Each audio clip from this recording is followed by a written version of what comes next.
transferring the Investment Reserve Fund back to members. I'd be delighted to write to my honourable friend and other members representing coalfield seats with a further update in due course. Dave Duggan.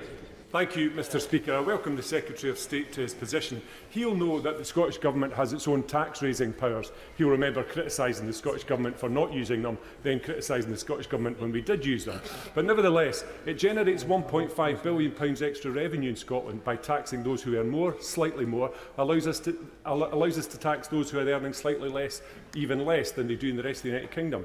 What advice would he give the Chancellor to mirror those efforts in Scotland to have a more progressive and fair tax system for our workers?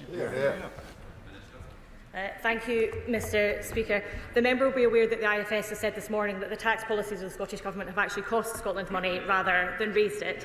And he will know too that this Government has had to undertake a comprehensive audit of spending to make sure that we can clear up the mess that we've inherited. The £22 billion black hole is real. The Treasury reserves have been spent more than 3 times over, and he'll be aware that our focus for the Chancellor is on making sure that we fix the foundations and get the economy back on track. David Mundell. Question number 4, Mr Speaker. Thank you, Mr Speaker. This Government is committed to delivering economic growth in all parts of the country, and we're working closely with local partners and the Scottish Government on the Borderlands Growth Deal, and together we are ensuring it delivers the uplift in economic benefits as set out in the deal. Mr Speaker, I congratulate the Honourable Lady on her appointment, but particularly the Secretary of State on his appointment. Being on your own in this House is a really tough gig, and he exercised it in exemplary fashion over 7 years. But as I found, having new colleagues brings a whole new set of challenges on its own. Can I ask the Honourable Lady if she will ensure that the mountain bike centre at the Carley Mill in Innerleithen is prioritised? There has been a suggestion that the project will not now go ahead in that location. It's vital that we have that centre, and it's vital that that mill is refurbished. Thank you, Mr Speaker. So the UK Government has pledged £19 million for the Mounterbike Innovation Centre project as part of the Borderlands Growth Deal. My officials are working closely with all local partners, including the Scottish Borders Council, to progress the project, and I expect to update on the development of the project shortly. John Brady. Question 5, please, Mr Speaker. Secretary of State. Thank you very much to my honourable friend for the question, and congratulations on winning Glasgow East. The people of Scotland want their 2 governments to spend more time fighting for them than fighting each other. That's why resetting the relationship has been a priority for this Government and indeed the Prime Minister. I've had numerous productive meetings with Scottish ministers, including the Deputy First Minister. We've had 17 days of visits across Scotland. 7 Cabinet members have already visited, dozens of calls between Secretaries of State and Cabinet Secretaries, and I look forward to working with the Scottish Government to deliver our shared priorities for the people of Scotland. John Brady. Thank you, Mr Speaker.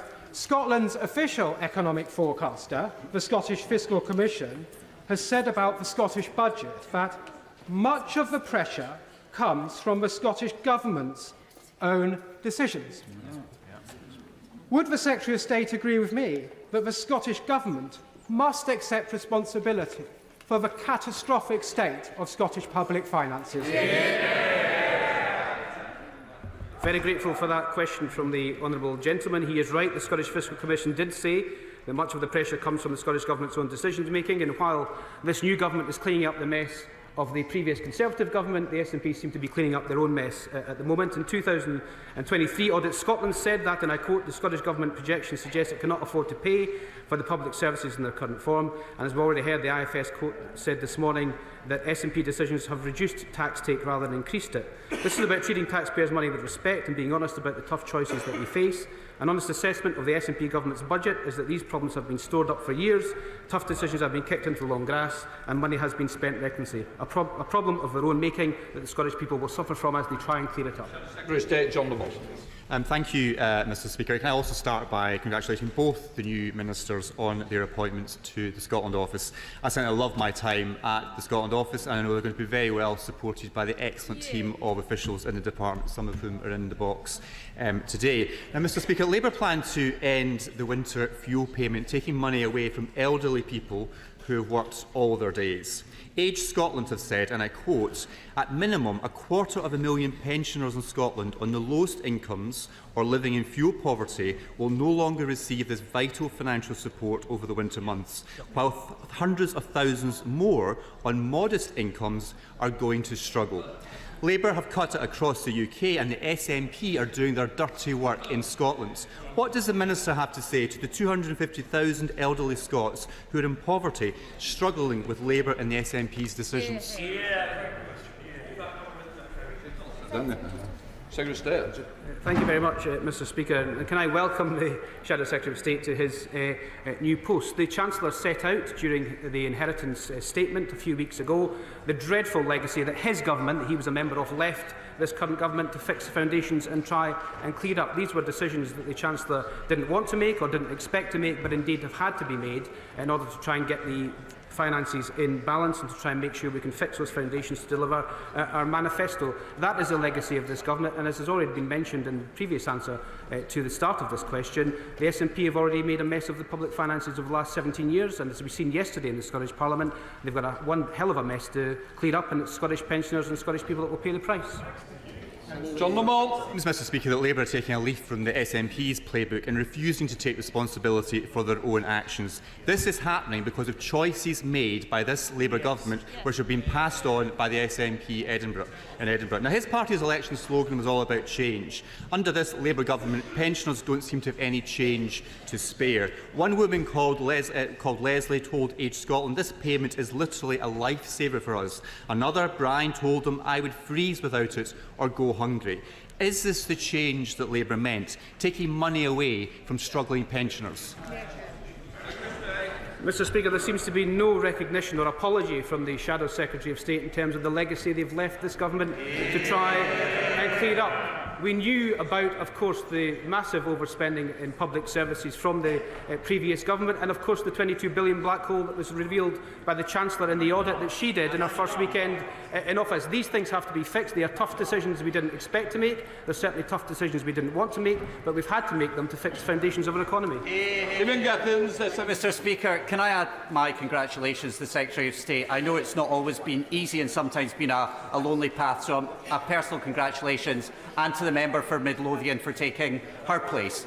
In terms of improving the relationship between the Scottish and the UK Government, I'm going to take the Secretary of State at face value, but you'll be aware of the devastating consequences of the cut to the winter fuel payments on pensioners in both our constituencies and across Scotland. So in terms of working better with the Scottish Government, will he do better than just give them 90 minutes notice next time? Mr Speaker, I welcome the honourable gentleman back to his place, having re-won his new constituency of Arbroath and Broadferry at the election. I think the honourable gentleman should look at what the Finance Secretary in Scotland did in the Scottish Parliament yesterday. She announced £500 million of cuts, including £120 million in health services, £20 million in mental health services, and has sold the family inheritance by using the Scotland money to plug the additional funding gaps in their budget. The Audit Scotland has been clear, the IFS has been clear. This is a problem of their own making, so if they want to reset the relationship, they could start by taking responsibility for their own actions. Stephen Gittins. Question 6, please, Mr Speaker.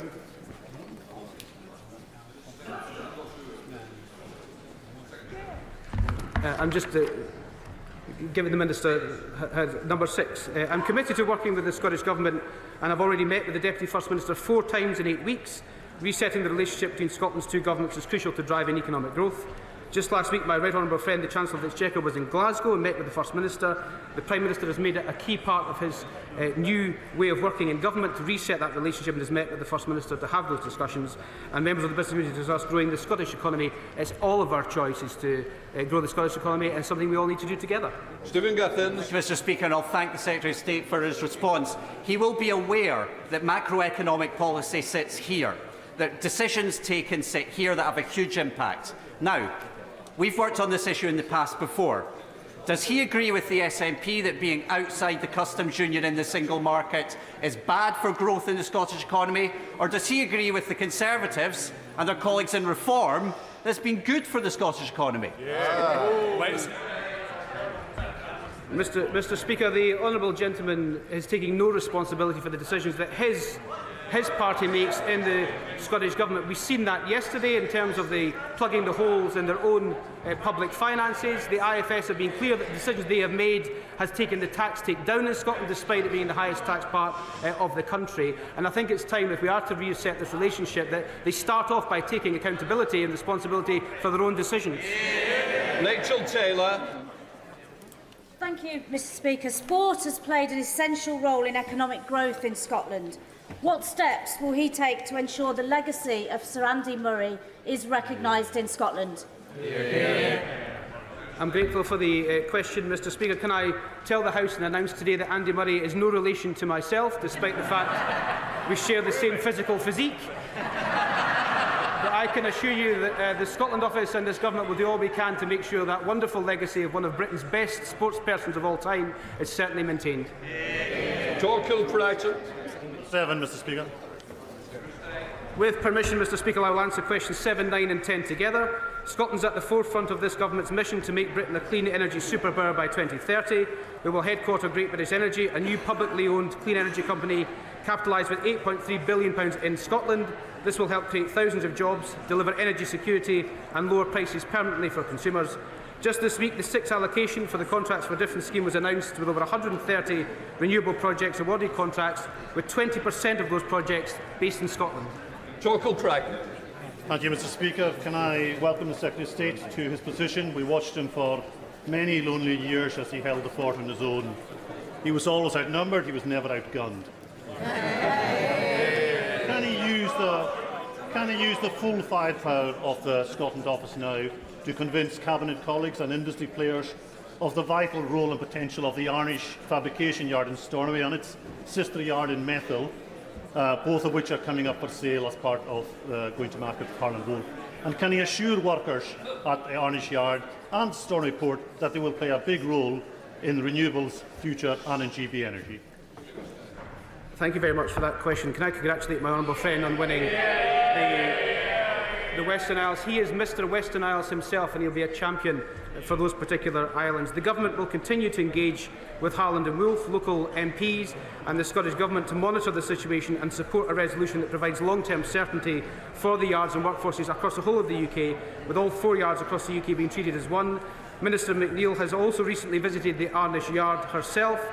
I visited the Methil yard twice, once before the election and during the election. In particular, I have regular meetings with the Deputy First Minister on this issue and hope to meet with her again in the coming weeks, but we will do all we can to protect these yards. Gordon McKay. Thank you, Mr Speaker. Having spent many years working for the Right Honourable Gentleman when he was on the opposite side of the chamber, can I welcome him to his position as Secretary of State for Scotland. The creation of GB Energy will support 50,000 new jobs across Scotland. It will deliver lower household bills and help meet our net zero obligations. Given that Glasgow already has a fantastic renewables industry, can I ask him what work he has done with his Cabinet colleagues to ensure that GB Energy supports jobs in Glasgow? Thank you, Mr Speaker. Can I thank my honourable friend and congratulate him for winning his seat in Glasgow South? That's a much better question than he ever wrote for me, Mr Speaker. My right honourable friend, the Secretary of State for Energy Security and Net Zero, is due to make an announcement concerning the location of GB Energy very soon. I regret that in the interim I can say no more than that, but I'm sure my honourable friend's words of encouragement in respect of Glasgow will not have escaped the attention of my Cabinet colleagues. And I can announce exclusively to the House today, Mr Speaker, that GB Energy will be headquartered in Scotland. Richard Baker. Mr Speaker, my right honourable friend is aware I've been working closely with Unite GMB and local management at the Methil yard in my constituency during the restructuring process for Harland and Wolff. Will he agree with me that 200 skilled workers at Methil and those at Arnish have a vital contribution to make to our ambitions to grow our renewable sector, and all stakeholders a vital role in securing the long-term future of these yards? Can I thank and congratulate my honourable friend for winning Glenrothes in mid-Fife, Mr Speaker. I acknowledge the efforts of my honourable friend and indeed many honourable members in the House and in the local area in respect of the Methil fabrication yard. The yard, along with many others like it, will have a key role in fulfilling our ambition for Scotland and the UK to become a clean energy powerhouse. In addition to GB Energy, the National Wealth Fund will help unlock further investment opportunities for ports, heavy industry and manufacturing companies that have a crucial role to play in creating jobs in our transition to net zero. I've been to the Methil plant twice myself. It's a world-class workforce, and I can assure them we'll do everything we possibly can to make sure they've got a bright future. John Cooper. Mr Speaker, thank you. I welcome the Secretary of State to his place and thank him for his generous words about the work of Sir Alistair Jack previously in that role. Does, however, the Right Honourable Gentleman share my consternation this morning that two sanctioned Russian oligarchs now have a share in Harbour Energy, our largest producer of North Sea oil and gas? This seems incredible at this time, not least since the company which they are using to have this stake read a letter. We, for our part, forced them to divest themselves of a broadband company because they were a threat to national security. Can we look again at this decision? Can I thank the honourable gentleman and welcome him to his place, and congratulations on winning his seat. Mr Speaker, the Foreign Secretary is sitting 2 seats along from me. I'm sure he would have heard what he said. I'm sure it's a concern to everyone in the House, and we'll make sure that a written response is given to the honourable gentleman as soon as possible. Come to Shadow Secretary of State, John Mull. Mr Speaker, thank you. The Rosebank oil field is going to provide more than £6 billion of investment in UK-based businesses. The Jackdaw oil field will cater for the energy needs of 1.4 million UK households. But this Labour government are jeopardising all that investment, energy and the jobs by dropping the UK government's opposition to the judicial review which aims to block these vital energy projects. Can the Secretary of State seriously tell the 90,000 people whose jobs rely on oil and gas in Scotland that the future of this crucial industry is secure under Labour when it is his government's policy to oppose all new developments? Can I thank the Shadow Secretary of State, and can I firstly say to him that he should stop scaremongering with the 90,000 workforce in the North Sea. Oil and gas will be with us for decades to come. The Finch decision, of course, that he refers to was something that this government had to consider very carefully. The Secretary of State, my right honourable friend, has started a consultation on consenting, which will affect Jackdaw and indeed Rosebank that he has mentioned, and that should conclude within the next 6 months. John Mull. Mr Speaker, question 8. So what number? Number 8. Number 8. With permission, Mr Speaker, I would take questions 8 and 13 together. We will strengthen the Migration Advisory Committee and establish a framework for joint working with skills bodies across the UK, the Industrial Strategy Council and the Department for Work and Pensions. The needs of our economy are different across the regions and nations, and different sectors have different needs.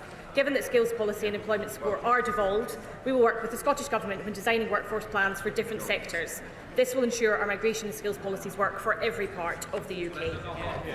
Mr Speaker, the tourism and hospitality sectors right across my Argyll, Bute and South Lochaber constituency are desperate for people to come and work. But because of Brexit and end of freedom of movement, we have the jobs but we do not have the people. The government know that Scotland needs people. So will the government now reaffirm Jackie Bailey's commitment and assurance to voters and now commit to facilitating the creation of a Scottish visa?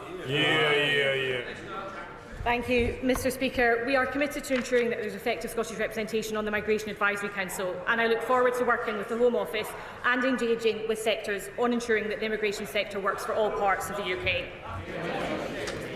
Kirsten Black. The skilled worker salary threshold and the skills list is simply not working. Will the Minister make sure that the skills occupation list is actually fit for purpose for Scotland, and will she make sure that that skills shortage occupation list works in order for our energy transition to work? Mr Speaker, it's fixing the foundations of our economy that is the key to bringing long-term prosperity. That includes future-proofing the economy for all, whether that is for long-established families or new arrivals. The Chancellor will set out plans to fix the foundations at the budget on the 30th of October. We now come to Prime Minister's questions. I call Bill Esterson. Question 1, Mr Speaker. Prime Minister. Mr Speaker, I know the whole House will want to congratulate our Team GB Olympic and Paralympic athletes and support staff for their outstanding achievements so far. Mr Speaker, yesterday's incident in the Channel was shocking and deeply tragic, and our thoughts are with all those who've lost their lives and their families. We must have a renewed determination to end this. And Mr Speaker, the chair of the Grenfell Tower inquiry, Sir Martin Morbick, has today published the inquiry's Phase 2 report. And I know that the whole House will be, thoughts of the House will be with the bereaved and the survivors of the Grenfell power tragedy and the residents in the immediate community. I will be making a statement shortly after PMQs today. Mr. Speaker, this morning I had meetings with ministerial colleagues and others, and in addition to my duties in this House, I shall have further such meetings later. Bill Esterson. Thank you, Mr. Speaker. And can I associate myself with the Prime Minister's remarks about the loss of life in the Channel and about Grenfell? The latest suicide figures are a sobering reminder of the misery caused by mental ill health. McGall Health Park in my constituency is a centre of excellence with high, medium and low security hospitals on the same site. The staff do an amazing job, but demand has gone through the roof, especially since the pandemic. Does my right honourable friend agree that it is essential that we have the same level of priority for mental health care and physical health care in this country? Yes, and I thank my honourable friend for raising this critical issue.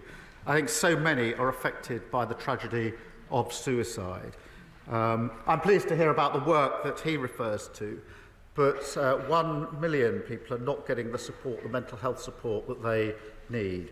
And that is why we will recruit 8,500 mental health workers to treat adults and children, and bring forward legislation to modernise the Mental Health Act, an act which I think is well overdue for modernisation. We come to the Leader of the Opposition, Rishi Sunak. Thank you, Mr. Speaker. And can I join with the Prime Minister in paying tribute to the Grenfell community? And we're going to rightly discuss that important issue shortly after PMQs. Can I also join him in congratulating our record-breaking Olympians and Paralympians on everything that they have achieved? And lastly, could I just pay tribute to the hard work, bravery and dedication of our police? This summer, in challenging circumstances, they served our communities commendably and kept us all safe. Now, Mr. Speaker, government is about making choices, and the new Prime Minister has made a choice. He has chosen to take the winter fuel allowance away from low-income pensioners and give that money to certain unionised workforces in inflation-busting pay rises. So can I just ask the Prime Minister, why did he choose train drivers over Britain's vulnerable pensioners? Mr. Speaker, this government was elected to clear up the mess left by the party opposition and to bring about the change that the country desperately needs. Our first job was to audit the books, and what we found was a £22 billion black hole. Well, it's no good them complaining. Richard Hughes, the chair of the OBR, was very clear. He described it as one of the largest overspends against forecast outside of the pandemic. His words. So we've had to take tough decisions to stabilise the economy and repair the damage, including targeting winter fuel payments whilst protecting pensioners. 800,000 pensioners are not taking up pension credit. We intend to turn that around. We're going to align housing benefit and pension credit, something the previous government deferred year after year after year. And because of our commitment to the triple lock, pensions are projected to increase by over £1,000 in the next 5 years. Rishi Sunak. Well, Mr. Speaker, the Prime Minister also inherited inflation back at target, interest rates being cut, unemployment low, and indeed the fastest growing economy in the G7, Mr. Speaker. But that's not the point, because the Prime Minister now has to start taking responsibility for his own decision. And if, as he says, the public finances are a priority, it was his decision, and his decision alone, to award a train driver on £65,000 a pay rise of almost £10,000. And it was also his decision that a pensioner living on just £13,000 will have their winter fuel allowance removed. So can the Prime Minister explain to Britain's low-income pensioners why he has taken money away from them whilst at the same time given more money to highly paid train drivers? Well, Mr. Speaker, we spent the whole election with him trying to tell the country that everything was fine, and this is the result they got. A massive mandate on this side to change the country. And if he carries on pretending everything is fine for ordinary people across the country, they're going to be there for a very, very long time. And I remind him that we inherited absolute chaos from the party opposite. We lost an average of 3 million working days a year to strikes under his watch. And you cannot fix the economy if the trains don't work, and you can't fix the economy if the NHS isn't working. And when it comes to winter fuel payments, they're having a competition, as I understand. They're going to be voting later on today. Well, his shadow housing minister, we found this. She's the favourite, I think. Some of them will be probably voting for her this afternoon. She said, her words, "I have people in my constituency telling me they don't need winter fuel payments. Why do we not have a more sophisticated mechanism for mean testing?" That's their favourite, I think, in the contest that they are having. Rishi Sunak. Mr. Speaker, again, the Prime Minister talked about the public finances. The UK's public finances are more robust than almost that of any other major advanced economy. Here we have it. He inherited a lower deficit than France, America, Italy. Order. When I do point you to be quiet, I do mean it. I don't need a reaction back like that. Rishi. Well, the UK currently has a lower deficit than France, America, Italy and Japan. It has the second lowest debt in the entire G7. And he opposed every difficult decision that we took to deliver that. So I certainly am not going to take any lectures from him on that, Scott. But he talked about protecting ordinary people. Well, last year, under the Conservative government, a low-income pensioner with just £13,000 received not only the winter fuel payment, but also hundreds of pounds of additional cost of living support, both of which he has now scrapped. Age UK have said cutting the winter fuel allowance is the wrong policy. And only this morning, we've learned that the vast majority of the poorest pensioners in poverty, are going to see that vital support removed. So can he tell the House, very specifically to the pensioners that are watching, how much less support a pensioner on £13,000 will receive this winter? He talks about tough decisions. It's tough to inherit tough £22 billion black hole, which the OBR did not need. That is the inheritance. That's what they left. Now, back when they were in government, they'd have pretended it wasn't there. They'd have walked past it, put it in the long grass. We're not going to do that because we were elected to change this country for the better and stabilise our economy.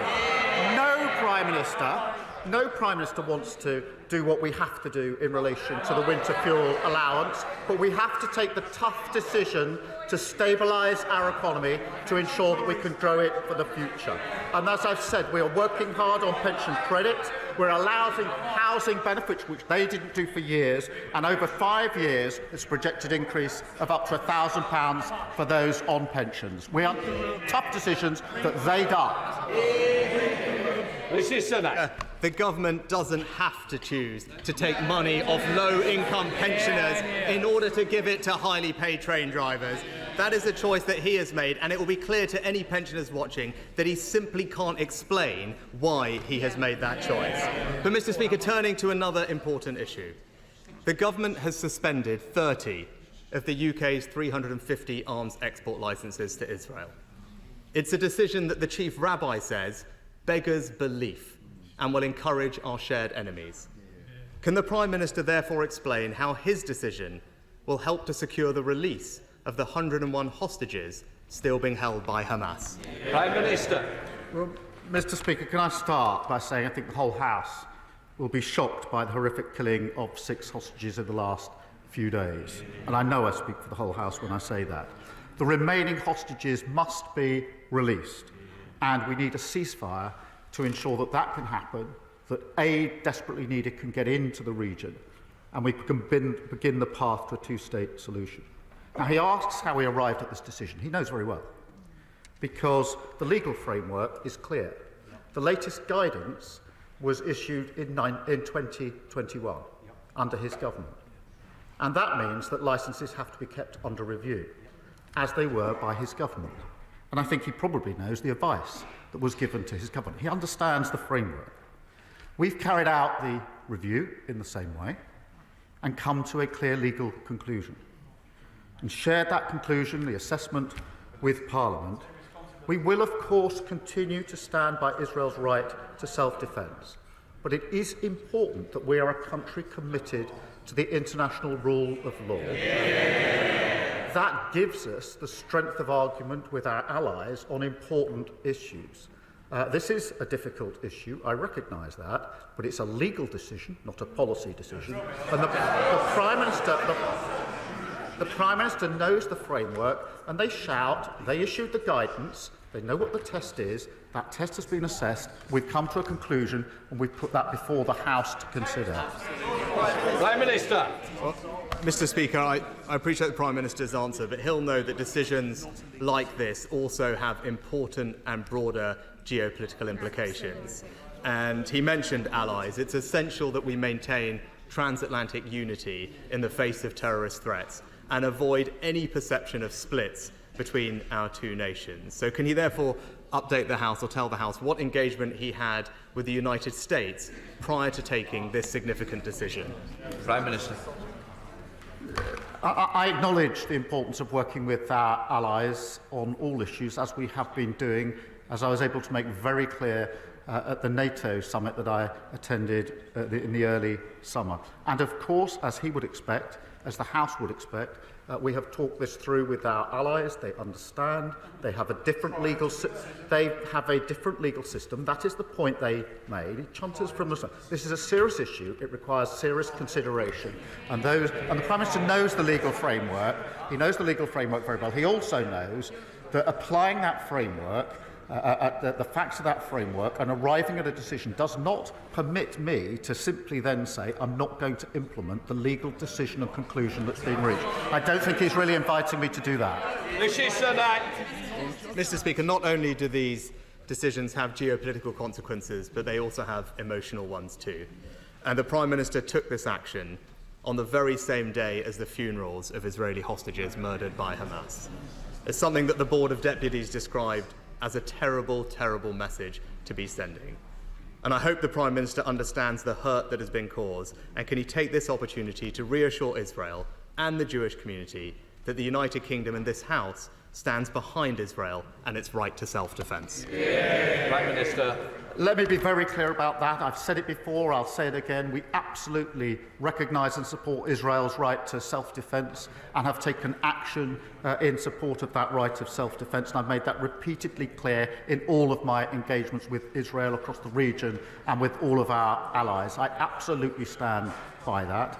But in relation to licences, this isn't an Israel issue. It's the framework for all licences that have to be kept under review. It's the same test for all licences, as the Prime Minister knows. And having applied the law to the facts and come to a legal conclusion, I don't think the Prime Minister is really inviting me to put that to one side. We have to, the Leader of the Opposition. This is a serious issue. We either comply with international law or we don't. And we only have strength in our arguments because we comply with international law. I appreciate the party opposite didn't think that international law mattered, and that's why we got into the pickle that we did. Lord Hatton. Mr. Speaker, I welcome the Home Office's decision to close the Bibby Stockholm barge in my constituency. We all know this barge is a gimmick. First, it arrived late. Second, it cost the taxpayer a fortune. Third, it was laden with fire and disease risks. And fourth, it likely contributed to the death of a 27-year-old asylum seeker on board. So can the Prime Minister reassure my constituents that this unworkable gimmick and similar unworkable gimmicks will be closed down as we clear up the mess from the party opposite? I thank my honourable friend for the question. Unlike the party opposite, we won't waste money on gimmicks. And that's why within days we ended the Rwanda scheme, we announced the launch of the Border Security Force, and we're preparing legislation to introduce counter-terrorism powers to tackle gangs. And in the first 2 months, We've removed more than 400 people on planes who had no right to be here. Compare that with the 4 volunteers sent to Rwanda that cost £700 million. This is a government of service, not a government of gimmicks. Here comes the leader of the Liberal Democrats, Shreb Davey. Thank you, Mr. Speaker. Can I echo the Prime Minister's words about the terrible tragedy at Grenfell? Welcome the inquiry and look forward to the statement we'll discuss shortly. Mr. Speaker, for the last 18 years, Norman has been a full-time carer for his wife, Ros, who has MS and Alzheimer's disease. Earlier this year, he was forced to go back to work to earn the extra money for the cost of caring for his wife. As their income is just a few £100s above the limit for pension credit, they're set to lose their winter fuel allowance unless the Prime Minister listens to these benches and others and changes this plan. So, if he doesn't, what advice does the Prime Minister have to Norman and Ros and millions of struggling pensioners as they face rising heating bills this winter? Prime Minister. I thank the honourable member for raising that important question. I know how much he, both politically and personally, has championed carers. We have taken a difficult decision, and I'm not pretending it's not a difficult decision. Of course it's a difficult decision, because we have to stabilise the economy. We have to stabilise the economy. We went through, the first thing the Chancellor did was an audit. She found £22 billion worth of unfunded spending commitments. We can't walk past that. We can't pretend it doesn't exist. That's what the last government did. We have to take tough decisions. We will put all the support in that we can, obviously talk to the learned gentleman about this, but we have to take the tough decisions in relation to this. They walked away from those decisions. That what got us into the mess in the first place. You can't grow your economy, you can't fix your economy unless you stabilise it first. Ed Davey. Can I say to the Prime Minister, we recognise the appalling financial problems left to him by the last Conservative government, but can I say no one understands the difficult decisions you need to take to balance the books as unpaid family carers like Norman. So many millions of pensioners have struggled over recent years thanks to the last government. The number of pensioners who can't afford to heat their homes has doubled since 2019.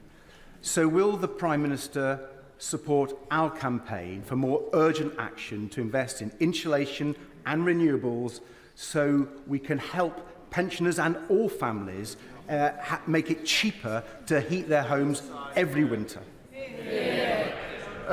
Yes, of course. And I remind him that there are 800,000 pensioners who are not claiming pension credit, which of course then deals with the winter payment allowance. And so that's why we are taking so much care to ensure that we can get them onto pension credit. Again, aligning housing benefit with pension credit, something they left undone for years, will make a massive difference. And of course the triple lock, which over 5 years will mean pensions are expected to rise by up to £1,000. Yasmin Qureshi. Thank you, Mr. Speaker. 4 years ago, the previous government ordered a review into the hormone pregnancy test drug Primidose and found that the drug had caused avoidable harm. Primidose was given to women in the 1960s and the 70s and resulted in many babies being born with severe disabilities. For the last 12 years, I have stood in this Parliament and pleaded with the last government repeatedly to do the right thing. So I ask the Prime Minister today, will he commit to take a fresh approach to this issue, and will he meet with me and the campaigner Marie Lyon to discuss how we can give closure to the families who have been denied justice for the last 50 years? Well, I thank her for that question and for her work on the APPG. I am sympathetic to the families who believe their children suffered from these tests and committed to reviewing any new evidence which comes to light. Mr. Speaker, at the moment the Health Department is reviewing a publication from Professor Danielson and we'll follow the results of that review. And I'm happy to ensure that the Health Minister does meet her to discuss this further. Gavin Robinson. Thank you very Mr. Speaker, can I thank the Prime Minister for visiting Northern Ireland within the last fortnight, and particularly for the time he spent with injured officers of the police service of Northern Ireland. He will know of their courage, but he will also know of the dogged determination of our Chief Constable, John Boucher, in his desire to see adequate resourcing for his officers who not only stand for law and order in Northern Ireland, but stand in the face of racism, of violence, and of an ongoing national security threat from dissident Republicans. So can I therefore ask him to earnestly and urgently engage in a discussion about uplifting the national security grant afforded to the Police Service of Northern Ireland and ensure that the PSNI can face the challenges that we need them to face head on? Well, I thank him for that question, and it was important for me to go to Belfast to meet the injured officers and to say simply thank you for what they are doing and, of course, the impact it has on their families. I do recognise the difficult financial position the PSNI faces, and the Chief Constable and I have spoken about this on more than one occasion, as you would expect. I mean, predominantly, it's for the Justice Minister and the Executive to set the PSNI's budget, and an operational matter for the Chief Constable in relation to how he allocates that. But I have been talking to him about what further support might be possible, because I do realise just how important it is to him and to the PSNI and to Northern Ireland more generally. Emma Foodie. Thank you, Mr. Speaker. Last week, ticket-selling websites like Ticketmaster left millions of Oasis fans furious. But worse still came minutes later when tickets started to be relisted online for thousands of pounds. This profiteering at fans' expense is not a one-off. The cooperative party's campaigning for a new licensing body with real teeth to tackle this online touting. Does the Prime Minister agree with me that fans should be at the heart of live music and that urgent action is needed to protect fans against this horrid practice? Prime Minister. Yes, I do. And firstly, it's great that Oasis are back together. I think, from what I've determined, about half the country is probably queuing for tickets over the weekend. But it is depressing to hear of price hikes. I'm committed to putting fans at the heart of music and end extortionate price resales, and we're starting a consultation to work out how best we can do this. Harriet Cross. Mr. Speaker, Offshore Energies UK reports that the government's proposed windfall tax increases will cost our economy £13 billion, risk 35,000 jobs and see investment in the North Sea slashed from £14.1 billion to just £2.3 billion by 2029. It also suggests that there's going to be a £12 billion cost in tax revenues. How does this proposal chime with the Prime Minister's goal of economic growth? And will he reverse this tax increase, which industry leaders are calling economic suicide for the oil and gas sector? Mr. Speaker, we're committed to the transition that is necessary in relation to energy to renewables, which will lead to cheaper energy, energy independence and the jobs of the future. But let me be clear, oil and gas will play its part for many years to come, and that's why we've been really clear about the support that we have for oil and gas. And I'm sure she and others will want to celebrate the fact that just this week, Contracts for Difference secured a record 131 new clean energy projects, enough to power 11 million homes, and that is the jobs of the future. Thank you, Mr. Speaker. The Prime Minister will remember visiting my constituency in June, where we toured Germany Beck, a fantastic development of 600 new homes. But because of Tory dither and delay, it took the best part of a decade for that site to get through planning. You can grumble all you want, but my families are paying the price for their mistakes. Can the Prime Minister reassure me that this government will speed up the planning process so we can get more homes built, and will one of his ministers meet with me to discuss the housing crisis in York? Yes, I remember that visit well, and was struck by the delays in planning because the system was broken by the previous government. We will deliver 1.5 million new homes, Mr. Speaker, drive economic growth and fulfil the dream of home ownership, shattered for 14 years under the former government. And that means changing the planning rules, a tough decision they were not prepared to make that happen and to grow our economy. Thank you. Mr. Carmichael. Thank you, Mr Speaker. Last month, SSE, the operators of the new Viking Energy wind farm in Shetland, were paid £2 million in order not to generate any electricity from it. Is there not something badly wrong with an energy market that pays big corporates not to produce electricity while the people living amongst the turbines endure some of the highest levels of fuel poverty in the country? So will the Prime Minister and the Government now look seriously at the idea of an islands tariff, so that islands communities such as those represented by me and by his honourable friend from the Helen and the Near may see some genuine benefit for the community from hosting renewable energy developments such as this?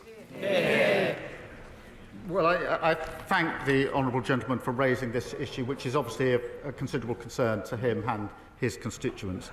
The National Grid, as he knows, does balance the grid by occasionally requesting some generators to stop when there's not enough capacity on the network. That's not good enough. That's not acceptable for the reasons set out in his question. It's a problem that wasn't fixed over the last 14 years, but a problem we are determined to fix as we go forward. And I will make sure that a relevant minister speaks to him about the particular issue in his constituency. Dr. Peter Prinsley. Mr Speaker, thank you. As a surgeon from East Anglia, I welcome the measures the new government has taken to fulfil its mission to fix the NHS. In my constituency of Bury St Edmunds and Stowmarket, the West Suffolk Hospital is badly affected by RAC. Just like the James Paget Hospital in Norfolk, where I've worked for nearly 30 years.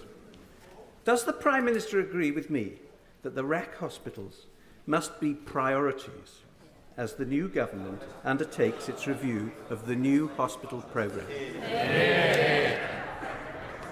I thank him for his question, and also he brings huge expertise to this area. We have to reset the new hospital programme and put it on a sustainable footing. The last government promised 40 new hospitals. The problem is there weren't 40, they weren't new, and some of them weren't even hospitals. Hospitals with RAC will, of course, including West Suffolk Hospital, must be a priority. So we're reviewing the programme, and the Secretary of State will update Parliament as soon as possible. Shaw. After 14 miserable years of the worst Tory government in modern times, the best this Prime Minister can offer the British people is things can only get worse. Well, for him and his calamitous opinion ratings, that's probably true. But why does he think he has such an unprecedented fall in his popularity? Is it his attacks on the pensioners? Is it leaving children in poverty? Is it the re-emergence of Labour cronyism? Or is it because his austerity is even worse than the Conservative variety? I remember when they used to sit here. It's a long way up, and there's very few of them, so I don't think we need lectures on popularity among the electorate. Thank you, Mr Speaker. I welcome this week's news on the changes, the government plans around Ofsted, including the removal of single-word judgments. This is great news for head teachers in West Lancashire who've raised this issue with me, along with other issues around Ofsted, and for parents who will have more transparency on the performance of schools. How does the Prime Minister see these changes developing a more positive relationship between Ofsted, government and schools, and improving standards so that all our young people can thrive? Prime Minister. Mr Speaker, we're committed to the best education for every child, whatever their background and wherever they come from. The current single grade does not work well, and that's why we're going to have a richer dashboard which will give parents more information and allow intervention more quickly, and that's why it's been so warmly welcomed across the country. Rebecca Paul. Thank you, Mr Speaker. I am new to this House, but I know that we all want our pensioners to live with dignity and security. In my constituency of Reigate, there are around 17,000 pensioners expected to lose their winter fuel payment this year. Shocking. Of most concern are those just above the pension credit threshold who will be hardest hit. Would the Prime Minister give consideration to broadening the eligibility for the winter fuel payment so that those low-income pensioners who rely on it to stay warm can continue to benefit? Can I welcome her to her place? And Reigate is obviously a place I know very well, as she knows. But the reality is this decision has been taken because of the £22 billion black card. So responsibility for the decision lies with the party that broke the economy. There's a reason we have a mandate for change, and there's a reason that this party is now sitting there, and that's because they broke the economy. And I'm not going to apologise for clearing up the mess that they left. Deirdre Costigan. Thank you, Mr. Speaker.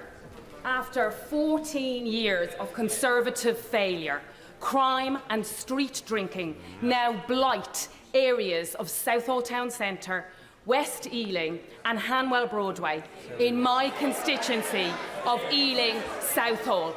So can the Prime Minister set out how his government will take action to ensure our town centres are transformed into places where my constituency can finally feel safe again? Thank you. This is an important issue, Mr. Speaker, and I've heard too many people say that antisocial behaviour is some sort of low-level issue. It really impacts lives across the country. We have to tackle it, and that's why we will put more police on the streets. We will have more effective powers to deal with antisocial behaviour, and we'll introduce Young Futures programmes to divert young people who are getting into trouble. Sir Ashley Fox. Question number 14, Mr. Speaker. Thank you. The Schools Minister will be happy to visit his constituency. Sir Ashley Fox. I thank the Prime Minister for his answer. Haygrove School is one of the top-performing schools in Somerset. It is unfortunately one of those built by Caledonian Modular and now condemned as unsafe. So I'm grateful for the meeting with the Schools Minister. But can the Prime Minister give Haygrove School and the other schools affected an assurance that they will be rebuilt and quickly? Because those pupils and staff are still working in porter cabins. I'm grateful. I do recognise how serious an issue this is and why he raises it. It is of real importance. The Minister will visit, and the Department of Education is pursuing all available avenues for redress against the parties responsible for the issues at the school. But I will make sure that the Minister is fully briefed and has a full discussion about this when that visit takes place. Sean Davis. Mr. Speaker, I'm a proud MP for a new town, but over the last 14 years, Telford has lost its A&E. Less police officers, GPs, teachers per head, and we've also had 40% cuts to our local government budgets. Will my right honourable friend, the Prime Minister, back places like Telford rather than overlook us, as has been the case over these last 14 years? Prime Minister. I thank him for raising this issue, and I know he'll be a really strong champion for his constituency.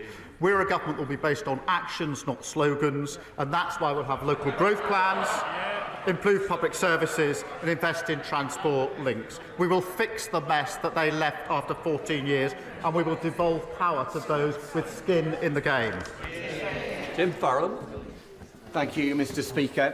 In the last 5 years, there have been 10 fatal accidents on the A66 along the short stretch in the Eden Valley in Westmoreland. So in our community, we are naturally deeply concerned that the vital A66 Northern Transpennine project, which would make the roads considerably safer, has been put under review by this government.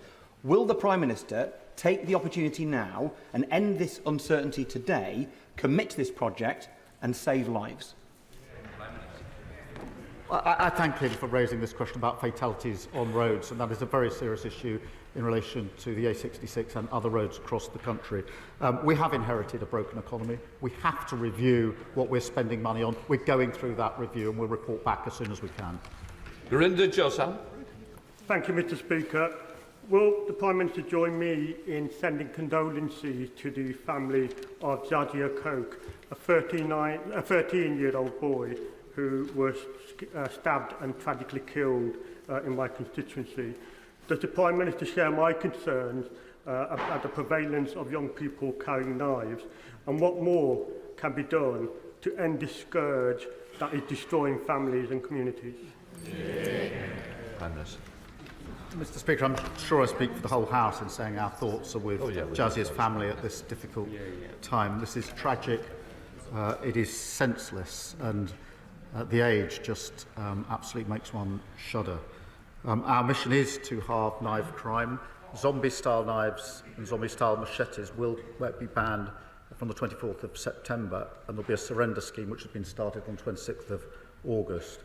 And we are doing a rapid review on sale, online sale of knives, which is often a problem in these cases. So we will pursue that with determination, and I invite everybody across the House, in light of this and so many other tragic cases, to join with us on that mission. Final question, Karen Bradley. Thank you. Thank you very much, Mr. Speaker. Those of us from Staffordshire Moorlands are immensely proud of our beautiful area and unique identity. So can the Prime Minister guarantee that we will not be forced into a devolution deal or local government reorganisation against our will? I think it's very important that local people have a say, but it's equally important that we do devolve to those who have skin in the game. And one of the ways in which we can restart our economy is making sure that those with skin in the game take the decisions that are relevant to them and their area. That completes Prime Minister's questions. I'll let those who are leaving the chamber leave quickly before we start the statement.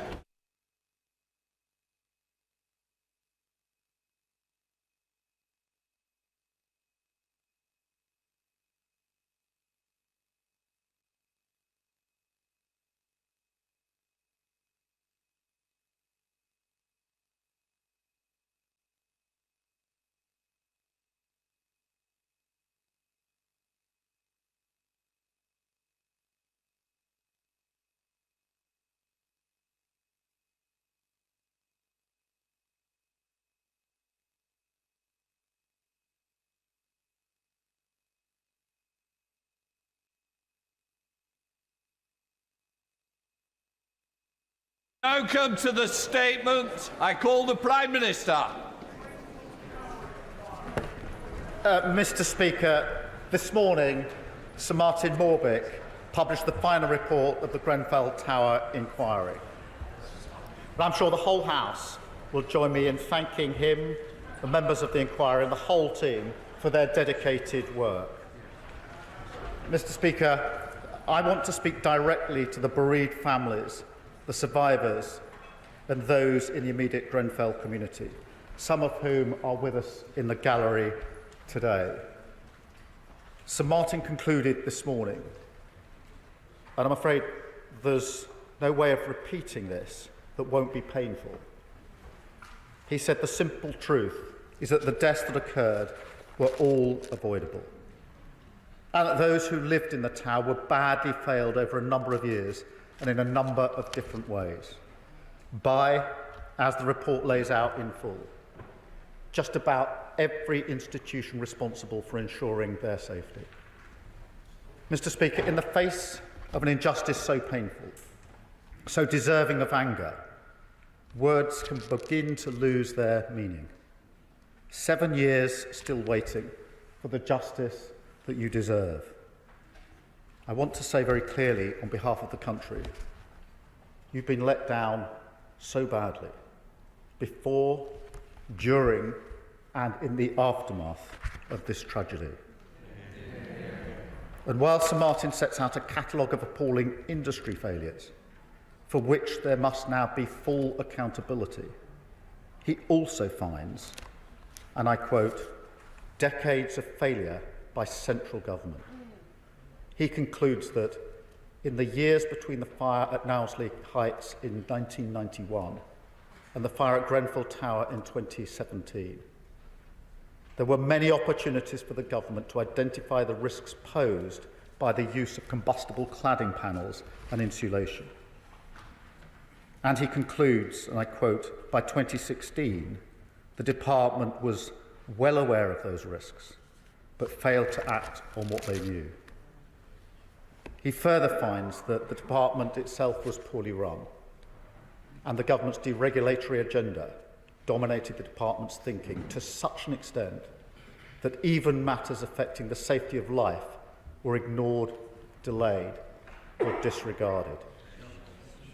So, Mr. Speaker, I want to start with an apology on behalf of the British state to each and every one of you, and indeed to all of the families affected by this tragedy. It should never have happened. The country failed to discharge its most fundamental duty, to protect you and your loved ones, the people that we are here to serve, and I am deeply sorry. I also want to express my admiration for the strength it must have taken to relive these events when giving your evidence to the inquiry, and indeed to see written down today the circumstances that led to the death of your loved ones. After all you've been through, you may feel you're always one step away from another betrayal. I get that, and I know I cannot change that with just words today. But what I can say is I listened carefully to one of the members of the inquiry, Ali Akbar, this morning, who said this: what is needed is for those with responsibility for building safety to reflect and to treat Grenfell as a touchstone in all that they do in the future. Mr. Speaker, I consider myself someone responsible for building safety, and that is exactly what I will do and what I'll demand of this government. Mr. Speaker, today is a long-awaited day of truth, but it must now lead to a day of justice. Justice for the victims and the families of Grenfell, but also a moment to reflect on the state of social justice in our country, and a chance for this government of service to turn the page. Because this tragedy poses fundamental questions about the kind of country we are, a country where the voices of working class people and those of colour have been repeatedly ignored and dismissed. A country where tenants of a social housing block in one of the richest parts of the land are treated like second-class citizens, shamefully dismissed, in the words of one survivor, as people with needs and problems not respected as citizens, as people who contribute to Britain, who are part of Britain, who belong in Britain. And Mr. Speaker, unbelievably, this continued even after the tragedy. Sir Martin highlights, and I quote, certain aspects of the response demonstrated a marked lack of respect for human decency and dignity, and left many of those immediately affected feeling abandoned by authority and utterly helpless. Mr. Speaker, that alone should make anyone who feels any affinity towards justice bristle with anger. But Sir Martin continues. He finds, and these are his words, Mr. Speaker, systematic dishonesty on the part of those who made and sold the rain screen cladding panels and insulation products. And he goes on to say, they engaged in deliberate and sustained strategies to manipulate the testing process, misrepresent test data, and mislead the market. Sir Martin also cites a complete failure on the part of the local authority building control over a number of years to take basic steps to ensure that the certificates it issued were technically accurate. He finds that the work of the building research establishment was marred by unprofessional conduct, inadequate practices, a lack of effective oversight, poor reporting, and a lack of scientific rigour, and that the tenant management organisation must bear a share of the blame. Its only fire safety assessor, these are his words, had misrepresented his experience and qualifications, some of which he invented, and was ill-informed to carry out fire risk assessments on buildings of the size and complexity of Grenfell Tower. He also finds a chronic lack of effective management and leadership on behalf of the London Fire Brigade, with tragic consequences on the night of the fire.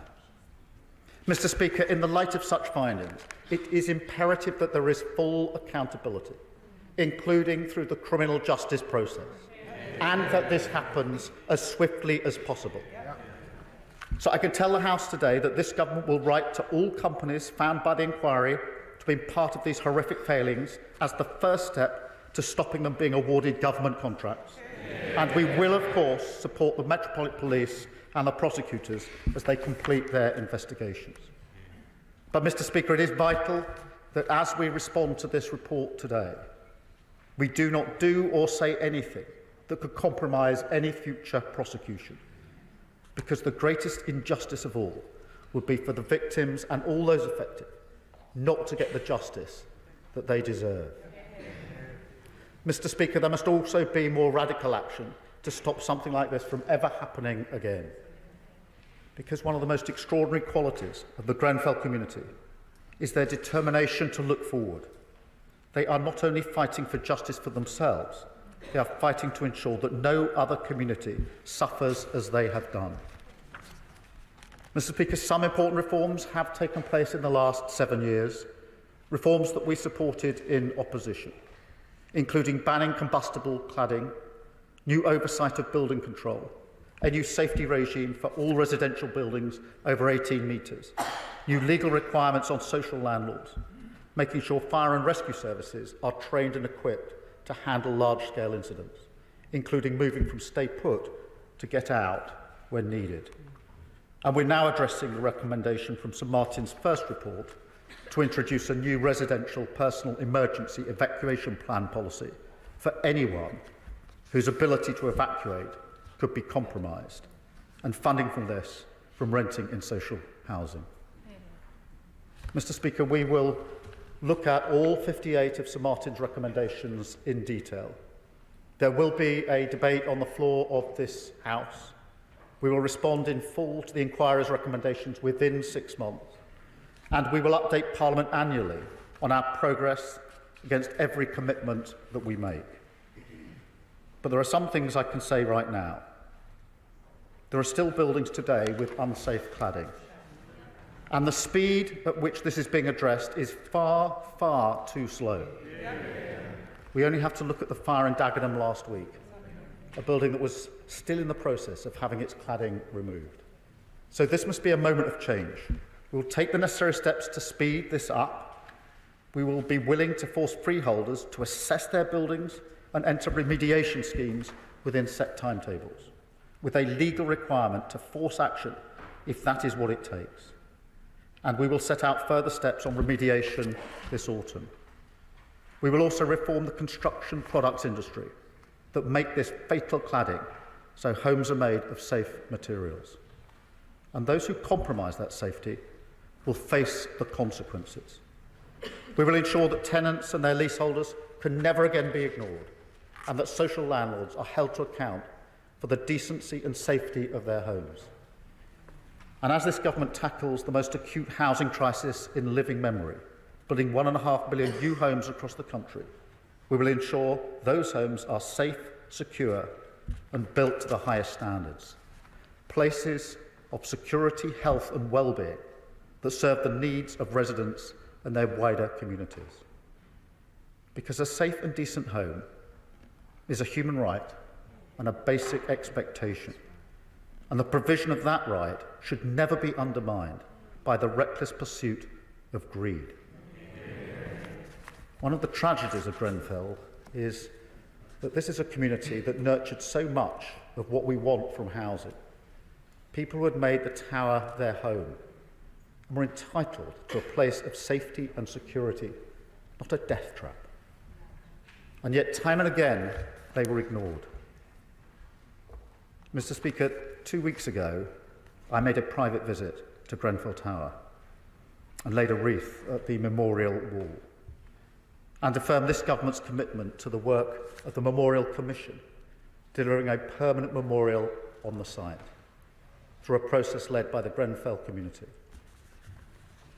As I walked down that narrow staircase from the 23rd floor and looked at walls burned by 1,000-degree heat, I got just a sense of how utterly, utterly terrifying it must have been. And as I saw examples of the cladding on the outside of the building and listened to descriptions of the catastrophic and completely avoidable failures of that fatal refurbishment, I felt just a sense of the anger that now rises through that building. And it left me, Mr. Speaker, with the profound and very personal determination to make the legacy of Grenfell Tower one of the defining changes to our country that I want to make as Prime Minister. To the families, the survivors and the immediate community, we will support you now and always, especially those that were children. In the memory of your loved ones, we will deliver a generational shift in the safety and quality of housing for everyone in this country. And in the memory of Grenfell, we will change our country, not just a change in policy and regulation, although that must of course take place, but a profound shift in culture and behaviour. A rebalancing of power that gives voice and respect to every citizen, whoever they are and wherever they live. And Mr. Speaker, we will bring the full power of government to bear on this task, because that is the responsibility of service and the duty we owe to the memory of every one of the 72. And in that spirit, I commend this statement to the House. I call the Leader of the Opposition, Rishi Sunak. Mr. Speaker, can I start by thanking the Prime Minister for advance sight of his statement, especially giving the timing of Prime Minister's question time. And can I also associate myself and everyone on this side of the House with the Prime Minister's powerful words regarding the pain of the bereaved families, survivors, and all those affected by the tragic events surrounding Grenfell Tower. Many are with us today in the gallery, and I want to pay tribute to their strength and patience in waiting for this moment. It is not hyperbole to say that we would not be here today without them. It was their tenacity and strength that brought the truth to light, and for that they deserve our thanks. Their search for truth and justice is a noble one and has our full support. And whilst the Grenfell community's loss will have left a hole nothing will ever be able to fill, I hope that whatever healing is possible from today, that each and every one of them takes some small measure of it. I know they will never forget the 72 people who tragically lost their lives, and nor shall we. Today's publication, as the Prime Minister said, is, to put it bluntly, a damning indictment of over 30 years of successive state failures. Stretching as far back as Knowsley Heights in 1991 and then multiple incidents from there, Sir Martin Morbick and the work of the inquiry have painted a picture of systemic indifference, failure, and in some notable cases, dishonesty and greed. Sir Martin and the team working on the inquiry are to be commended for the depth and rigour of their work. And Mr. Speaker, while such a comprehensive report as has been published today deserves to be considered in full, and I welcome the Prime Minister's commitments for time in this House to do that, there are some immediate points that I feel will command support across the House and that I'll address to the Prime Minister. First, the work to remediate and, where possible, identify new at-risk buildings must continue if we are to meet, as I'm confident the whole House would agree, the Right Honourable former member for Maidenhead's pledge that no such tragedy could occur again. I know this task is not a simple one, and I thank the Prime Minister for recognising the importance of this issue. A significant barrier to making progress quicker is financial liability. It was an issue I was all too aware of when I became Chancellor, and why one of the first major spending decisions I made was the creation of a new £1 billion fund to pay for remediation works in public and private buildings affected by materials beyond dangerous ACM cladding. And the previous government's cladding safety scheme has ensured an additional £5.1 billion is available to support remediation work, coming from a combination of a developer contribution and a building safety levy. So I'd ask the Prime Minister and Chancellor to give due consideration to any further requests, especially with the upcoming fiscal event towards the end of October. The second point I'm confident that the Prime Minister would agree on is the need to maintain and update our legal and regulatory framework to keep pace with changes in materials, construction and supply. The last Parliament passed the Fire Safety Act in 2021, but also the Building Safety Act in 2022. And I acknowledge, as the Prime Minister said, that he worked constructively with the then government to deliver those improvements. These pieces of legislation comprehensively reformed our fire safety and building regulation regimes and ensured that a new building safety regulator was created, located in the Health and Safety Executive.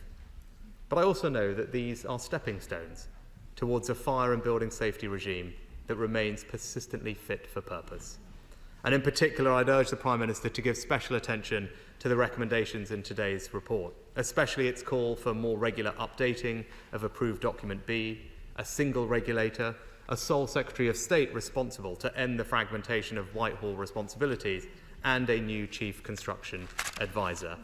And I want the Prime Minister to know that should he deem further legislation to support proportionate and necessary measures to protect the public, whilst protecting leaseholders from excessive costs is required, then we will work collegiately with him to deliver that. Thirdly, Mr. Speaker, allied to the need for continued improvement in the legal and regulatory frameworks, this report also shines a light on the significant failures of oversight.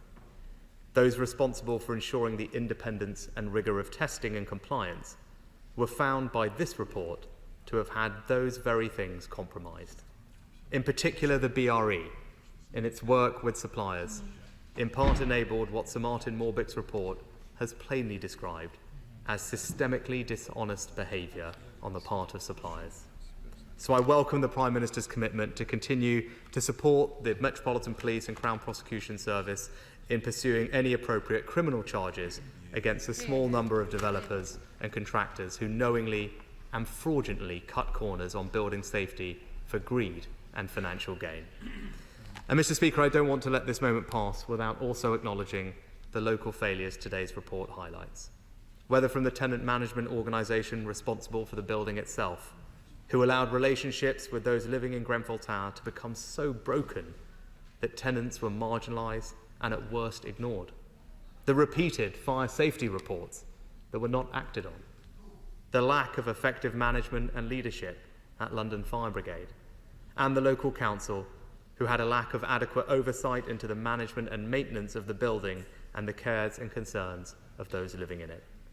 Mr. Speaker, there will be further lessons to learn from this inquiry. There will be difficult questions for all those responsible acting over a long period of time. And I know that the Prime Minister will agree that we must approach those questions with the honesty and directness with which they deserve. And let me conclude, Mr. Speaker. At the time, the former Right Honourable Member for Maidenhead apologised to the victims for what she described as failures at a local and national level in response to the fire. I share in those same words still. I think today, however, demands more. As a Prime Minister, current or former, you are a custodian of the state. And its failures, whether on your watch or not, are something that you feel deeply. And to that end, I want to extend my deepest apologies to the families and victims of the Grenfell Tower tragedy. The state let you down, and it must never do so again. Mr. Speaker, the mission to ensure no such tragedy can ever happen again is one I know the whole House supports. But more than that, it is part of a legacy we must create and maintain so that our actions meet the full meaning of our words. Prime Minister. Can I thank him for the tone and the substance of his response. We do owe it to the victims, their families and the community to work together to ensure that they can get the justice that they deserve and that we make this a turning point that means that this will never happen again. There will be a debate for the whole House to participate because I know there will be an opportunity to ask questions today, but members and honourable members will want to make substantive contributions on this tragic issue, but also, no doubt, issues of concern in their own constituencies in relation to cladding and fire safety. So we'll make sure that time is available. I welcome his approach to working jointly, as we were able to do in opposition ourselves, particularly on the remediation work, which is behind schedule, needs to speed up, and we need to do all we can on that. On the financial liability, this is obviously an issue, and we'll look across to the sufficiency of that. On the legal and regulatory framework, obviously changes have been made already. I do think further changes are going to be necessary. We'll share that with the opposition as soon as we've got some realistic proposals to put before the House, and I think if we can then join together in passing the necessary legislation as quickly as possible, that will be a mark of our determination to treat this as a turning point. And I share in his comments about criminal proceedings. Clearly, we don't want to prejudice those criminal proceedings. But I don't think anybody could read this report and not be absolutely shocked at the description of some of the dishonesty. This was not just incompetence, it was dishonesty, manipulating of tests and the market. And you can't read that on the page of this report and not have a renewed determination to ensure that justice is delivered for those who deserve that justice. Thank you. Can I just say I thank the Prime Minister for his comments about the need for caution in terms of comments relating to particular legal cases or inquest. I repeat the waiver that I granted under the sub judice rule on the 21st of June 2022. So I appeal to all members to absolutely to speak, but be cautious of what we do. I now come to the middle of the House, Diane Abbott. Mr. Speaker, is the Prime Minister aware of how painful it must be for the Grenfell community to have that tower looming over them for 7 years, and for it to have taken 7 years to even reach this stage? Having visited Grenfell, he will be aware that the majority of the 72 that died were amongst the most marginalised and largely people of migrant heritage. Can he give an assurance that the bereaved will get all of the support they need going forward, including financial support? And can he also give an assurance that it will not take 7 years to bring those responsible to justice? Prime Minister. I thank my honourable friend for that question, and she's absolutely right to focus on the community, on the bereaved, and decisions such as the tower, the memorial, whatever it may be, must be taken in consultation with the community, and I give that absolute commitment here that we will do that. In addition, that the support that they need, because visiting, I got a sense, but a small sense, of course, myself, as to just how painful this must have been and continues to be, and we cannot allow another 7 years to pass before we take the necessary action. We come to the Leader of the Liberal Democrats, Ed Davey. Thank you, Mr. Speaker. And can I thank the Prime Minister for his extremely powerful comments today and associate my party with them all. The Grenfell disaster is a tragedy that shames our whole society. The report lays bare failings of governments of all parties over decades, and on behalf of my party, I am sorry. We must all learn from it and do everything we can to change the system to prevent more horrifying tragedies like this in the future. So it's right we pause today and remember the 72 people who lost their lives, as well as the survivors and the bereaved families and friends who fought so long and so hard for justice. This is their day. They waited far too long to get to this truth, and many will remain frustrated that even after today, they'll still be waiting for justice and meaningful action. So I want to raise 3 issues of the many that the families raise. First, to get the justice that the families crave, criminality must be investigated, tried and punished, whether it's corporate manslaughter, fraud, or misconduct in public office.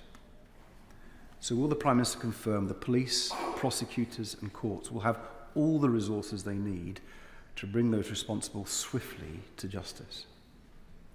Second, what more can the Prime Minister do, can we all do for greater urgency to act on all these recommendations so this report doesn't just gather dust on a Whitehall shelf? Even now, 7 years on, essential work to make more than 2,300 buildings safe hasn't even started. Can the Prime Minister tell the House what more will be done to remove dangerous cladding as quickly as possible, forcing those responsible to pay, not the tenants and leaseholders? And finally, we must tackle the big systemic issues that come up time and again in scandals like this, from Hillsborough to Horizon to Infected Blood. Like other scandals victims, the bereaved and survivors of Grenfell have called for a duty of candour on public officials, and we welcomed its inclusion in the King's Speech. So can the Prime Minister tell us when that legislation will be published and whether the duty will cover all public officials? Well, I thank the honourable member for his response and join with him on this sense that this has taken too long and it's been too hard, and it's not unique in that respect in relation to these types of injustices. On the specific points he makes, it is really important that criminality is fully investigated, and we will give all support and resource that's necessary to the relevant authorities. In relation to the recommendations, we will respond as quickly as possible within 6 months. It's a long report. There are many recommendations, and I think it's right that we take time to look through them, to consider how they can be complied with, and then come back to the House in relation to that, and then come back on an annual basis to assess the progress that we are making and to be held to account on it. On the removal of cladding, that does need to be speeded up. There's no question about that, and measures are already being taken in relation to that. And on Hillsborough, that was in the King's Speech. This duty of candour is very, very important, and we'll look again at it in light of this report, but we're determined to bring forward that legislation as quickly as we can. It's long overdue, but I do think, having looked at some of the report already, that it's worth reflecting and making sure what's in the report is incorporated into whatever law that we do bring forward. Thank you. Joe Powell. Thank you, Mr. Speaker. As we've heard, it's now over 7 years since 72 people lost their lives at Grenfell Tower in North Kensington. And as we heard again today, it was entirely foreseen, entirely preventable, the result of individuals and organisations that were systematically dishonest and put profit before people's lives. And I want to pay tribute to the next of kin, bereaved and survivors, including those here today, for their resilience and strength. This is a very painful day for the community.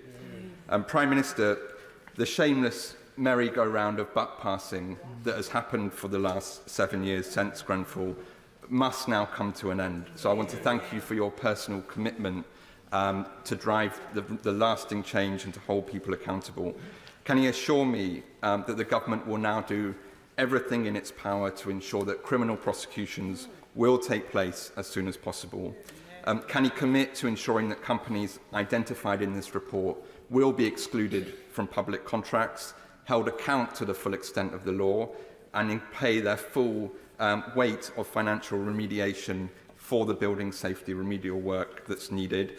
And can he ensure that the Phase 2 recommendations for central government will be a blueprint for real change, and that implementation of those will be swift and as comprehensive as possible, so that we can really say a tragedy like Grenfell will not happen again? Prime Minister.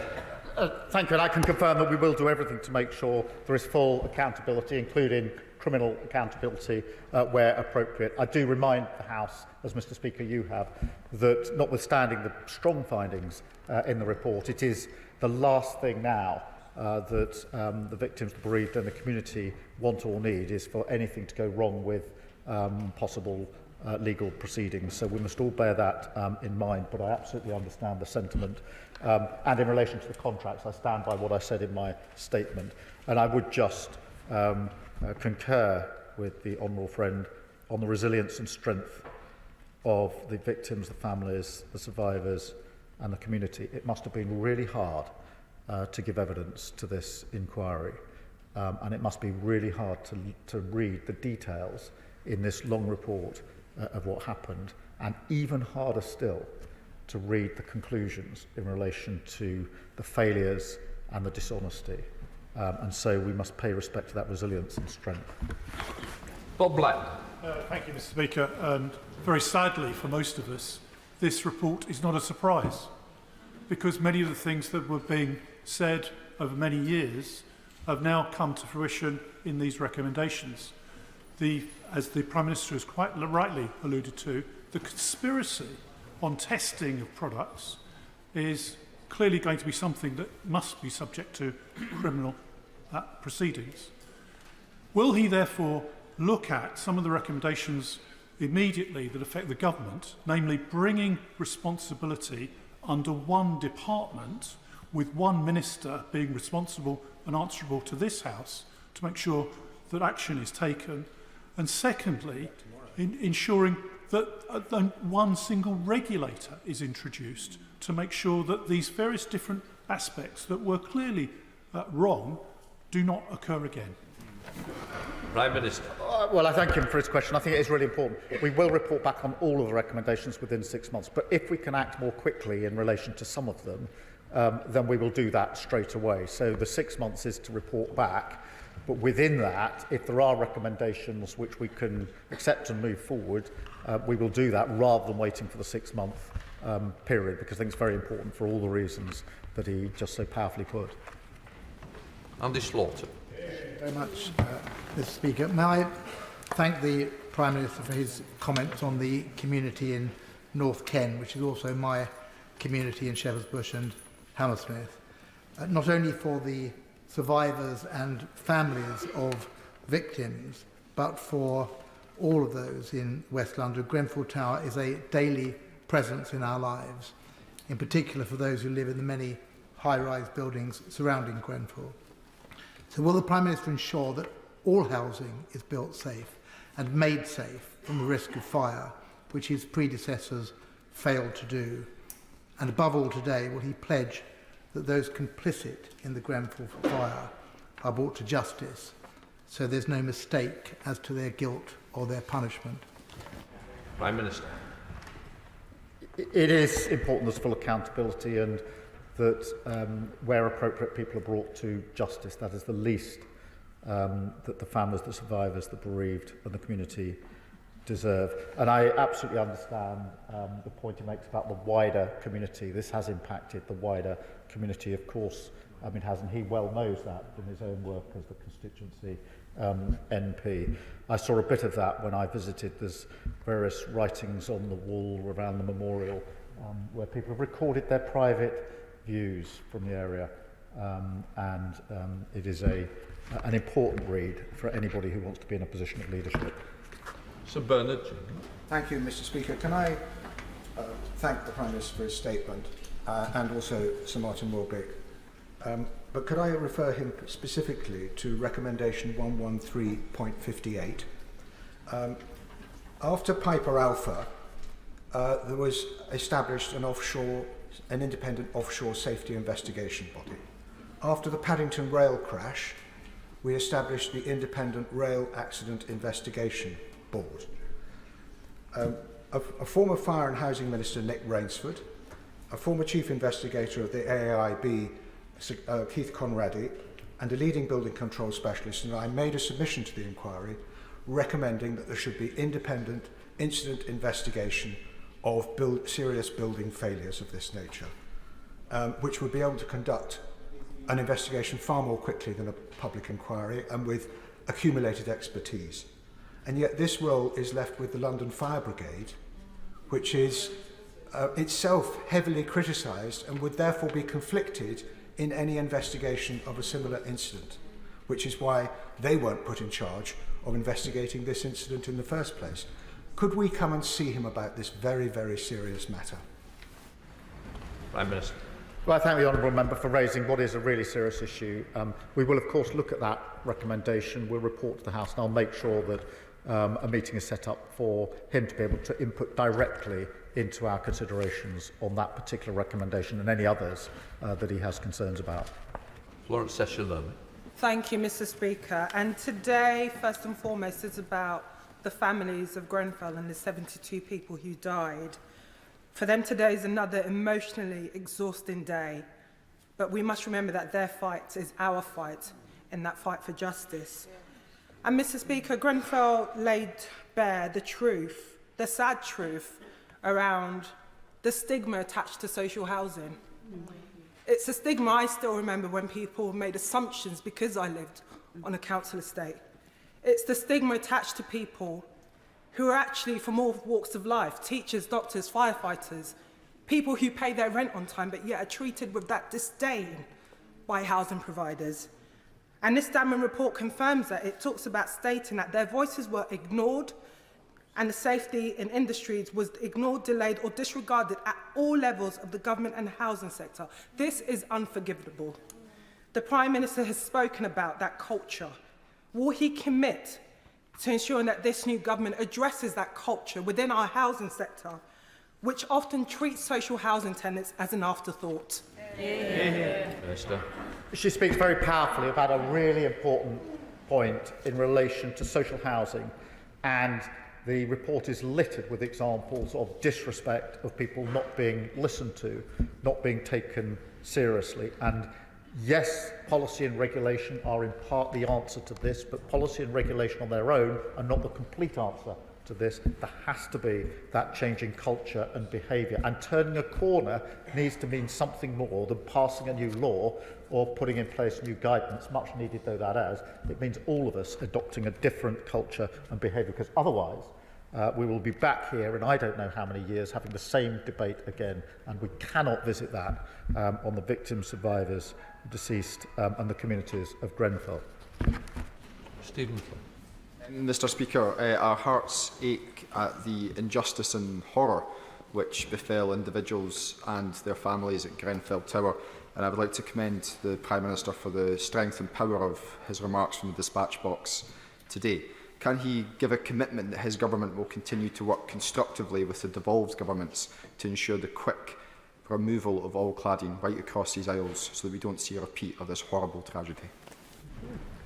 Prime Minister. Yes, and it's a really important point. It doesn't matter where you live, whatever the government that you're living under, the right to safe and secure housing is important whoever you are, wherever you are. The Deputy Prime Minister has already met the First Minister, and we will take every opportunity to work jointly on this as we go forward.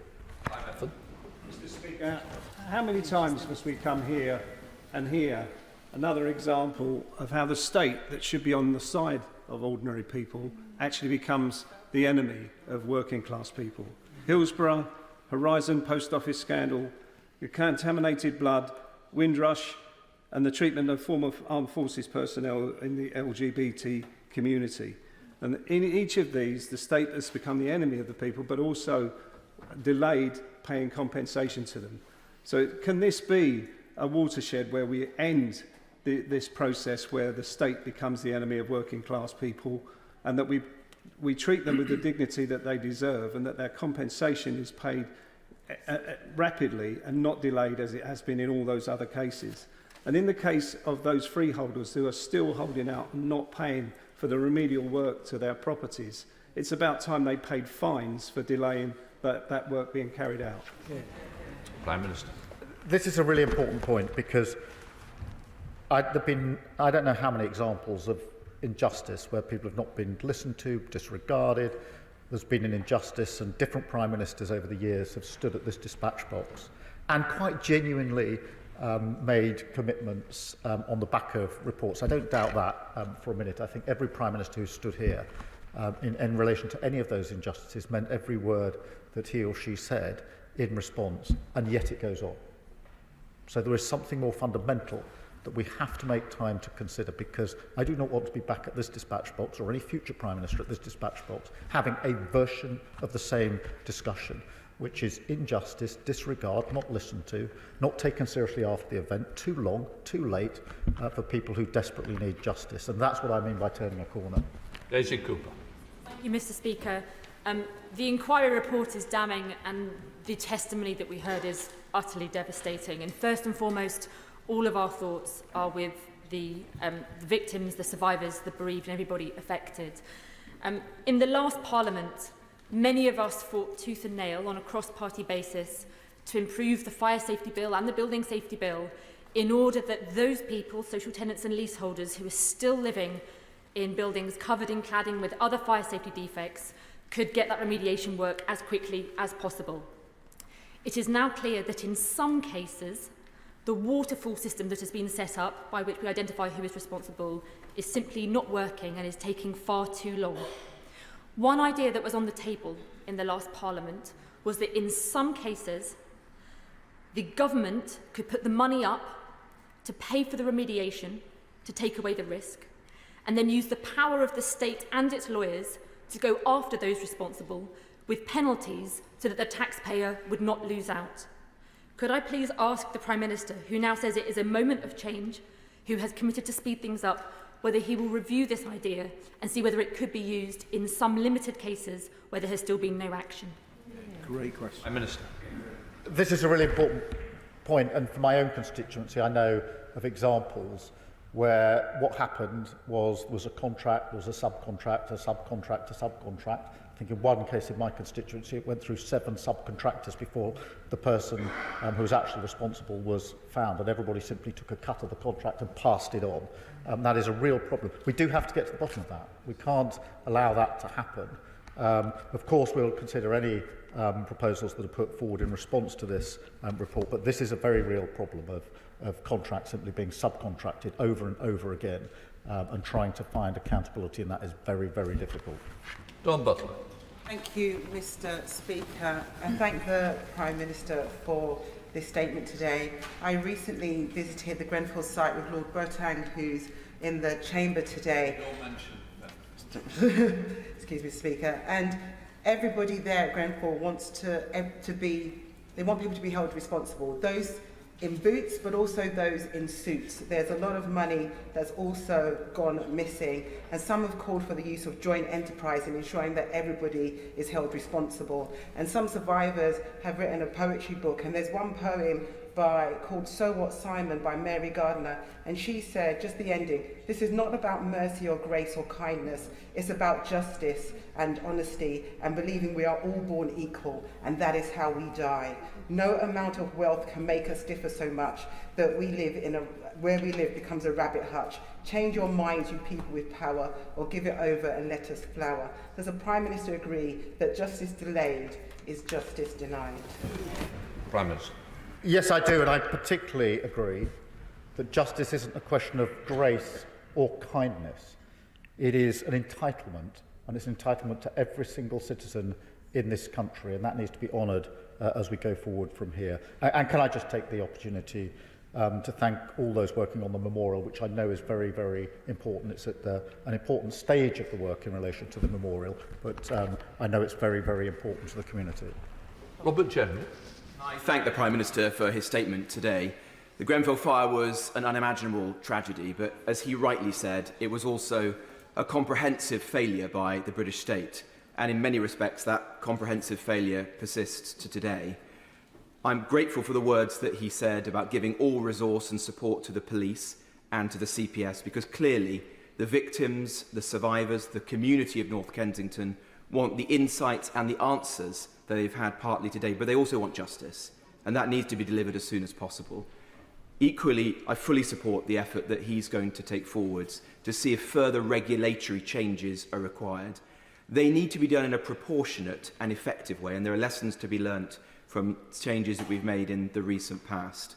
But when doing those, can I urge him to look in particular at the testing facility, the BRE, the status of that and the way it operates, which I think has failed significantly and is laid out in the report. And finally, can I concur with him on the broader point that he made today, which is that when one speaks to the victims and their families, one's left with a very strong sense that many people in social housing in our country feel like they are second-class citizens, that they are being treated with disrespect, and that must end. And would he take forward the work that began with the Social Housing White Paper to ensure that that never happens again in the future? Prime Minister. Yeah, I thank him for that question. Yes, all support will be given to the police and the CPS, and I absolutely agree this must be done as swiftly as possible. And I think the police have made a statement in relation to that earlier today. I'll look at the particular point he raises in relation to testing, but I think the whole House needs to come together to recognise that in social housing there has been a profound disrespect for a very long time across a number of communities, and we have to turn a corner on that. Margaret Millay. Thank you, Mr. Speaker. I ask if the Prime Minister will join me following the wildfires of 2022 in Dagenham and Rainham, the ongoing crisis at Launders Lane in Rainham, and now the devastating fire at the Spectrum building, also in my constituency, in commending the outstanding work of our emergency services. And will he comment on the government's plans to improve fire resilience and safety in residential buildings? and to hold those responsible to account when tragedies like this happen? Prime Minister.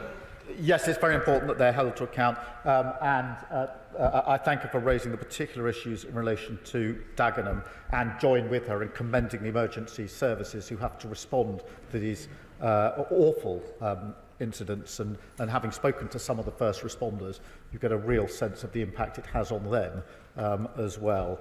And I know the Deputy Prime Minister has visited the Dagenham scene in the last few days. Jeremy Corbyn. Thank you, Mr. Speaker. I thank the Prime Minister for his statement and the way he delivered it, and Sir Martin for his comprehensive report. Those needless deaths that happened at Grenfell will never go away and never be forgotten. Those of us that have been on the silent walks for Grenfell every year since it happened and visited many times fully understand the strength of feeling and the anger, the deep anger in the community at this needless loss of life, brought about by a contract culture, deregulation, privatisation, ignorance and frankly contempt for working class communities by many who should have done much more to protect and defend those people. So I hope the Prime Minister's words will be carried through. Criminal action will follow against those that deliberately neglected those that were in a position of more appalling and extreme danger. Will he also assure the House that the removal of dangerous cladding that has happened on most local authority-owned buildings all over the country will actually now take place also in the leasehold private sector buildings that many of our constituents live in, where they are faced with enormous insurance costs because of the existence of dangerous cladding, and this has gone on now for several years, and as the companies that are responsible for this dangerous cladding refuse to pay up for it, the problem is then forced onto the people who are themselves victims of being put in this position of danger. There are so many lessons to be learned from Grenfell, and I hope that the words the Prime Minister just used about the contract culture in local government, the endless subcontracting, so that those responsible for dangerous conditions evade all responsibility, will end, and we'll end the idea of a local government internal market and instead have the principle of local government delivery of service as the primary responsibility to ensure all citizens live in safety, and that council housing becomes a thing that grows very rapidly in the next few years, and we get more good quality, secure council housing built for the good of the people that are living in desperate housing need, often currently in the private rented sector. Thank you. The point about leaseholders is a really important point, that we are taking action in relation to whether it's insurance or other issues that the House is well aware of in relation to leaseholders. It's important that is included in the work that we take forward. Absolutely committed to the quality of council and social housing as we go forward and build those 1.5 million homes. And just on this point about those that lost their lives, it is important, I know the whole House knows this, it isn't just a number. Each and every single one is a human being to be respected and cherished and remembered for who they were, not just a number. Benkel. On the council estates in Chelsea, which I have the honour of representing, Grenfell and the incompetence and indifference shown both before and after the tragedy by the local council and by the TMO are still very much discussed.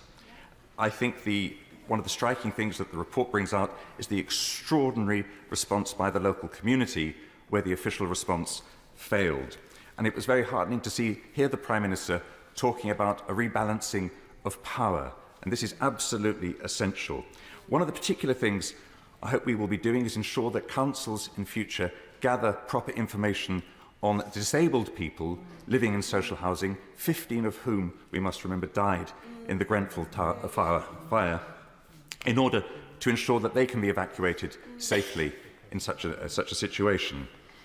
And so, as well as taking action against companies, which I fully support, will the Prime Minister commit to working closely with local authorities to implement the report, so to protect our fellow citizens, whether they live in social housing or indeed anywhere else, from this sort of thing happening again?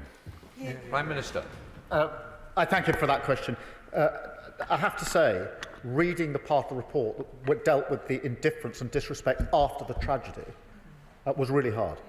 You would have thought at the very least, after a tragedy like this, with the failures that went before, that in the aftermath they would be treated with the utmost respect, and yet the same disregard carried on afterwards, the lack of basic respect and dignity, and that is part of what this report is all about. In relation to disabled people, it is really important that there are plans in place, and we've taken that forward in relation to people with disabilities who are housed in circumstances where they clearly need a plan for their own evacuation. And yes, of course, we'll work with local authorities on this and all relevant authorities.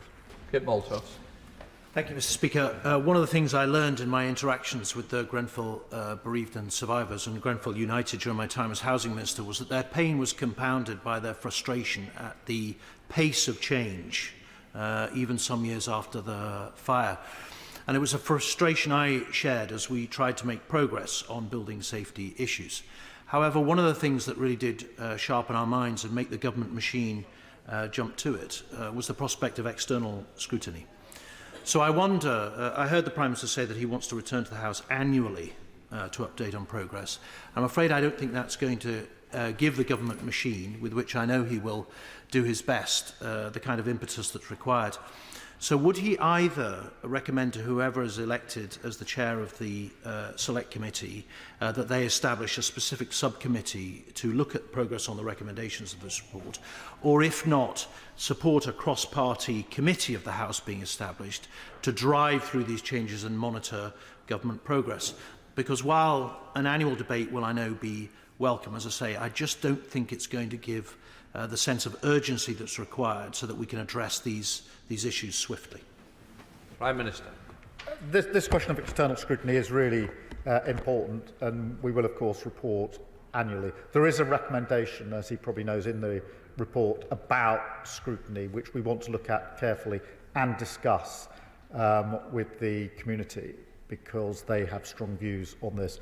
Obviously, we'll take into account views of members across the House in relation to this, including whether it should be something the Select Committee should look at. But I'm not sure that it's my role to tell the Select Committee what to look at. But I do agree that this question of external scrutiny and accountability is really important, and we have to make sure the most robust scrutiny is in place.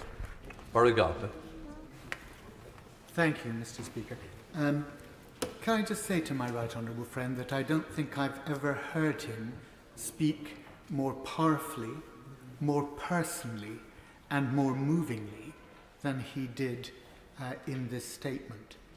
And I know that the more than 20,000 residents in my constituency who are still living in high-rise blocks with the nightmare of fire risk constantly upon them will welcome what he has said about the way in which the government will take a very consistent and measured view of the recommendations and move to implement them systematically. They'll also welcome what he said about prosecution of those who were responsible for the, and I quote Sir Martin, systematic dishonesty and deliberate and sustained strategies to manipulate the testing process. I want, though, to turn to remediation, because here I want to reinforce what the Honourable Lady from the Liberal Democrats said. Many of the owners of these blocks have sold on to further owners and further owners beyond that. And the Prime Minister referred to the subcontracting, but there's also been the on-selling. Some of those owners are now living in tax havens, British Virgin Islands and others, and they are simply not complying. They're not even applying for the Building Safety Fund to get this remediation work done. So will he consider very carefully what powers the government can take in order to take control of these buildings, get the work done, and then recover the costs, if necessary, by acquiring and selling the buildings themselves? Prime Minister. Well, I thank him for raising that issue, which is a very real issue. And I think one of the things that we need to do is to look at what further powers may be necessary. I don't think that we can suggest for a minute that the existing legislation, guidance and policy is already there and is sufficient. We need more powers, and we will be looking at that and bring proposals back to the House. And of course there will be a general debate, because I know that many members will want to discuss particular issues in their constituency of those that are fearful of the conditions in which they're living. Sean Barr. Mr Speaker, and I want to thank the Prime Minister for his very serious and compassionate statement today. The events of June 2017 do feel like yesterday, and I can't imagine how the people more directly affected must be feeling right now. We must act in every way we can together as much as possible. However, I note that the inquiry report does not make new proposals for transparency and accountability for social housing tenants and leaseholders, particularly around access to fire risk assessments and related information, which is still very, very hard for residents to access. I saw it myself in London. I'm seeing it still in Brighton. And I note that the previous government did not act on calls for housing associations to be subject to freedom of information, and that's despite calls that included from the Information Commissioner themselves as long ago as August 2017. So will the Prime Minister also act now to fix these kinds of gaps in resident empowerment and access to information, which will be very simple and are not covered by the report today? Prime Minister. We'll obviously look at all the recommendations that are there from this morning and report back to the House, but we need to look at wider issues as well, and access to risk assessments is a really important issue that we are considering, and there shouldn't be gaps. One of the benefits of a debate across the House will be an opportunity for these and further points to be raised that we will then take back and consider. Marsha Dakova. Thank you, Madam Deputy Speaker. Today, my thoughts are with the victim survivors, the family and the entire Grenfell community today. We know that systemic dishonesty and the many, many injustices meant that the people of Grenfell were treated like second-class citizens. Successive governments, the local authority and industry knew about the risks but failed to act. And as Sir Martin says, the deaths that occurred were entirely avoidable. 7 years on, no one has faced criminal proceedings, and there are still thousands living in homes wrapped in unsafe cladding. I welcome what the Prime Minister said today, and I welcome the way he delivered his statement, and I will also just put on record my thanks that the government will be implementing Phase 1 recommendation to ensure that every disabled person living in a high-rise block will have a personal evacuation plan specific to their needs. Thank you for that.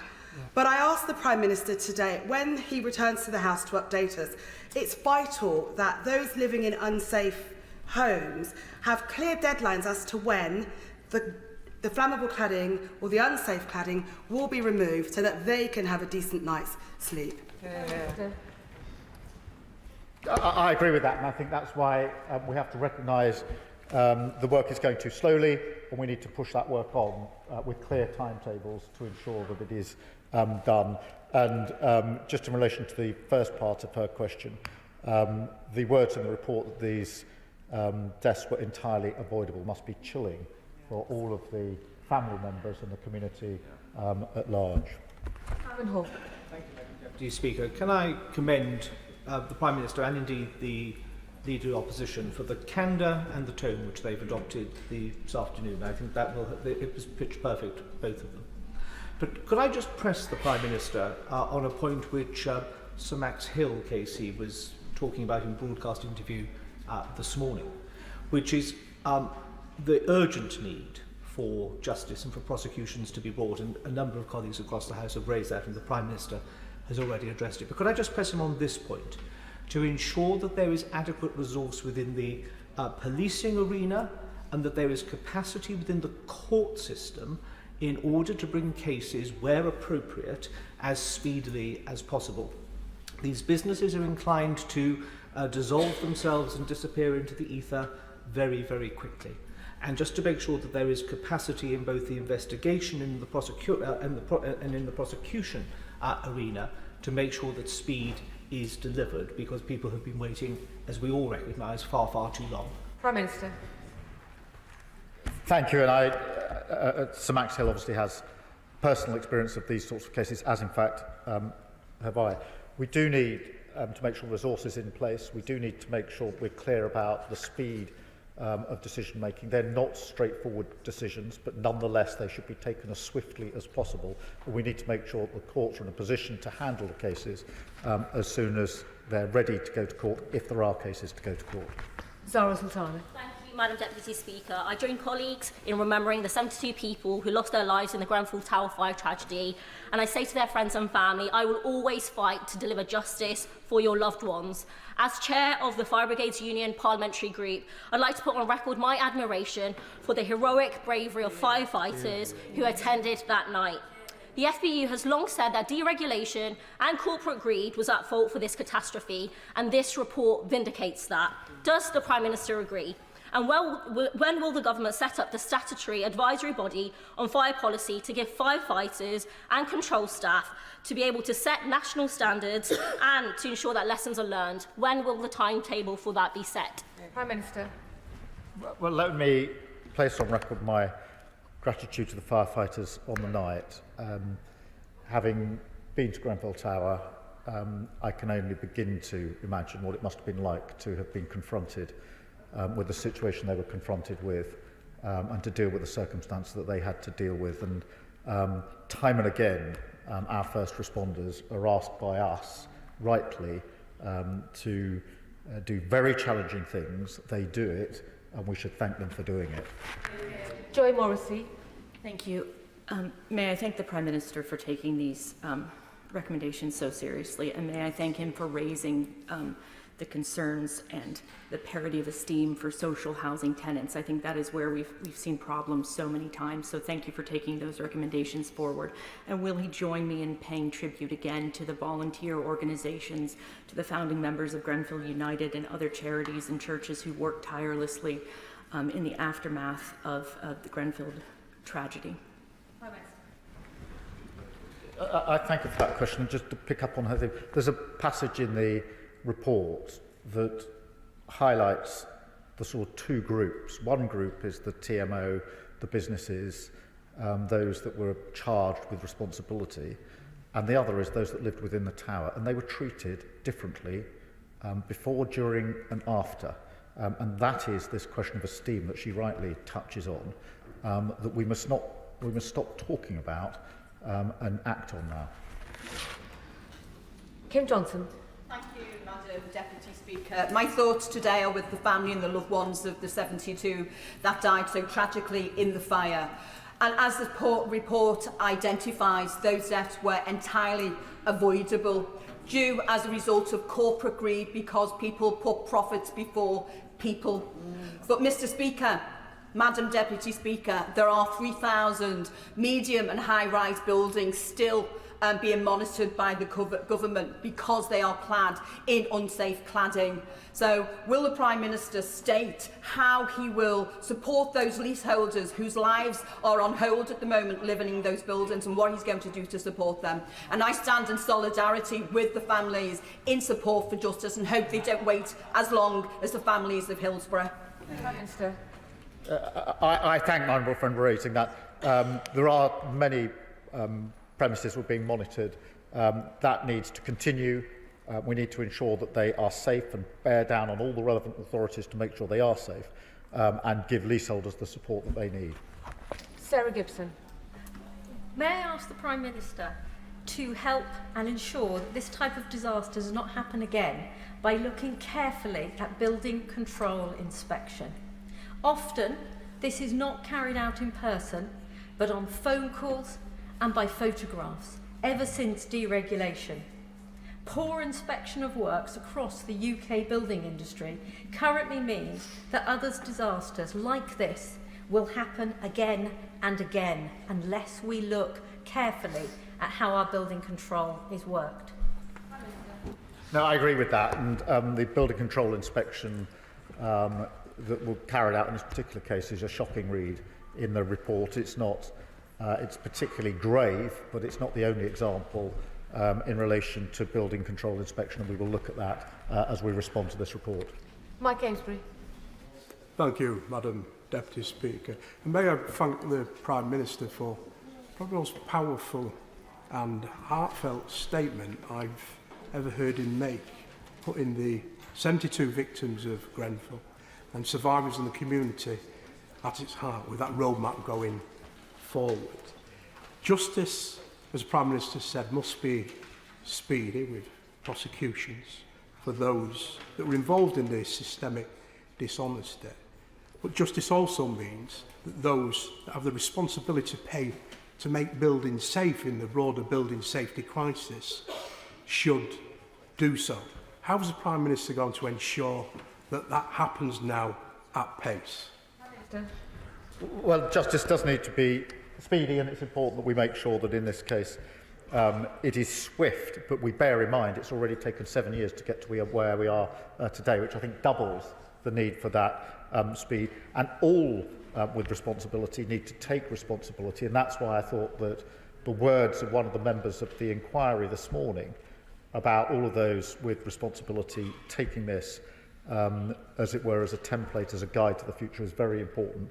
All those with responsibility for building safety includes me, and that's why I'll take that approach in government. Jim Shannon. Thank you, Madam Deputy Speaker. I thank the Prime Minister very much for the tone, the compassion, the understanding and the seriousness in his voice and his words today. The Prime Minister, I believe, honestly, sincerely, speaks for everyone in this House in the way that the statement has been conveyed, and we thank him for that. Can I also convey to all the families, on behalf of my party, DUP, and myself, our collective sympathies. We're never far from our thoughts, even though it's a number of years. The statement has catalogued failures. There are similar buildings in Northern Ireland. So can I ask the Prime Minister, will the findings and the recommendations be conveyed to the Minister at the Northern Ireland Assembly with the urgency that is required, and ever mindful that the Northern Ireland Housing Executive and others are financially stretched? So, Prime Minister, what help can be given to deliver the much needed improvements across this great nation, the United Kingdom of Great Britain and Northern Ireland? Thank you. Well, thank the Honourable Member for raising the question in relation to Northern Ireland. Of course, we must work with all of the relevant authorities in Northern Ireland, and I took the opportunity very early after the formation of this government to go to Northern Ireland to make clear that that would be the way I would work on all issues. It is particularly important in relation to the safety of people in the place that they live. Nestle Caliscan.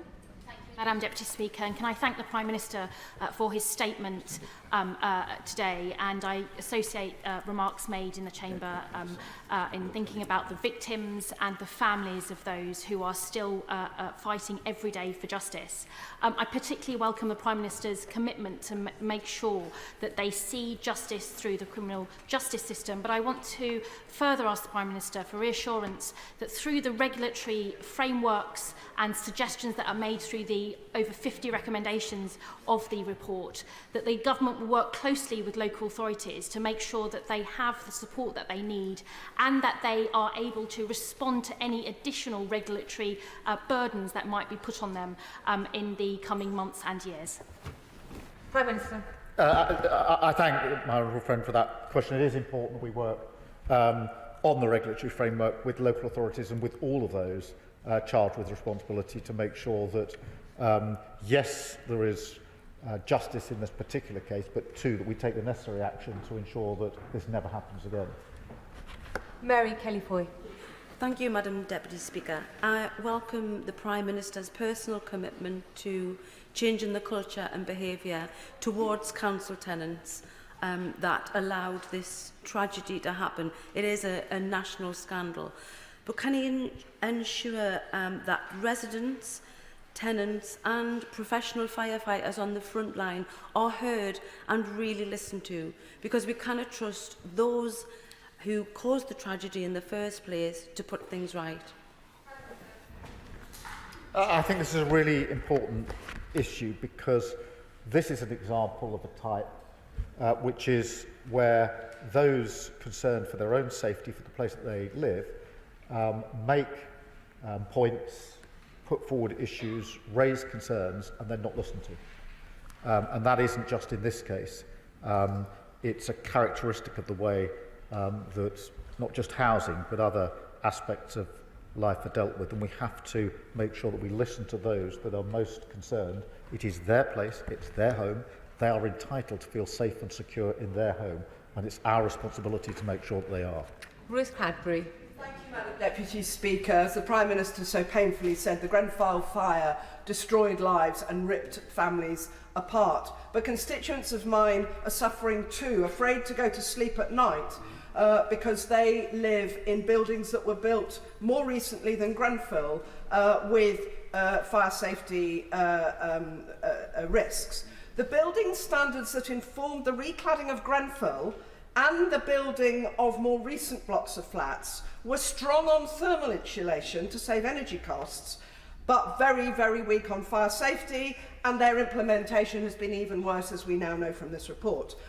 Other jurisdictions' building regulations can cover both thermal properties and fire safety risks.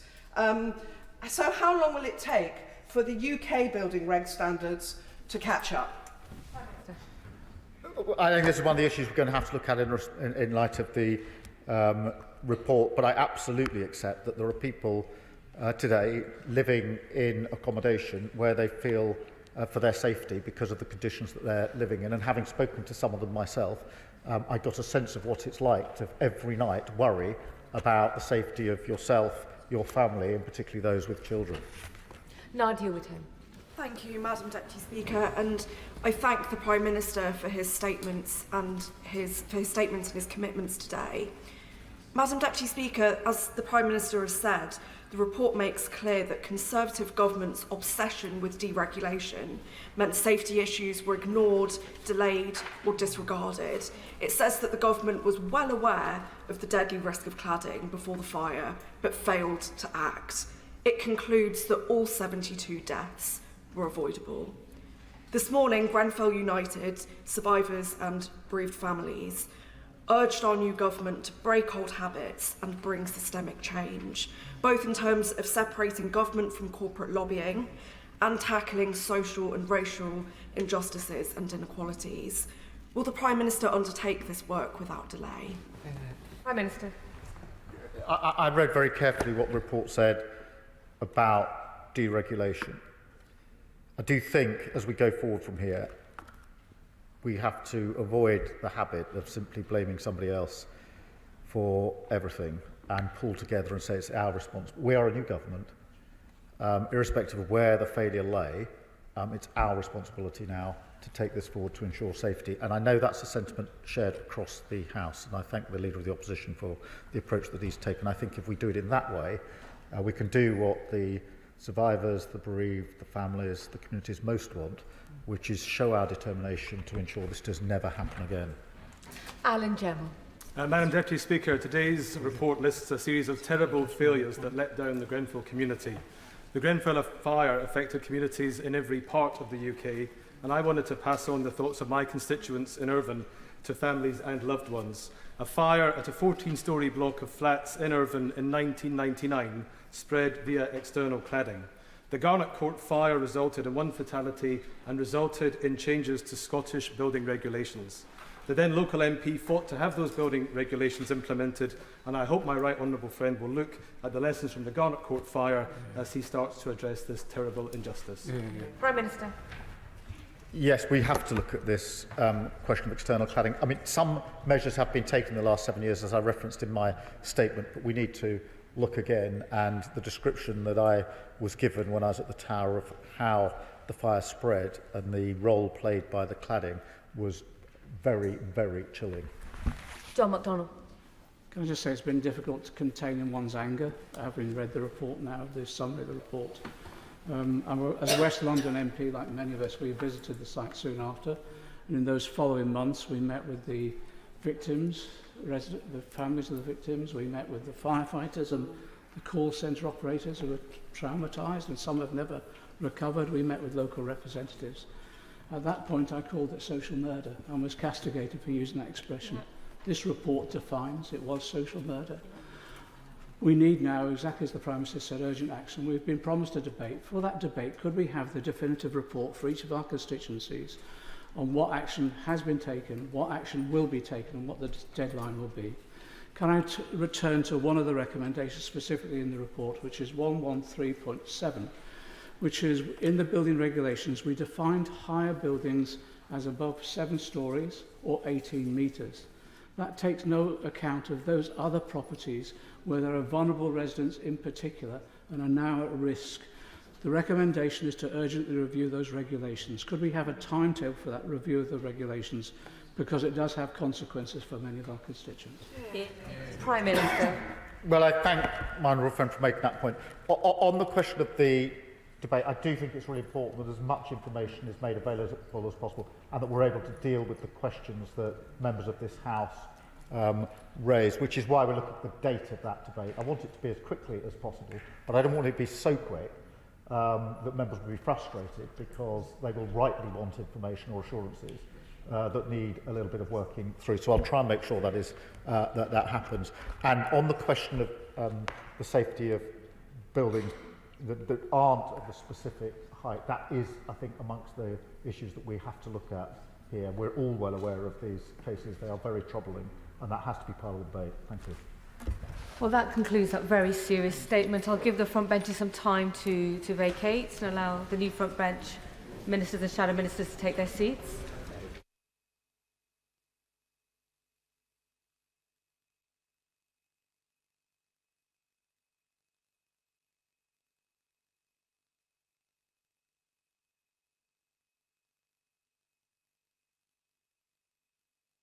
We'll now proceed to read the orders of the day.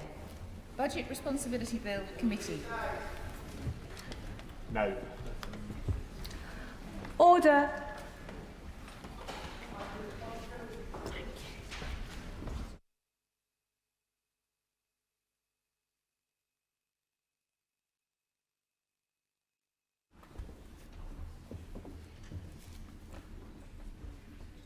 Order. Budget Responsibility Bill. I remind members that in committee, members should not address the Chair as Deputy Speaker. Please use our names when addressing the Chair, Madam Chair or Chair. We begin with Amendment 9 to Clause 1, with which it will be convenient to consider all other amendments selected and the clauses to the bill. I now call the Shadow Minister, Nigel Huddleston, to move Amendment 9. Thank you very much, Madam Chair. And can I first take the opportunity to congratulate you on your election. I promise, I'm going to promise to try not to try your patience over the coming weeks, years and so on, but we'll see how things go. Now, I wish to primarily speak today to the Opposition Amendment 9 and, of course, consequential Amendment 10, which effectively seeks to ensure that the fiscal lock proposed in this bill should also include any changes to the fiscal rules and would require the Office for Budget Responsibility to produce a report on their effect on public finances.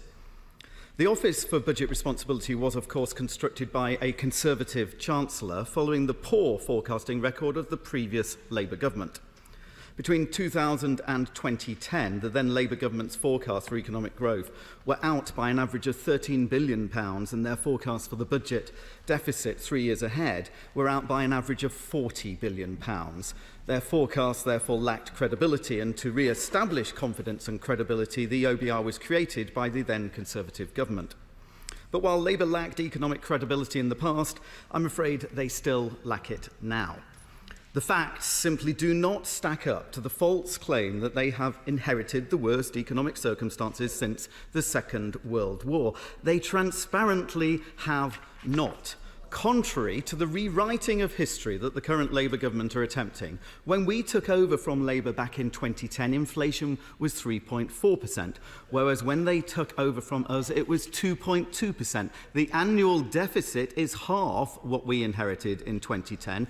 Unemployment is about half now than what it was in 2010. And we handed Labour the fastest economic growth in the G7. The dominant political and economic narrative since the Second World War is, in fact, as has been widely commented on, that every single Labour government ends up with unemployment higher at the end of their time in power than when they took over from the Conservatives preceding them. The British public should not be taken for fools. Just because Labour keep claiming something, it doesn't mean it suddenly becomes true, which is why clarity over plans and rules are so important. The fiscal rules are, of course, restrictions on fiscal policy set by the government to constrain its own decisions on spending and taxes. The fiscal rules set by the previous government said that the debt to GDP ratio should be falling within a 5-year horizon, and the ratio of the annual budget deficit to GDP should be below 3% by the end of the same period. Labour's manifesto for the election proposed the following fiscal rules: balancing the current budget so that day-to-day costs are met by revenues, and debt must be falling as a share of the economy by the 5th year of the forecast. So, on the surface, the debt rules appear to be broadly the same under the new government. The government has even said it has an ironclad commitment to reduce government debt. It is therefore of critical importance what definition of debt is used for the fiscal rules. And clearly, any changes to the fiscal rules are financially significant decisions because they affect how much the government can borrow and spend.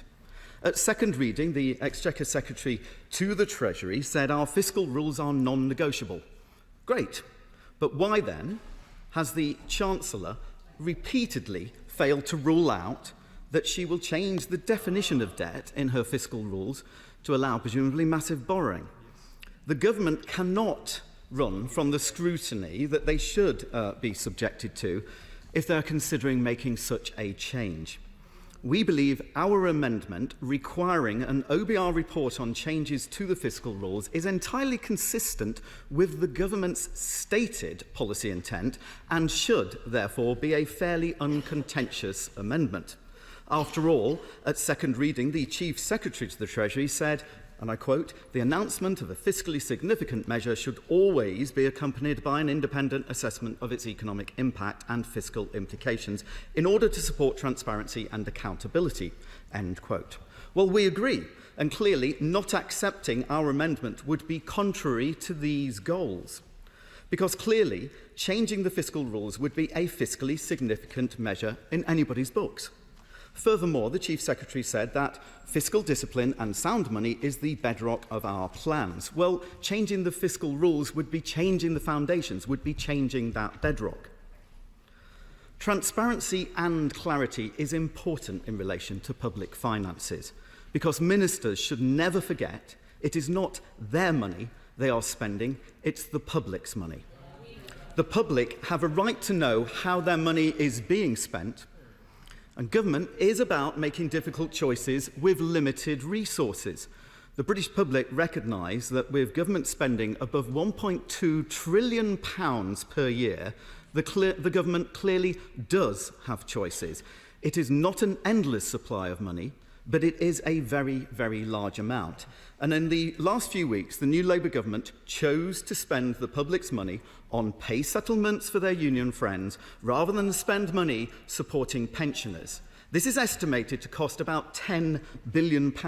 They also chose to spend £8.3 billion on a public energy company, £7.3 billion on a national wealth fund. So far from inheriting a £22 billion black hole, they actually just spent £25 billion creating one within the first few weeks of coming to power. I thank my honourable friend for giving way, and he's making a fantastic speech on the importance of the responsibility of our public finances. Much of this bill is concerned with responsibility and transparency.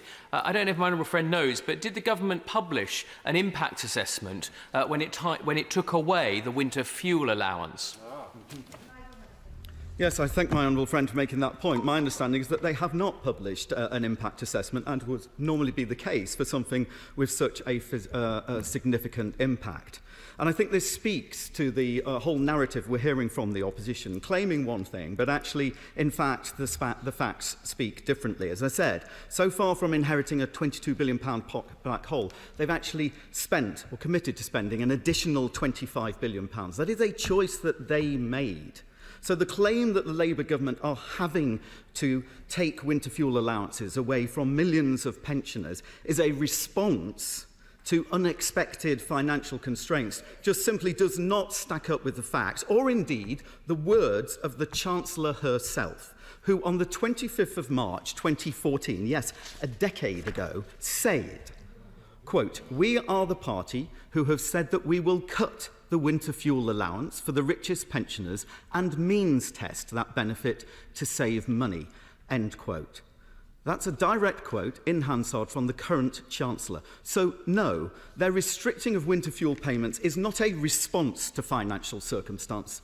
It's a long-established, clearly stated Labour policy intent, a deliberate policy choice, but a policy that they conveniently forgot to tell the public about in the run-up to the last election. But I hope that the government can be straight with the public on this point about the fiscal rules, accept the amendment that we are proposing, and provide the assurance to all members and the outside world that there is no sleight of hand here, that the bill they propose will work as they say it is intended, and will include financially significant decisions, such as on the levels of government borrowing, on the fiscal rules. I would appreciate it, therefore, if the Minister could confirm in their wind-up that the government does not intend to change the definition of debt in their fiscal rules, does not intend to practice some accounting trick to hide the level of government borrowing, and confirm that the government does indeed wish to be clear and transparent about the public finances. If the Labour Party vote against our amendment, it will merely prove that they are planning to change their fiscal rules at the budget, to borrow more money, increase debt, and run away from independent OBR scrutiny, the very opposite of the stated intent of this bill. Thank you. Marvellous. We come to our first maiden speech. Dr. Oh my, forgive me. The question is that Amendment 9 to Clause 1 be made. What is that? Perfect. Now we will now move on to more substantial contributions, and I go to the first maiden speech, Dr. Jiran Sunder. Thank you, Madam Chair, for allowing me to rise and give my maiden speech in this House. Like every member across this House, it is the greatest honour, privilege and responsibility of my lifetime to represent my community of Loughborough, Shepshed and the villages. But I rise at this, the most difficult moment for our communities, for our country, since the Second World War, when many feel despondency, despair and anger.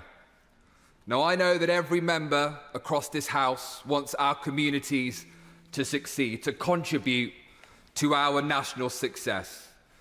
It is what my community has done before and will do again, with hope and determination. Now, my story does not begin in Loughborough. I was not born there, but it is where my friends, who are now my neighbours, who have made it my home. My story, instead, begins in rural Punjab, 4,000 miles away, where my father was born almost 70 years ago, where his chances of dying before his 5th birthday were 1 in 4. Today, a child born in the same place is around 9 times less likely to die. That is what economic growth means. It means less suffering, it means less misery, it means less death. That's why I became an economist, to build prosperity and to lessen misery. I learnt my trade in the Treasury, and I then went to work in Somaliland, one of the poorest nations on earth, where I helped write their economic policy, their budget and their national development plan. But it's also where I saw the horrors of climate change lead to drought, hunger and death. But it is where I learned that even in the darkest of hours and the most difficult of moments, we can build prosperity. And now I stand here as the elected Member of Parliament for my community. And it says something remarkable about our nation, that the fact that I, as the son of immigrants, am standing here is in and of itself unremarkable. It speaks to our common culture, a culture forged of different backgrounds, a culture that not only rejects the violence we saw over the summer, but completely rejects its reasoning too. My election represents an historic first for my community. I am a member of an underrepresented minority. I am, of course, the first Member of Parliament elected by the men and women of Loughborough that has a beard. And to the organisers of the Beard of the Year competition, call me. Luckily for me, my dad is not eligible for that particular competition. And I know that the Right Honourable Member for Islington North has won the award several times. I hope he doesn't mind me winning the prize this time, as long as I let him win the argument. My predecessor in this place, Jane Hunt, was not a contender for this award, but no one can doubt her commitment to Team Loughborough, and every single member across this House and across my community wishes her the very best, especially as she has recovered from cancer. Her predecessor, the Baroness Morgan, has talents that are well known both in this and the other place. And before her, my good friend and mentor, Andy Reid. For those members who know Andy, they know that he is still a leading figure of sports policy. And they will also know that Andy is the nicest man in British politics. It is his character that I hope to live up to in this place. But I do rise, Madam Chair, at what is the most difficult time for our communities and our nation since 1945. Our communities are in crisis. Wages in my constituency, £10,000 lower than had we grown at New Labour rates. The divides caused by deindustrialisation have widened from cracks into chasms. Young men who used to leave school and get good jobs are now 20% less likely to get any job. And in our most deprived neighbourhoods, life expectancy falling before the pandemic. But more than any fact, more than any figure, the despair, the despondency, the anger.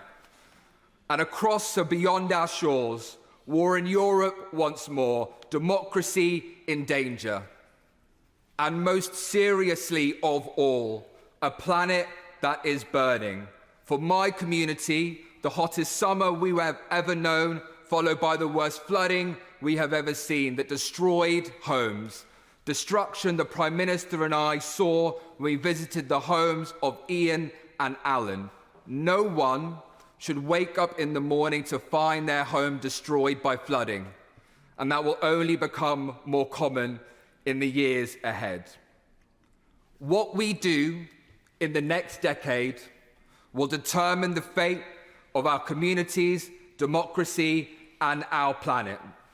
We will either rise to this moment, build prosperity for all, protect democracy, and stop emitting carbon, or everything we hold dear will crumble and fall.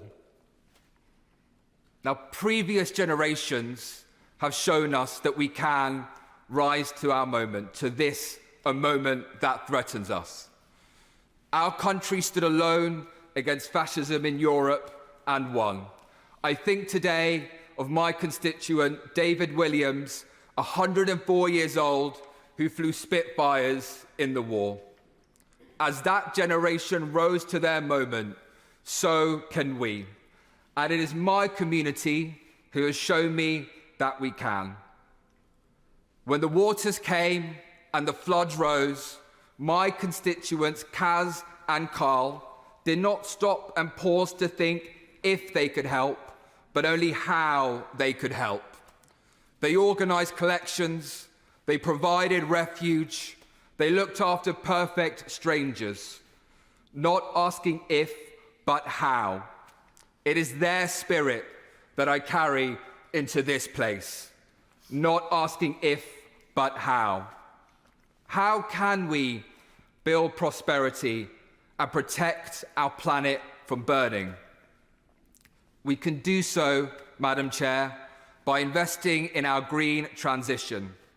That creates good jobs and gets wages rising for the people and places left behind when the factories closed. That is what we can achieve. And we are seeing it work already in the United States. In my community has world-leading hydrogen research and industry. Green hydrogen we need for fertilizer, and to keep our trucks moving. It is not a coincidence that I have chosen to speak in this debate with Treasury ministers on the front bench, and I say to them, get out the chequebook. They're very excited by that. Because I will be asking for money from both the National Wealth Fund and GB Energy. But this is about more than cash. It is about rebuilding hope and prosperity. As a previous generation rose to their moment. In the midst of the most destructive war in the history of humankind, an economist wrote a report that still defines our nation. He wrote, freedom from want cannot be forced upon a democracy. It cannot be given to them. It must be won by them. And it was won by them. They built prosperity for all, with good jobs across our country, education for all, housing for all, healthcare for all. As that generation rose to their moment, so will we, by building prosperity, protecting our planet, and ending despair and despondency. As previous generations rose to their moment, so we will too, with the hope and determination that defines our communities, that defines our country. Thank you, Madam Chair. Indeed. Very strong maiden speech without a script in hand. Your parents will be proud. Andrew Griffith. Thank you, Madam Chair, and it's a delight as ever to serve under your chairmanship. I'd like to congratulate the new member for Loughborough on his maiden speech. His kind comments about his predecessor, Jane Hunt, a great colleague of this House, and it was one of my great pleasures in my previous role as Minister for Science and Research to visit the fine university that he now represents. I wish him and they well, and I wish him all the very luck with his front bench in procuring the financial support that he seeks. Madam Deputy Chairman, this is a disreputable bill, if we're brutally honest, and it's a piece of political theatre that all of us in this House, on both sides, should think very strongly about giving our support to. The history of this place is of legislation made in haste, about which this House subsequently repents in leisure. And I say in all seriousness and in the spirit of this place, that at a time when there is a low trust in politics, do our constituents, the honourable members' constituents, when they trooped into the ballot box and returned him to this place only weeks ago, do they seriously expect that our role is to give away even more of our responsibilities? Do our constituents, can any of us hand on heart say our constituents know what and who the OBR are? Do the electors of Bristol North West, Hampstead and Highgate, Richmond Park, or indeed Arundel and South Downs send us here to this place only to give away our duties and responsibility to unnamed, unknown, unelected officials, well-meaning no doubt, of the Office of Budget Responsibility? Madam Deputy Chairman, hands on the face of a stopped clock are sometimes more accurate than the OBR forecasts, as at least they are correct, for sure, twice a day. And in truth, this legislation put together at breakneck speed has more holes than a Swiss cheese.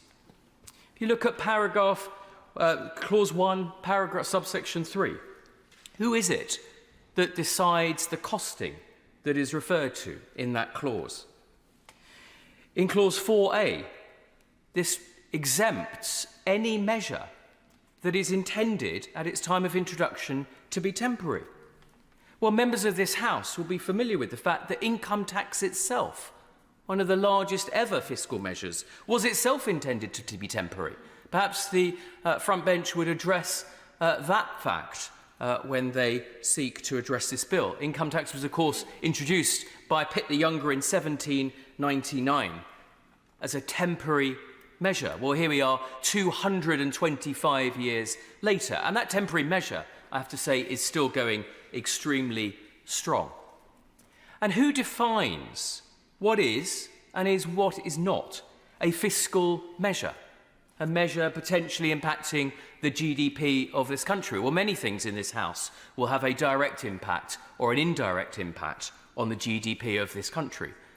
The decision by Tony Blair to take us to war without a vote in this House undoubtedly impacts on the GDP of this economy. Decisions, if this House choose to make them as is its right, to introduce a 4-day working week, would have a material impact on GDP of this country. The Centre for Business Economics and Research estimate that every bank holiday costs this country $3.6 billion, approaching up to $3.6 billion.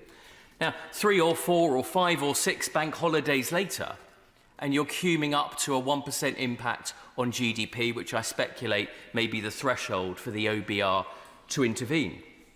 Trade deals, if the government benches, fulfilled their ambition to realign with Europe, to federate and once again abrogate our trade to Europe.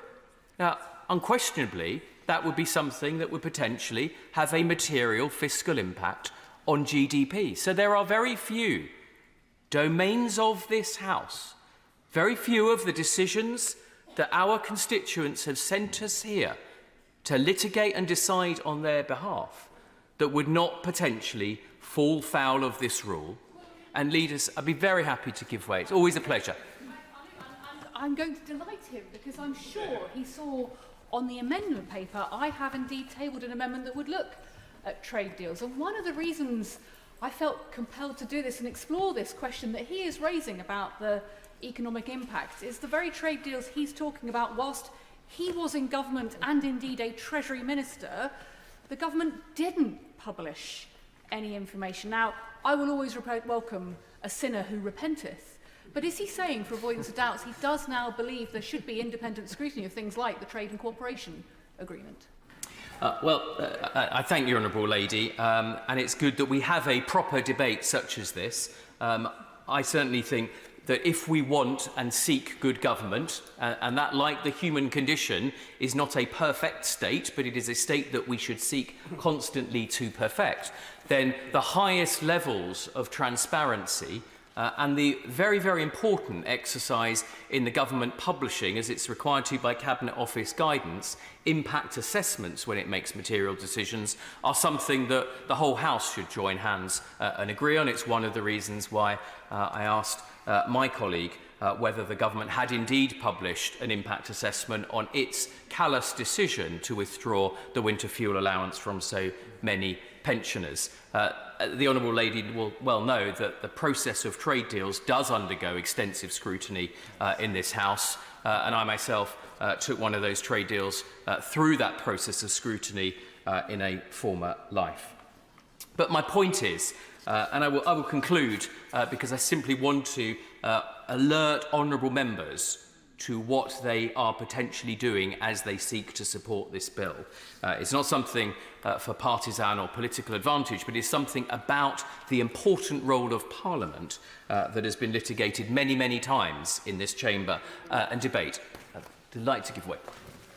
I'm grateful to the honourable gentleman, and unsurprisingly, I've listened to his speeches on a number of occasions. I agree with quite a lot of what he's saying about transparency. But does he agree with me that the burden of the points he is making is that you can't make a government behave better or govern more effectively by quangos? And that this quango was set up by George Osborne to trap an incoming Labour government and restrict it and slow it down. And it's an odd thing that we see this quango being gilded. Well, the honourable member for Blakely makes, as ever, an important and weighty contribution. And I think he's exactly right in terms of the direction of travel. Now, we will all, on both sides, find our own particular point on the envelope in terms of the balance between organisations that can hold us to account. Organisations in particular that hold a mirror to government and ensure that this House acts with the best and most accurate and well-meaning data. But he's also right, and my core point about this is that we are sent here by our constituents. Again, I congratulate the member for Loughborough, who's been sent here on behalf of his constituents, given a fine speech today. But I don't believe, and he may intervene and correct me, but I don't believe that the citizens of Loughborough, whether they voted for Jane Hunt or for our new colleague in this place, intended that one of the very first actions that he and we would do as legislators here today would be to award more of our powers, place more fetters upon ourselves. This is the right chamber for accountability. We should hold ourselves to account. We have a number of ways in which to do that to ourselves. And there's a very real issue about what the honourable member talks about, quangos, arm's length bodies, and how we hold ourselves to account. That, Madam Deputy Speaker, is my point. I understand there are many colleagues who wish to get in today. I support the amendment put forward by my honourable friend because, again, it's quite right that we have the rules. I was an accountant by training, and the first thing you learn, whether it's in accountant or performance sport, is you play by the rules as they are. You don't seek to rig the rules in your favour. Thank you very much. Tracy. Thank you, Madam Chair. And it is a pleasure to be speaking in the same session as the maiden speech that's been given by the member for Loughborough, and I'm sure there are others coming as well that will show just how impressive the new generation of MPs are, I'm sure, across the House. It's also a joy to follow the member from Arundel and South Downs because I've always enjoyed the experience of listening to him as a former Treasury Minister in the previous government. I watched him, debated with him, tried to encourage him to take on the buy now, pay later lenders. That is current to what I will speak to today about legal loan sharking. But I have to be honest, being lectured by former Conservative ministers about fiscal probity is a bit like being lectured by Toad of Toad Hall about safe driving, given the experiences of many of our constituents that have led to the need for this legislation. So let me start by putting on record my support for this legislation, because anybody, frankly, who's had to renegotiate a budget, a mortgage since the Liz Truss budget knows exactly why it is needed and exactly why we must protect the British public from the consequences of bad decision-making at a national level, because we saw so many examples of it under the previous administration that they have paid the price for and will continue to pay. Of course I will let him intervene. I could... Grateful for the honourable member for Walthamstow. But of course, what this legislation does not do is fetter the last government, previous governments. What this legislation would do is fetter the discretion of her own front bench. And in that context, does she not perhaps enjoy the confidence in her own front bench that many others seem to? Bit disappointed there that the member didn't seek to call me ratty. But I'm also quite struck by the fact that a former Conservative Treasury Minister is getting up, not seeking to hold himself accountable for the consequences of decisions made by the previous government, or indeed defend them, but simply saying, well, you're going to be held to a higher fiscal standard. I think we welcome a higher fiscal standard on this side. That is the purpose of this legislation, because political decisions will still be made, but we will make them with the benefit of independent information. And he will know there were many debates in the previous Parliament, indeed previous before that, where independent information verification about the economic impact of policies mattered and was missing. And indeed, he raised trade deals. That's exactly an example of one where we didn't have independent information. I will briefly comment on that because I do know that my amendment has not been selected. I know the member for Arundel will be as disappointed as I am. The amendments that I have put forward are intended to probe this legislation and this concept of fiscally significant. So amendments 6 and 7, and indeed 8, although it was not selected and seen as within scope, are about this question of how do we hold ourselves to account for the impact for future generation. I am not here to make a maiden speech. I am essentially the old guard now, because I've been here for 14 years. I know it's very sad, remember. Everyone was looking at me with horror. Yes. But in that time, many of us have had persistent concerns, and one of my concerns has always been the private finance initiative. This government is asking all of us to make some very tough decisions and support some very tough decisions because of the economic mess this country now finds itself in. It is my view that we must look at all outgoings in that process. And the challenge with private finance is just as if somebody came to your constituency surgery and they had multiple outstanding loans and they could not pay their rent, you would seek to look at the debts that they held. So private finance is the legal loan sharking of the public sector. And my amendments 6 and 7 are about that process of getting a grip on the debts that we have and making sure moving forward we learn from the damage that private finance has done. Let us be very clear, nobody can absolve themselves from private finance. Governments of all persuasions have sought to use this process. The ability to put only the repayments rather than the substantial cost of borrowing on the books. Started under John Major, yes, multiple PFIs under the previous but one Labour government, and indeed the previous Conservative government continued to use private finance up until 2018. That is why, as of February this year, there are still 700 PFI schemes which represent a capital value of £57 billion, but for which we will pay back £151 billion in the years ahead. When we are asking pensioners to pay more for heating their homes, we should be asking how we can pay less for the private finance debts that we have built up. Private finance was about being able to build things like schools and hospitals, and anybody who knows in their constituency whether they have an outstanding PFI debt or indeed has a school or a hospital, as I do, with Whips Cross Hospital that urgently needs rebuilding, the importance of being able to access private finance. So let me say, for avoidance of doubt, I am not here with amendments to say that we should never work with the private sector to raise finance. I am here to say that PFI was catastrophically a bad deal, and that cumulatively it would meet the targets in this legislation about 1% of GDPR. And so I see GDP rather, and so I see this as a fiscally significant policy. The amendments I've put down, therefore, are about trying to understand how we will deal with cumulative debt and cumulatively fiscally significant policies. I'm grateful to my honourable friend and agree with her completely on the points that she's making as a sort of member of the even older guard than the original, the OG. than she is. Certainly the old guard from the start of the last Labour government, which is relevant because at that time I had a discussion with the then Paymaster General, Geoffrey Robinson, about the costs of PFIs for hospital, and his answer was succinct. If you want the hospitals, then you have to go down the PFI rule. Why he was saying that was because the Treasury rules were so rigid in terms of finding money for socially needed hospitals in this case, that they had to work around them at the eventual huge cost to the taxpayer. And there is a warning there about rigid rules and not dealing with the reality. He won't surprise, I don't just agree with him on his football teams, but also on his analysis.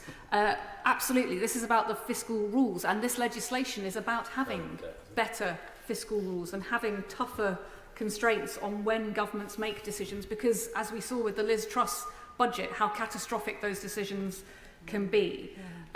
PFI is something many people will have come across in their individual constituencies, but it's worth putting on the record just how big it is, because that is relevant in the context of this legislation. We're talking about 700 projects, but actually each project can be hundreds of individual buildings. So, for example, one of them is 80 schools alone, of those 700. So you can think about the scale that we're talking about. About half of it is held between the Department of Health and Department of Education. This is our schools and hospitals. This is how we built desperately needed schools and hospitals. but the cost is absolutely critical, because for some NHS trusts, the percentage of their total budget that they are now spending on repayments on PFI is 13%. For some, it's £2 billion a year. In practical terms, that means that some NHS trusts are spending more repaying what is essentially a payday loan for the public sector than they are what they're paying on drugs for their patients. It is a huge drain on our public finances. During the pandemic in 2020, Norfolk and Norwich University Hospital paid £66 million to service its PFI commitments. That is the same that it spent on lab equipment, surgical tools and PPE. UCLH Hospital has already paid out £200 million in dividends to the company that owns its PFI. So this is not just money going on repaying a debt for building a hospital. This is money going out in pure profit to these companies. That is why I draw the parallel to the payday lenders and indeed to the buy now, pay later companies, because once you're hooked in, you have to keep paying the debt. It's not just within the NHS. Hanson School in Bradford has reached a debt of £4.16 million because of its PFI debt. It's now referred to as the UK's orphan school because nobody wants to run it or take it over because of its financial position that it's in. Liverpool City Council pay £4 million a year for Parklands High School, again built under PFI but no longer needed because of falling school rolls. They've roughly £42 million left to pay back on that contract for an empty, dead building. The Equity Solutions company which owns it has posted £340,000 of profit this year alone from that project. PFI companies have made £111 million in pre-tax profit from education profit projects alone. That's about £800,000 per project. That is the equivalent of 5,500 new teachers' salaries. The reality about this is that we don't let schools and hospitals go bust. So although these companies took on these deals to take on the risk of rebuilding your public infrastructure, the reality is they've taken on the ability to print money. And that is what these deals are doing. And I will wager every new MP and existing MP will have had a conversation with somebody in their local government, with somebody in a local hospital, or somebody in a local school who talks about the damage that PFI is doing to their budgets as if it is non-negotiable. These amendments today are about changing that culture. Because one of the challenges here is we've let these companies run rampant. That doesn't mean that we shouldn't work with the private sector. It does mean we should learn the lessons, and I think we can learn some very simple lessons. For a start, a lot of these companies are incorporated in overseas territories, which raises questions about the amount of tax that they are paying on these deals. These deals, that tax was part of the Treasury assessment originally as to why it was good value for money to work in this way, why my colleague was told that was the best way to get a school or hospital. Also, we could learn from payday lending in capping what these companies pay. After all, we cap the returns on defence projects. It makes no economic or ethical sense to say that we cap what you can earn from a military contract, but when you build a school and hospital, it's free rein. Above all, we need to know how much we owe, because even the major projects infrastructure within government could not get a grip on the total reality of our PFI commitments to date. Partly because this has been done at a local government level, it's been done through devolution, it's been done in silos in companies. So it seems a very simple thing to me, because even if these debts are being held overseas, the people paying them are very much here. Northampton, 42 schools costing £30 million per annum, including £4.2 million in pre-tax profits in 21-22.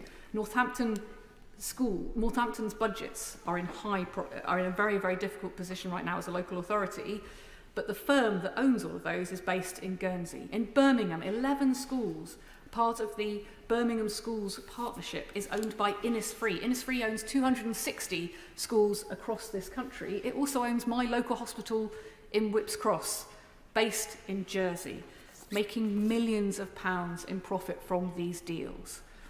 We've never consolidated these loans to ask ourselves whether we could renegotiate them as a country and therefore claw some money back, because we don't know who we owe what to or how much that's going to cost. Amendments 6 and 7 are about the challenges at the threshold this legislation poses, because it's absolutely right to set a threshold as to what is fiscally significant. And individual PFIs would not go anywhere near a threshold of 1% of GDP, which is about £28 billion. But when you add them up, it's very clear with what we know already about our PFI commitments that it does.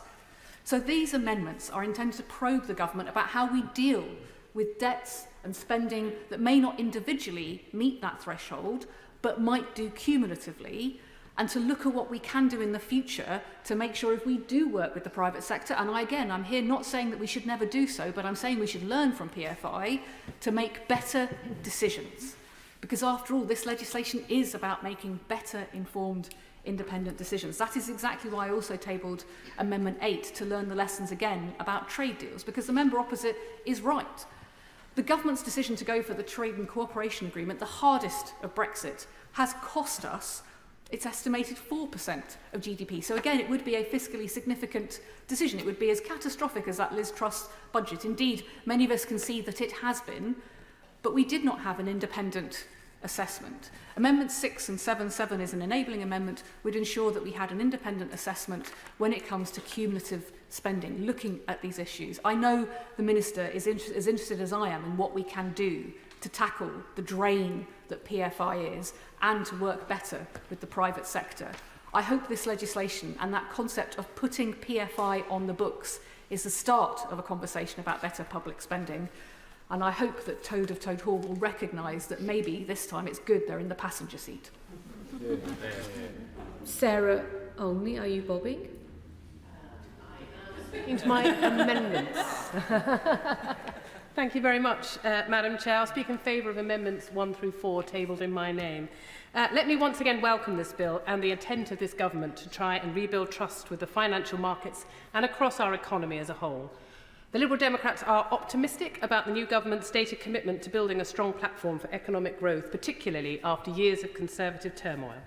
And I remain hopeful that this bill can support fiscal responsibility and transparency and help to prevent a repeat of the Conservatives' disastrous mini-budget. The amendments tabled in my name would strengthen the legislation so that this aim can be achieved.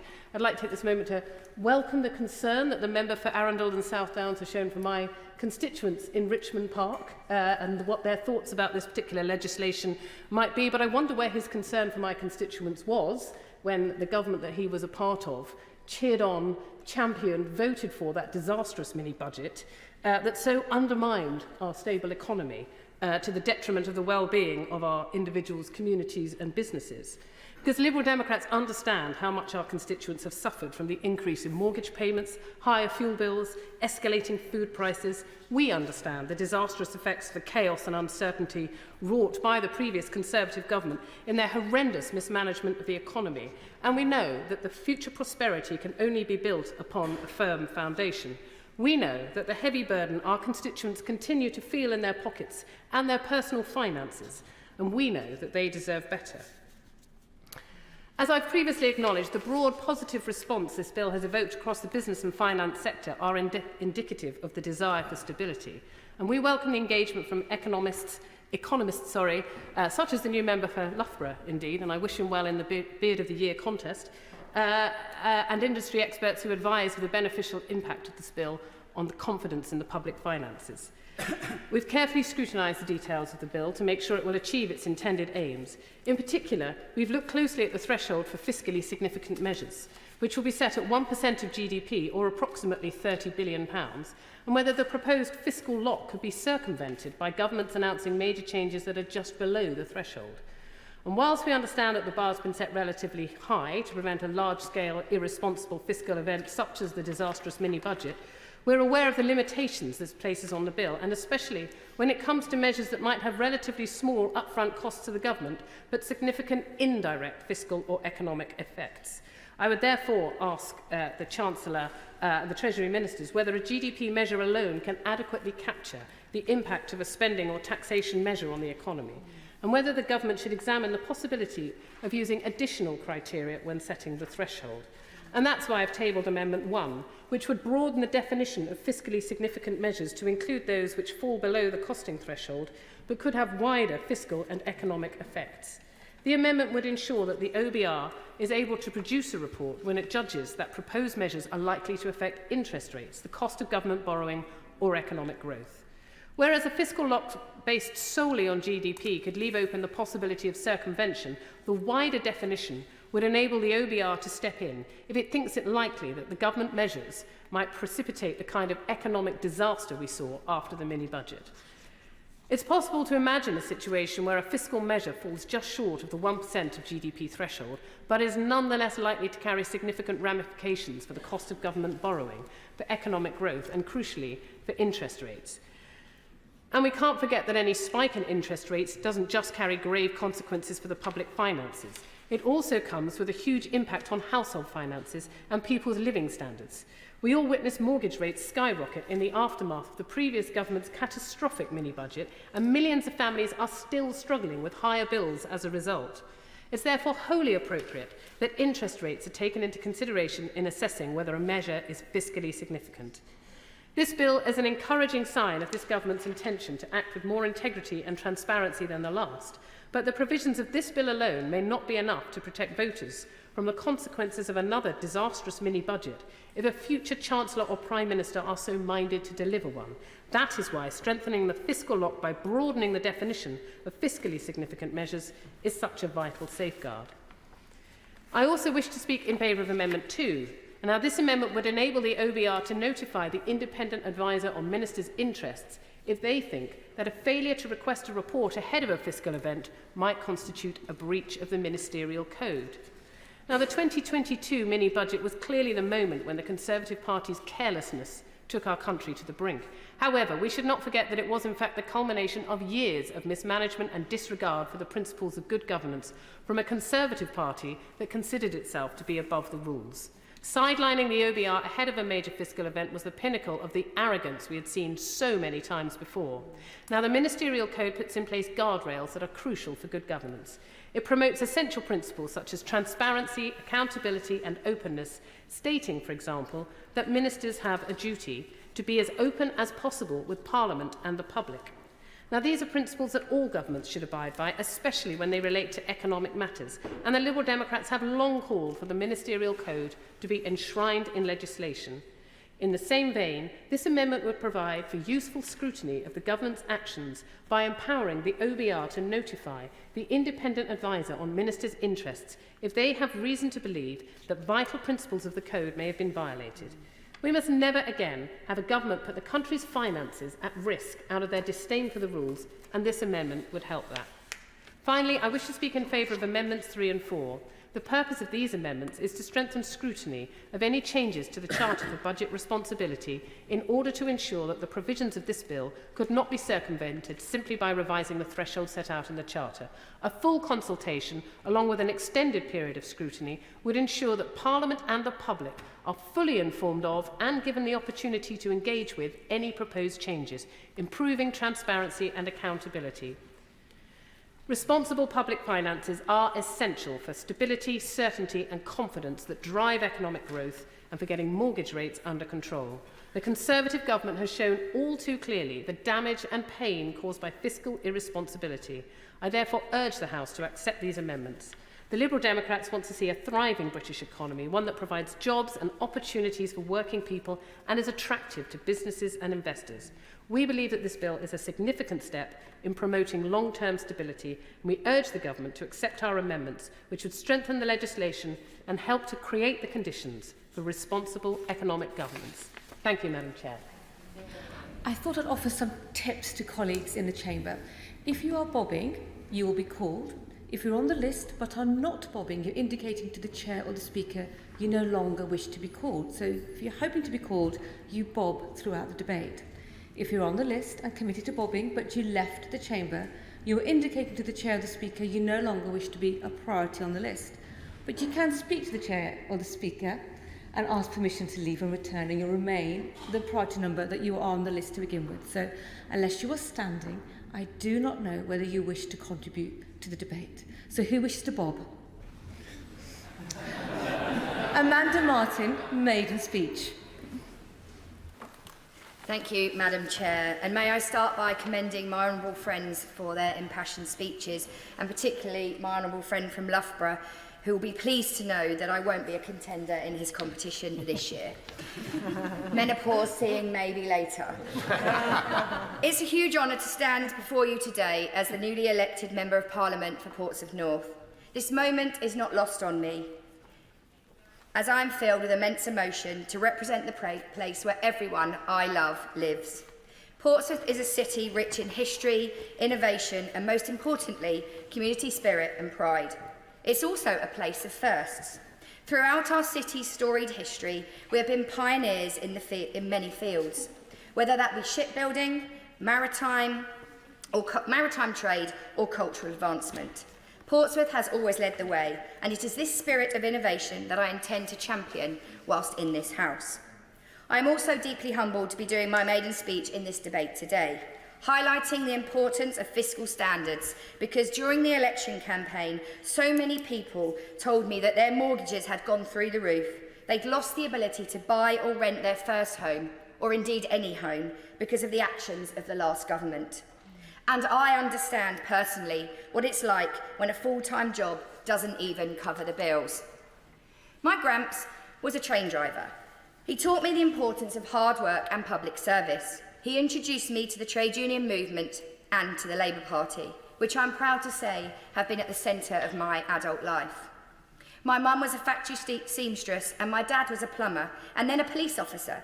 And as a kid, times were tough. But our house was always full of love, humour and determination. My dad worked 3 jobs and my mum set about making childhood the very best it could be.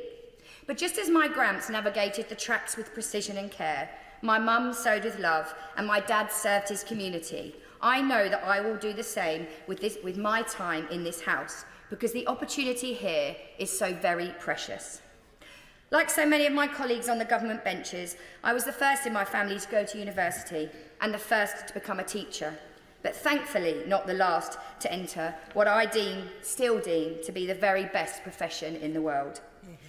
The right education really does empower and give young people belief and opportunities to succeed, whatever their background and circumstances.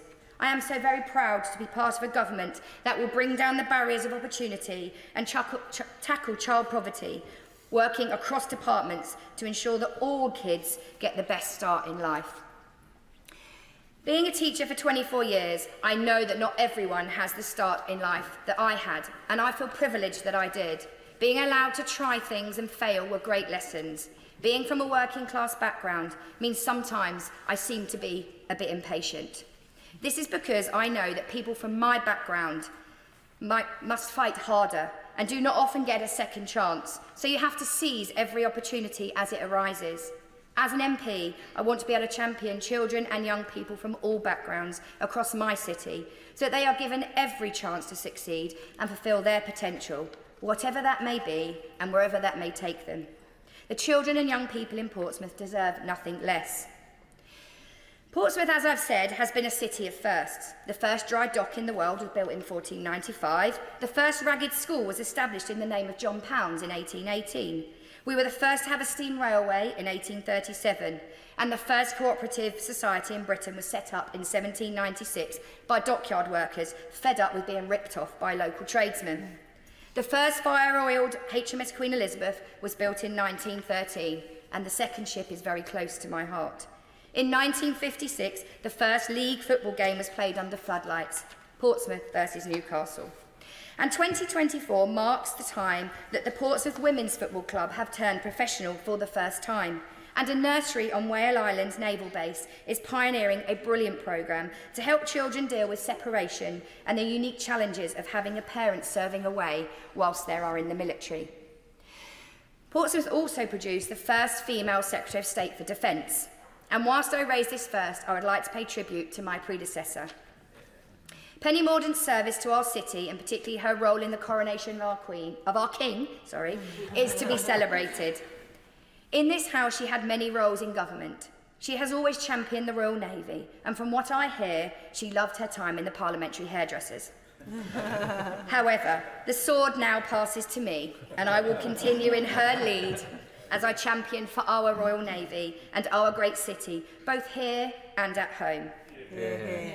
As for my final first for our great city, I stand here in this House for the first time in our city's history where both Portsmouth MPs are Labour MPs.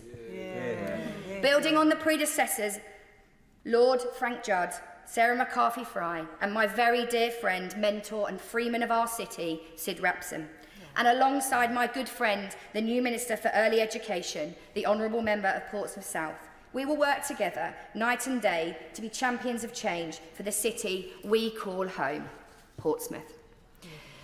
I'm so very proud of the positive campaign we ran in Portsmouth North. We unashamedly focused on the need for opportunity and for real change.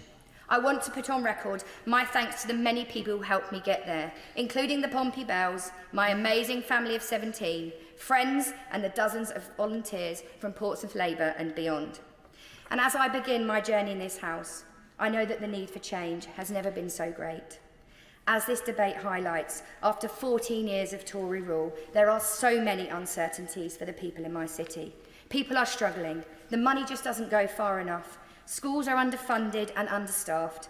Appointments in primary care, the NHS and dentistry are in some parts almost impossible to get.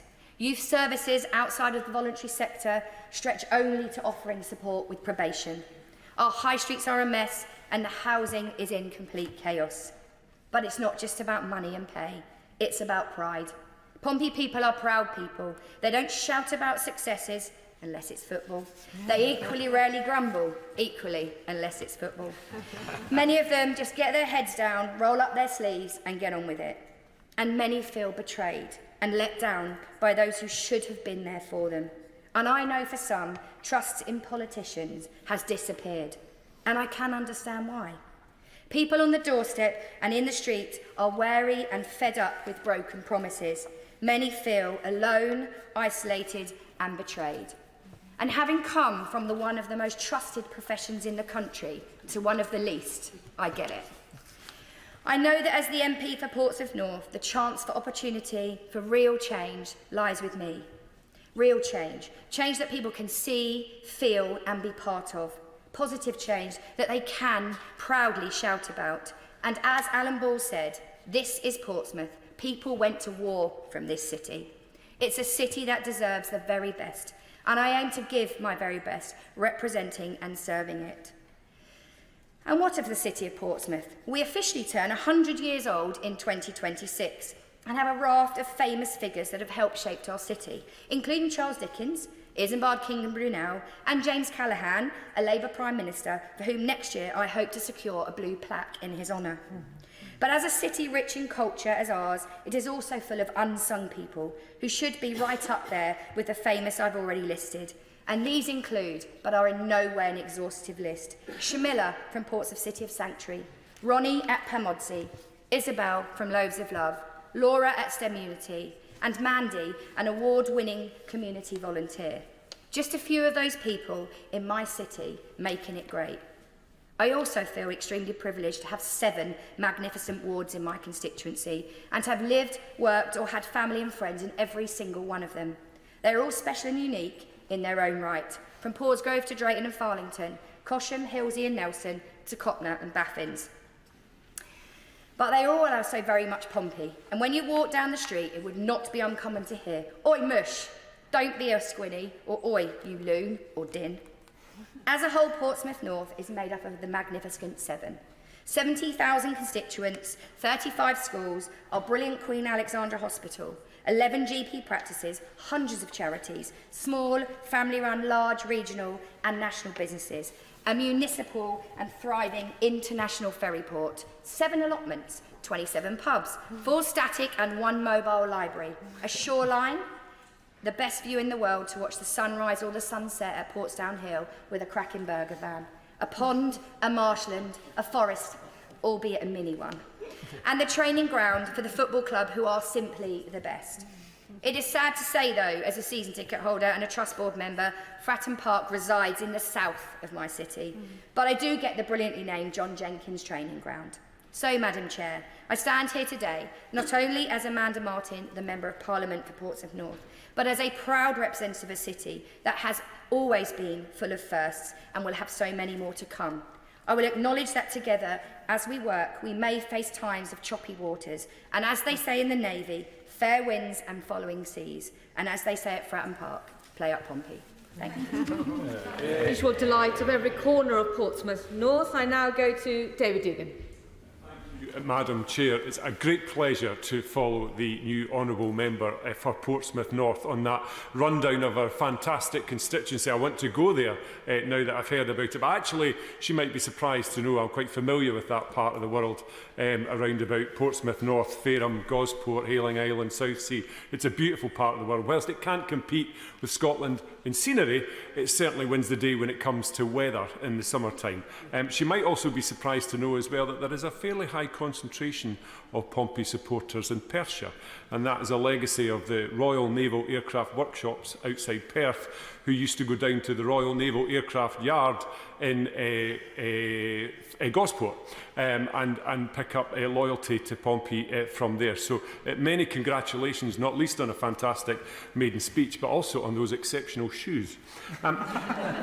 Madam Chair, to the business at hand, I am concerned, troubled in fact, like many people will be, with the role of the Treasury and the Chancellor in these last couple of months. We are here today to talk about budget responsibility, and I wonder what answer we would get if we were to ask the 80% of pensioners on these islands who've been stripped of their, or about to be stripped of their winter fuel payment, what they think is responsible about that budget intervention. Or we could ask the millions living in poverty across these islands, a disgrace in and of itself, what they think about budget responsibility in their lives, now double scuppered by Labour's two-child cap.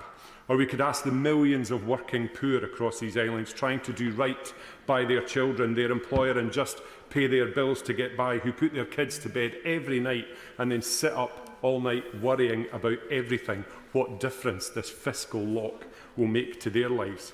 The Chancellor's first two acts upon taking up her role was to make life harder for the poorest families in society who have the least. And once she dispatched them, she turned her fire onto her pensioners, removing their winter fuel allowance. Austerity 2.0. It doesn't matter to Scotland whether austerity comes in a Labour wrapper or a Tory wrapper. It's still as caustic. This is relevant because the Chancellor wants us to believe that this bill and the fiscal lock will make everything okay. Well, it doesn't. The OBR will take no view on the qualitative merits or otherwise of any Treasury decision, but merely the quantitative dimension in fiscal terms. There are no locks in this bill to protect the people of these islands from this Labour Chancellor. And we hear ad nauseum that the Chancellor had no choice in any of these actions, that she had the worst inheritance since the war. And this goes on and on and on. Well, the numbers may be a little different, maybe a little bit worse than they were through thought at the time. And I think there were some things that were hidden from view. But overall, the picture of the next 4 to 5 years is very, very similar to what we knew before the election. Not my words, Madam Chair. Those are the words of Paul Johnson, the Director of the Institute for Fiscal Studies. And if that's not good enough, the SNP warned throughout the election that if Labour stuck to Tory spending plans, taxes would rise and/or budgets would be cut. And here we are. The SNP even challenged Labour in Scotland on this point during the election, and the leader of Labour in Scotland, Anas Sarwar, said, "Read my lips, no austerity under Labour." Well, he's not saying that now, is he? Because he can't. Maybe the Chancellor can advise us, or her front bench can advise us, whether Mr Sarwar was having a stumble with the truth that day, or whether the Treasury front bench had forgotten to let their branch office in Scotland in on the plan. Yet, despite all of this, the Chancellor and her Treasury front bench persist in their claims over a £22 billion black hole to defend their indefensible attacks on the poorest in society. It's unacceptable, and this legislation, if enacted, will do nothing to protect communities from that. I'm troubled also by the language that the Treasury front bench seek to use in this, to accrue some form of disproportionate credit for bringing this bill forward. The bill at its core is nothing more than an additional provision to the existing Act. The The exaggerated language around this exposes the weakness of the government's position on this fiscal lock. Nothing is either locked in or locked out by this legislation. The OBR can't stop any budget or fiscal adjustment, good, bad or indifferent. That is Parliament's role, as other honourable and right honourable members have pointed out. I pointed that out actually on second reading to the Treasury Minister, and they declined to concede on that absolute fact that this position is, as I've just set out. I hope he's had a chance to reflect on the so-called fiscal lock. It's nothing more than an administrative assessment of Treasury plans upon which nothing is contingent. The member for Walthamstow said that she's quite keen for her Treasury front bench to be held to a higher fiscal standard.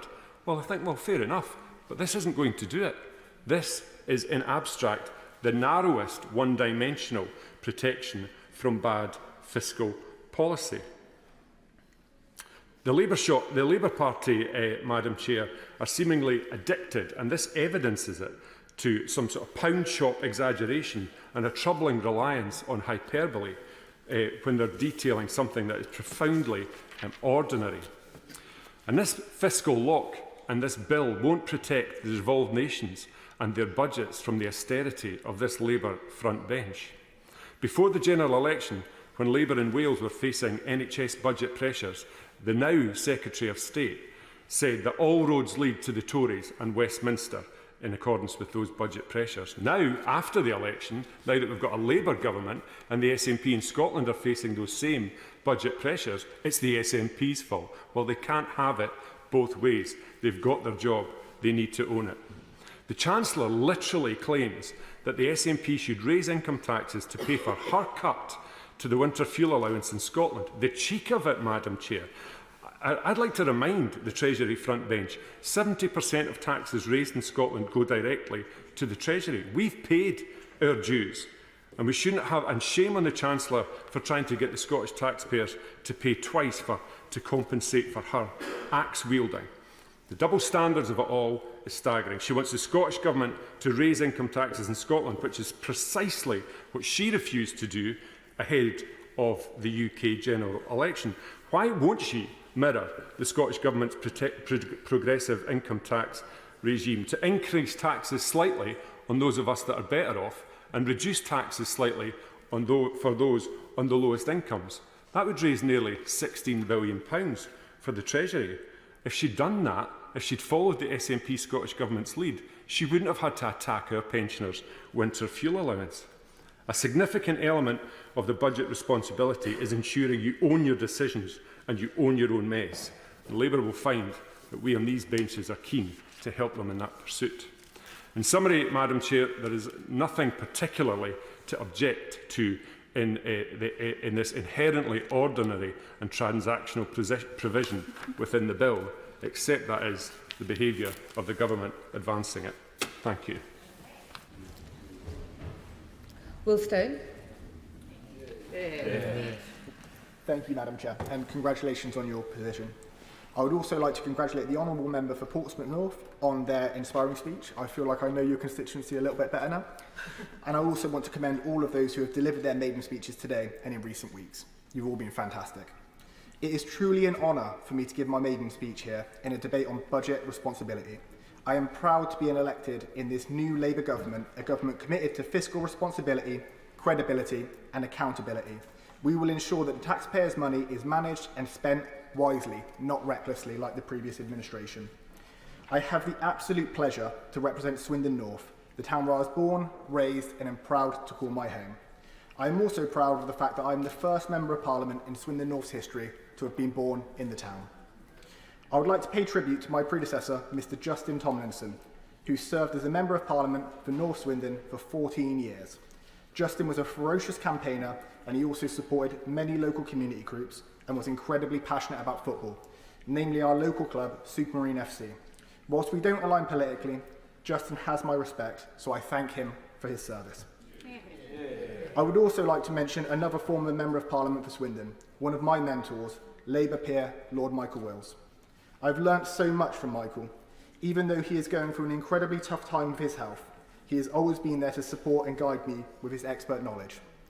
Not only is Michael a top-notch politician, he is also a published author on crime novels, something I only recently found out.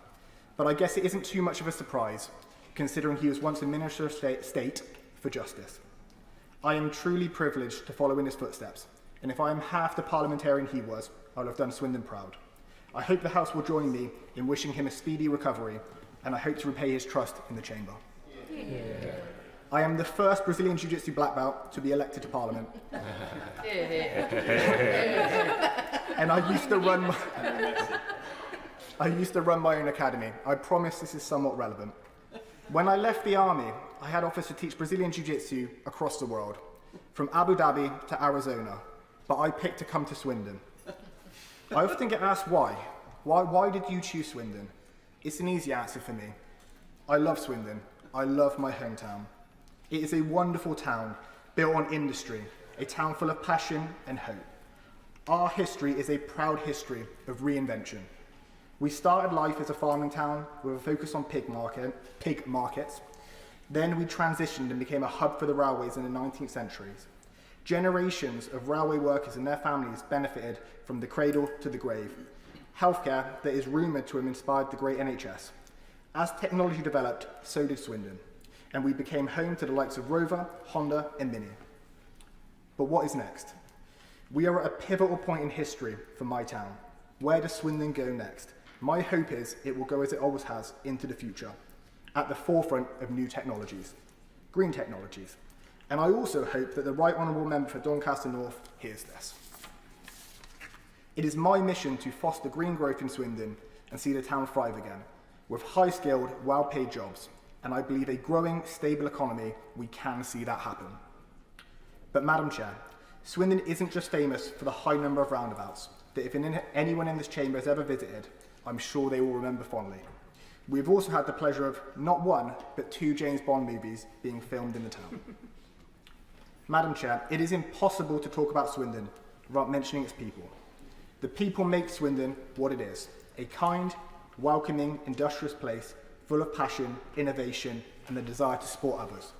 From strong local charities like BEST, a charity at the forefront of tackling antisocial behaviour through mentoring and sports, to the Kelly Foundation, who support people suffering with mental health issues, and Changing Suits, who are breaking down barriers in diverse communities to ensure people get the help that they need. Madam Chair, I want to say how proud I am of the residents in Swindon. We have seen tough times across the country, with riots sparked by division invading many communities.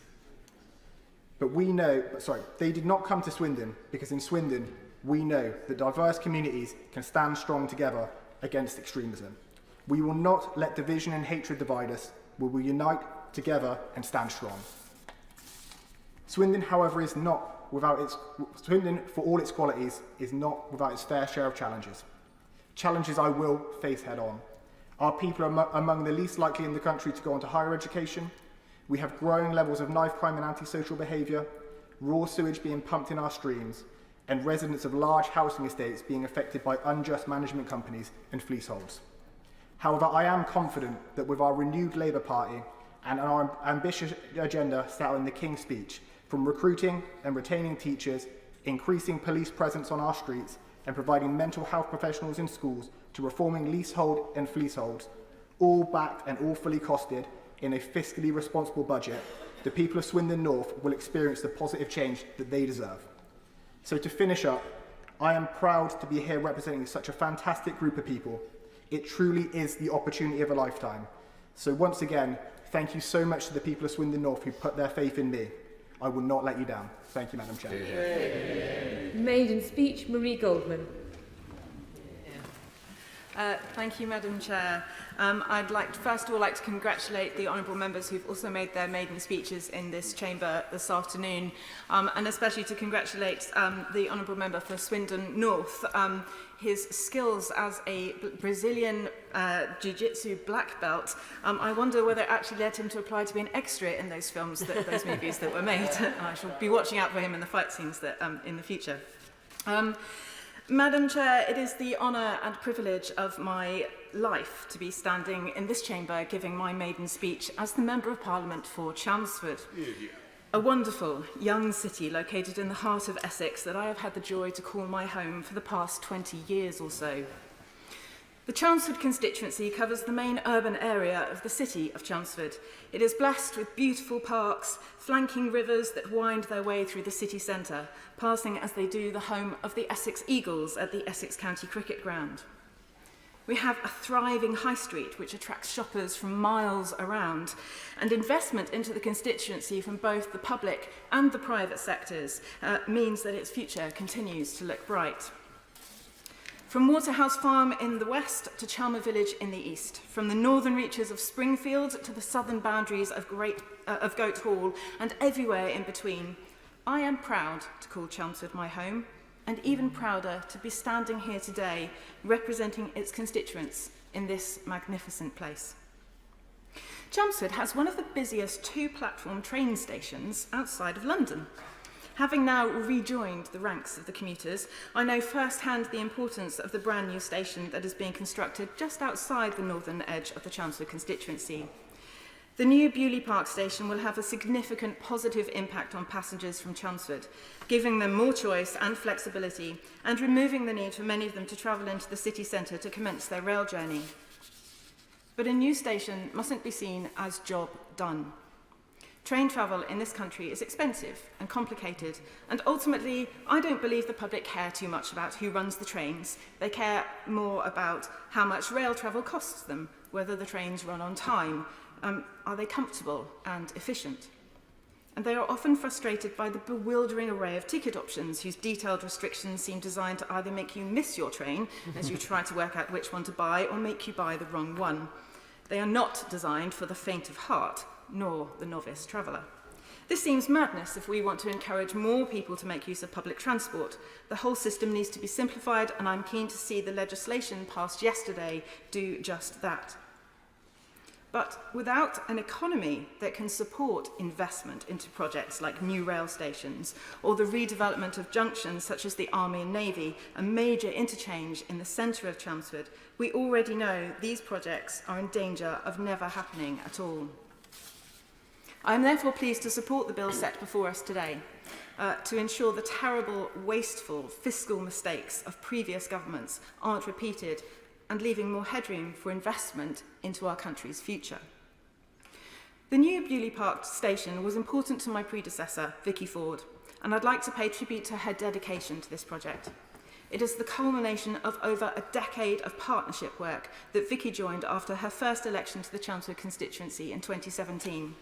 Knocking on doors throughout this year's campaign, many constituents were grateful for her help with issues they had raised with her. They also noticed her visible loyalty to her party, as she was rarely seen without her trademark blue nail polish to match her little blue car and an outfit that almost invariably included a splash of blue. I'd like to thank her for the time she spent serving the Chelmsford constituency. From the very bottom of my heart, I'd like to thank the constituents of Chelmsford who have placed their trust in me to represent them in this place. I know, Madam Chair, that they did not do so lightly. Indeed, it has taken 74 years of very careful consideration for the good people of Chelmsford to send to this place anyone other than a Conservative. And indeed, it has been 100 years since they made the choice to elect a Liberal to represent them. Now, this slow pace of electoral change in Chelmsford may lead those not familiar with Essex's first city to conclude that Chelmsfordians have little appetite for innovation. But, Madam Chair, nothing could be further from the truth. Among other things, Chelmsford has a rich and distinguished history in the world of science and technology, most notably for hosting the first ever entertainment radio broadcast in the United Kingdom in 1920 from the Marconi New Street Works, right in the centre of Chelmsford, featuring Dame Nellie Melba. This led to regular entertainment broadcasts from Great Baddow in the south of the constituency, and eventually to what we now know as the BBC.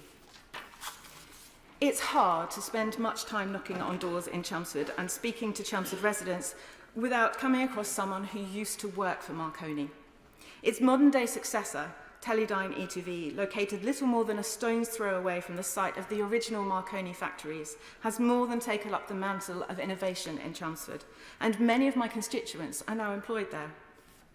Think of any space mission of the past few decades, and the chances are that its imaging equipment contains components designed and built by Teledyne in Chelmsford.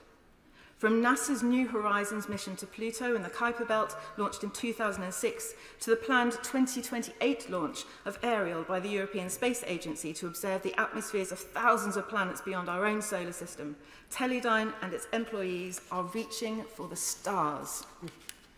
And that's what I want everyone to have the opportunity to do, to reach for the stars, to feel that sense of opportunity, to know that even the sky isn't the limit.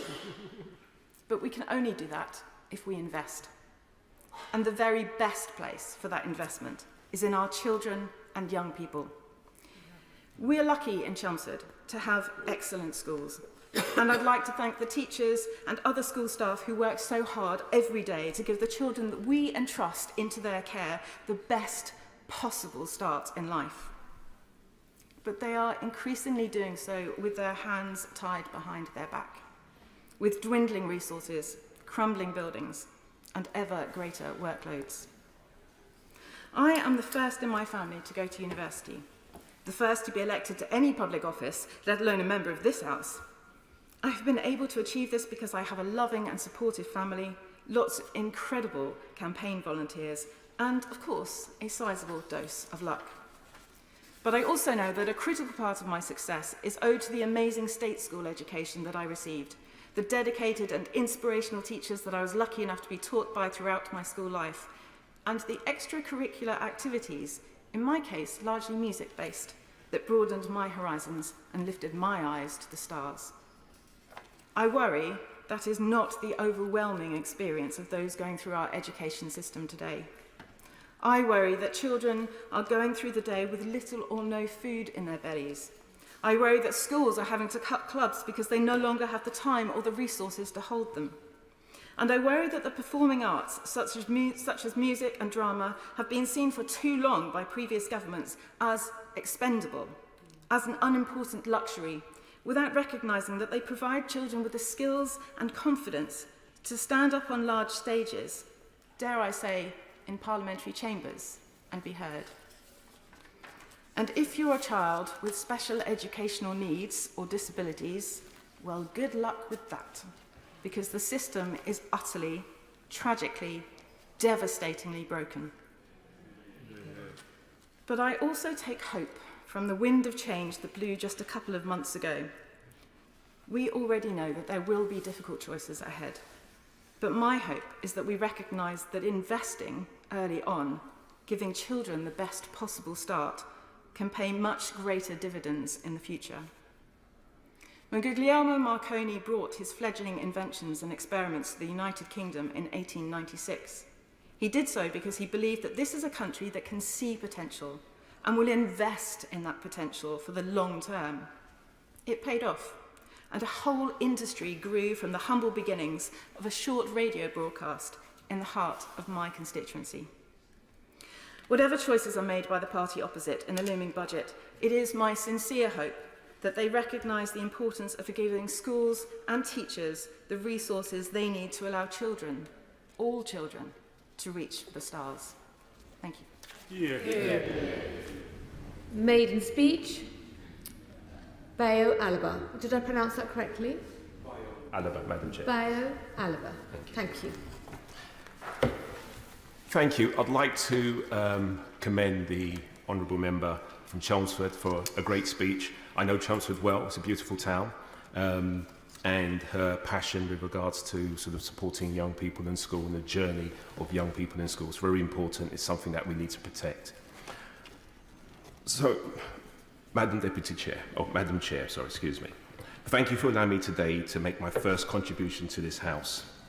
I think it's right to start off by thanking my predecessor as MP, Sir James Duddridge, for 19 years of dedicated service. He became MP in 2005 when Southend, East and Rochford was newly redrawn. The rural areas to the north of Southend have been brought back within the constituency for the first time in many years. Throughout many boundary iterations, from Southend East and Rochford to Rochford and Southend East, You can see just how creative they were in terms of renaming sort of constituencies and back again. But the area's always been Tory held up until now. So I'm particularly proud to speak here today as the seat's first ever Labour representative. The constituency consists of not just the city of Southend, but of the villages of Great Wakering, Canewdon, Barling, Paglesham, Stanbridge, Shoebury-Ness, and the suburbs of Southchurch and Fort Bay and Rochford itself. It is a beautiful constituency, rich in culture, where you should bring your walking boots as well as your swimming costume. It is the place where Dame Helen Mirren went to primary school and is home to the Cliffs Pavilion, who hosted Oasis in 1995. Although it might be tricky next time round, depending on who can get tickets. We are also, I am contractually obliged to mention, as a Southender, to tell you that Southend is the site of the longest pier in the world, 2,158 metres, with the option to walk or take a purpose-built train. I made a mistake some years ago of walking it with my son, who's a little bit older now, who's up in the gallery, and my calves were struggling by the end of it. Watching the maiden speeches of Labour colleagues, past and present, I have been struck by the nature of the local industries so often name-checked. Tin, pottery, steel, textiles and coal are among the staple products in historic Labour seats. These are noble and important goods. They are Labour goods, but they are not the stock in trade of my own seat. Southend's primary industry and expertise has always been tourism, good times, escapism, and happy memories. These are our exports. Southend is a city which allows you to meet a sea turtle, admire a vintage car, win a very large teddy bear, and even have your palm read, often during the course of a single day. It is a place where past generations have gone in search of freedom and pleasure, and it's hard in today's world to think of a calling more important than this. Indeed, the musician Billy Bragg immortalised one of the roads which takes you to Southend in his 1985 song, A13 Trunk Road to the Sea. The chorus name-checked Shoebury-Ness and Bragg later said that he hoped his song would imbue the A13 motorway. I know it was a bit of a reach, but there you go. With the same romance as Route 66 in America, the road to your dreams, which runs from Chicago to Los Angeles. This was a lofty lyrical ambition indeed, and it was always going to be a hard ask. But speaking as someone who grew up in the East End of London in that era, I can confirm that the idea of Southend did always carry a certain magic. It's one reason why I feel so privileged to represent the area today. Another reason is the constituency's military heritage. At the eastern part of my seat, you'll find Shoeby Garrison, an area steeped in military history. And in the north is Southend Airport, which now serves holidaymakers, but which in the past life was Rochford Airfield, a World War II fighter base that helped to fend off fascism during the Second World War.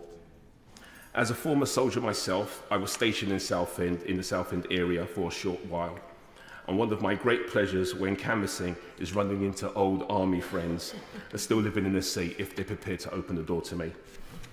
For me, as someone who left school with no qualifications, who got into a lot of trouble as a young boy and needed a second chance, night school and the military provided a lifeline for me.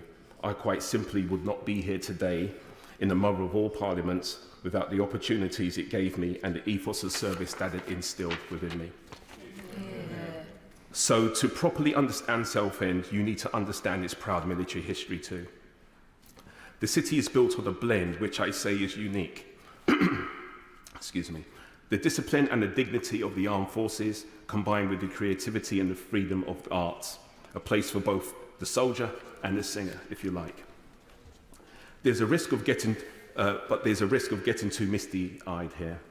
Coastal areas like mine have been on the economic sharp end for 30 or 40 years, and the root cause of this, most notably, budget air travel, and that's not going away. Recent years have brought fresh challenges. Meanwhile, Southend's economy was at the sharp end during the COVID pandemic. As a city, we are still in its recovery phase, and many of the jewels in Southend's crown, the Curzon venue on the seafront, the Freight House in Rochford, remain unused or underused. I'm determined that these buildings will come back to life again as part of our future. And I do believe change is afoot. There is a Southend Renaissance at work. The people of Southend are ready to seize the initiative and want more. Southend are strong, independent, and unbelievably hard-working. This weekend just gone, for instance, we held a City Jam, an awe-inspiring international street art festival, now in its 3rd year. But we can't do it alone. And this is one of the reasons why I'm so pleased, not just to be Southend's first ever Labour MP, but to be one of many first-time Labour MPs in seaside seats we have never won before. My fellow members, seats such as Southend, East and Rochford need a real and impactful regional policy. Too little thought has been put into how we build on existing assets and specialisms and to build a sense of place and economic centre of gravity. Southend, East and Rochford's future will be found in modern technology, modern infrastructure, green energy, and by identifying opportunities in well-paid modern job sectors. A year-round economy, not just a seasonal one, so young people can move from seasonal work into better paid positions. Simply put, Southend, East and Rochford will need to regain its cultural capital.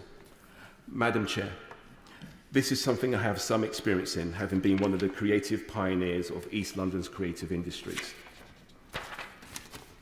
My wife Debbie and children are here in the lobby today, or up in the gallery, like they've always been during my career. Certainly during this sort of career pivot from the creative industries into politics. And I thank them for their unwavering support and complete belief in me. I believe it's my duty to help shape and create the future jobs and businesses for this generation and future generations to grow into. Just like Adebayo Alaba and Atunike Awesu, my late parents, who sacrificed everything as part of the Windrush generation to leave their families and communities behind in Nigeria in order to raise a family here in one of the most welcoming countries in the world. Simply put, it is now my job to ensure communities such as Southend, East and Rochford are vibrant, dynamic, stable and welcoming. So when we talk about public finances, as we do at today's debate, Madam Chair, I believe we should all bear this in mind. Our economy will be strongest if we can fill the potential in every corner of the country, on the esplanades of Southend and in the town centres of Rochford and Southend, places which have so much to contribute to our economy and our culture, yet have too often been sidelined. And so I look forward to representing my constituents in this House. I look forward to contributing to future debates around our economic future, and I look forward to contributing to many and other discussions besides. Thank you. Will Forster to make his maiden speech. Thank you, Madam Chair, for giving me this opportunity to make my maiden speech. Before I do, I just want to pay tribute to the Honourable Member for Southend, East and Rochford. He spoke of his and his constituency's proud military past, and I'm sure he will see his constituency through the tough challenges and onto a brighter future as well. It goes without saying, it is a great privilege and an honour of a lifetime to be here and to be elected by the people of Woking. I want to thank them for electing me as their Member of Parliament. However, I must begin by addressing this bill and the severe crisis facing my local authority, Woking Borough Council. Despite being a relatively small borough council, the Conservatives left Woking with over £2 billion of debt following making risky investment decisions. This legacy is one of negative equity, service cuts and unsustainable debt repayments. It could be argued that the Conservatives in Woking invented trust economics before the former Right Honourable Member for South West Norfolk had her small stint as Prime Minister. What has happened in my constituency shows you why this bill is so important. I fear without support from the new government, the situation in Woking, like the rest of local government, will only worsen, and it's my constituents will suffer the most. And that isn't acceptable when it's absolutely not their fault. I urge the government to step in and provide the assistance we so desperately need to ensure that my community can thrive and recover. When most people think of Woking, they might see it as a modern constituency, but it has a rich history that stretches back through the centuries. Woking was mentioned in the Domesday Book. Sutton Place, famous as the former home of Paul Getty, dates from 1525, and it's one of the oldest unfortified houses in the country. Woking Palace, now sadly a ruin, was a royal residence for Henry VII and Henry VIII. As a result of that, Woking Football Club, my local football team, is affectionately known as the Cards, after Cardinal Wolsey. Several Acts of Parliament have had an especially profound impact on Woking. As an example, the Basingstoke Canal was authorised by Parliament in 1778. That canal runs through much of Woking constituency. It has shaped our area, is a popular walking and cycling route, and is a haven for nature. But Woking, as we know it today, like so many places in our country, was shaped by the railways. With steam, stone and iron, Woking was cast into the proud town it is today. In the mid-1800s, we laid the foundations to become the great commuter town we are. Woking is also a wonderfully diverse and welcoming place, home to the oldest mosque in the country, the Shah Jahan Mosque. And we've got a vibrant Muslim community that has developed in the town as a result. More recently, we have welcomed Ukrainian refugees, and I attended many events to support our new Ukrainian residents with my predecessor, our former MP, Jonathan Lord. That was a powerful example of cross-party cooperation, and I want to thank Jonathan for his service as Woking's MP, especially on this humanitarian issue where there was no disagreement whatsoever. Although we were opponents in the last election, I wish him and his family well for the future. Woking's MP before Jonathan was Humphrey Mallins. Humphrey founded the Immigration Advisory Service in 1992, which to this day provides free asylum and immigration advice to those that need it. He got a CBE for his work. Woking has a proud history of electing MPs that welcome immigration, and I am pleased to follow that tradition. Our town is also known for its connection to McLaren, who hosts the Formula One team and build luxury cars there. I was privileged to visit there only yesterday, and I remember as a young child, around 11, watching with the excitement as McLaren toured the town with their Formula One cars driven by Mecca Hacken to celebrate their success. And they are winning again, much like the Liberal Democrats. The town also takes great pride in being home to WWF. We have pressing issues like sewage in our rivers and the fight against climate change. And I'm already working alongside the 5 other newly elected Liberal Democrat MPs in Surrey to hold Thames Water to account for sewage dumping in our local rivers and streams. One of my first acts as MP is to bring all the Surrey MPs together to meet with Thames Water to petition them for improvements and a better service. Woking is fortunate to be surrounded by green spaces. I love walking my dachshund Toffee in Horsell Common, where H.G. Wells famously landed his aliens in War of the Worlds. So it wasn't a great surprise when Ed Davies, Liberal Democrats, turned up and started campaigning with their out-of-their-world stunts. Of course, I'm only Woking. I wouldn't dare call my Liberal Democrat colleagues aliens. But, Madam Chair, getting back to the matter at hand, my constituency has a much-loved local hospital, Woking Community Hospital. Despite feeling like I was born and bred in Woking, I wasn't actually born in the constituency. Actually, no one has been able to be born in a hospital in Woking for generations. I was born in Frimley Park Hospital, one of the nearby hospitals we depend on as Woking lacks maternity services. However, Frimley Park is plagued with RAC, and its future is far from certain. I will work with my honourable friend, the member for Surrey Heath, so that we can press the government for a solution for them to rebuild Frimley Park Hospital. Another major issue is the cost of rent and mortgages. As someone under 40, I understand these issues deeply, and they have been consistently raised by local people on the doorstep. The increased cost of mortgages and rents in the last 2 years is another further reason why this bill is so important. My journey into politics began because Surrey County Council's failure to protect vulnerable children. At the time, it was rated the worst county council in the country because of that failure. We cannot allow vulnerable children to be failed again. Madam Chair, the wider theme of why I was elected, indeed why so many hard-working Liberal Democrat colleagues have been elected, is that we understand the local issues of our communities. I've worked for 15 years in local government and served as Deputy Leader of Woking Council. I have seen firsthand the crippling issues some councils face. When I look at the faces of the Liberal Democrat MPs here, I can see people that have worked hard in local government for years. What a glorious theme for this new Parliament. A cohort of 72 that understand the local issues our communities face and a force for good when in this country and in this chamber when we need it most. Thank you. Jake Richards to make his maiden speech.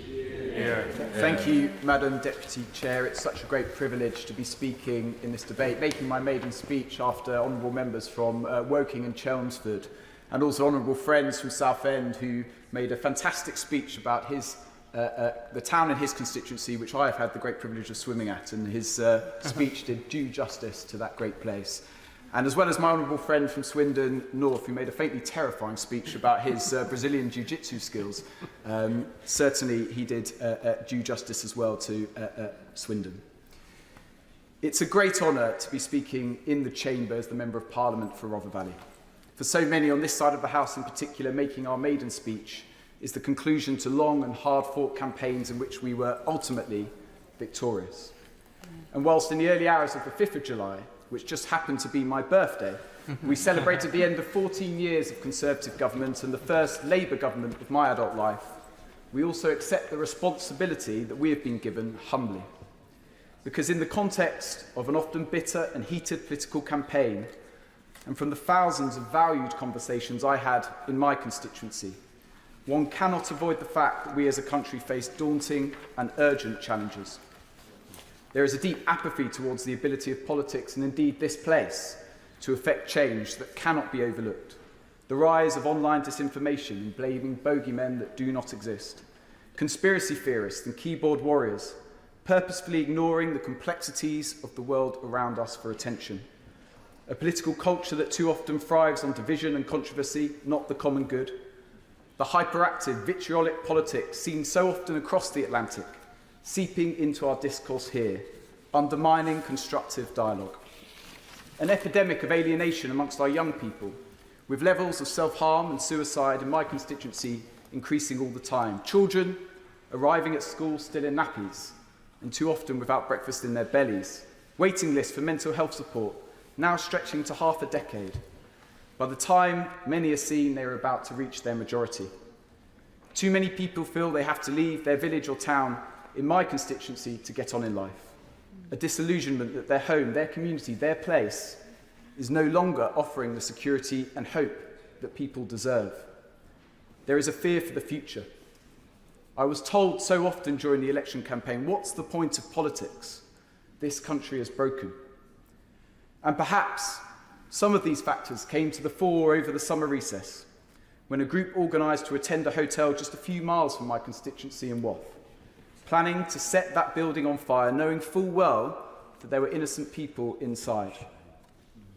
The pictures on our televisions were difficult to comprehend, and I have spoken to a young mother who had been made homeless and was being temporarily accommodated there with her children, and the terror she described will haunt me forever. But Madam Deputy Chair, from the gloom of this violent act came hope, because the day after the hotel was attacked, I reached out to the Muslim community in my constituency and was invited to a meeting after evening prayer. I arrived eager to show solidarity, but anxious about the fear and damage the community would have suffered. And yes, there was plenty of concern, but the first question I encountered was not one of anger or retribution, but instead a comment, urging me to speak with those who had perpetrated the violence to better understand the causes and motivation. It was a moment of great generosity and sensitivity, and one that will always stay with me. And indeed, that spirit of togetherness, caring about the bonds which unite us, is everywhere to be seen in the Rother Valley. The Dinnington Boxing Club held an event after the riots with several South Yorkshire boxing clubs. to show unity and togetherness, a determination to portray South Yorkshire in a different light. And that spirit runs through the club. I'll always recall having a pint at the Little Mester in Northampton when a young lad from the club arrived to rapturous applause, only to explain that he'd casually run a marathon that morning on his own, wholly unorganised, to raise money for a local children's hospice. He'd heard they've required more funds for toys. I think of the Dementia Cafe at Winthrop Gardens, which provides such an invaluable service, or the Maltby Lions, who are out every week, rain or shine, to raise money for deserving causes. I think of the Community Cafe at the beautiful Ully Reservoir, or the work of the Salvation Army at the Dinnington Food Bank, or the Community Fridge in Kiverton Park, or the Volunteer Gardeners in Harthill, the Community Energy Project at Woodsets, the Macmillan Coffee Mornings in Anston. This spirit ultimately wins the day, even in the shadow of horror. Madam Deputy Chair, in a previous life as a pupil barrister, I sat behind prosecuting counsel at the trial of the murder of Joe Cox MP. I learnt an awful lot, not about legal process or criminal procedure, but from Joe's family, who arrived each day at court with smiles, holding hands and a bag of sweets that they offered to assembled journalists, security guards, and indeed the lawyers, including the defence barrister. Madam Deputy Chair, I take inspiration from their strength. It was an honour to campaign for the Honourable Member for Spen Valley in that vital by-election, and even more so to share these green benches with her today. And that spirit of generosity, the strength of unity in the face of the darkest forces, is what I will try to further in my role in this place. And in that spirit, Madam Deputy Chair, I praise Alexander Stafford, my predecessor, who was a hard-working MP and leaves the House as his brother arrives. And no doubt the member for Farnham and Borden will follow in his brother's footsteps.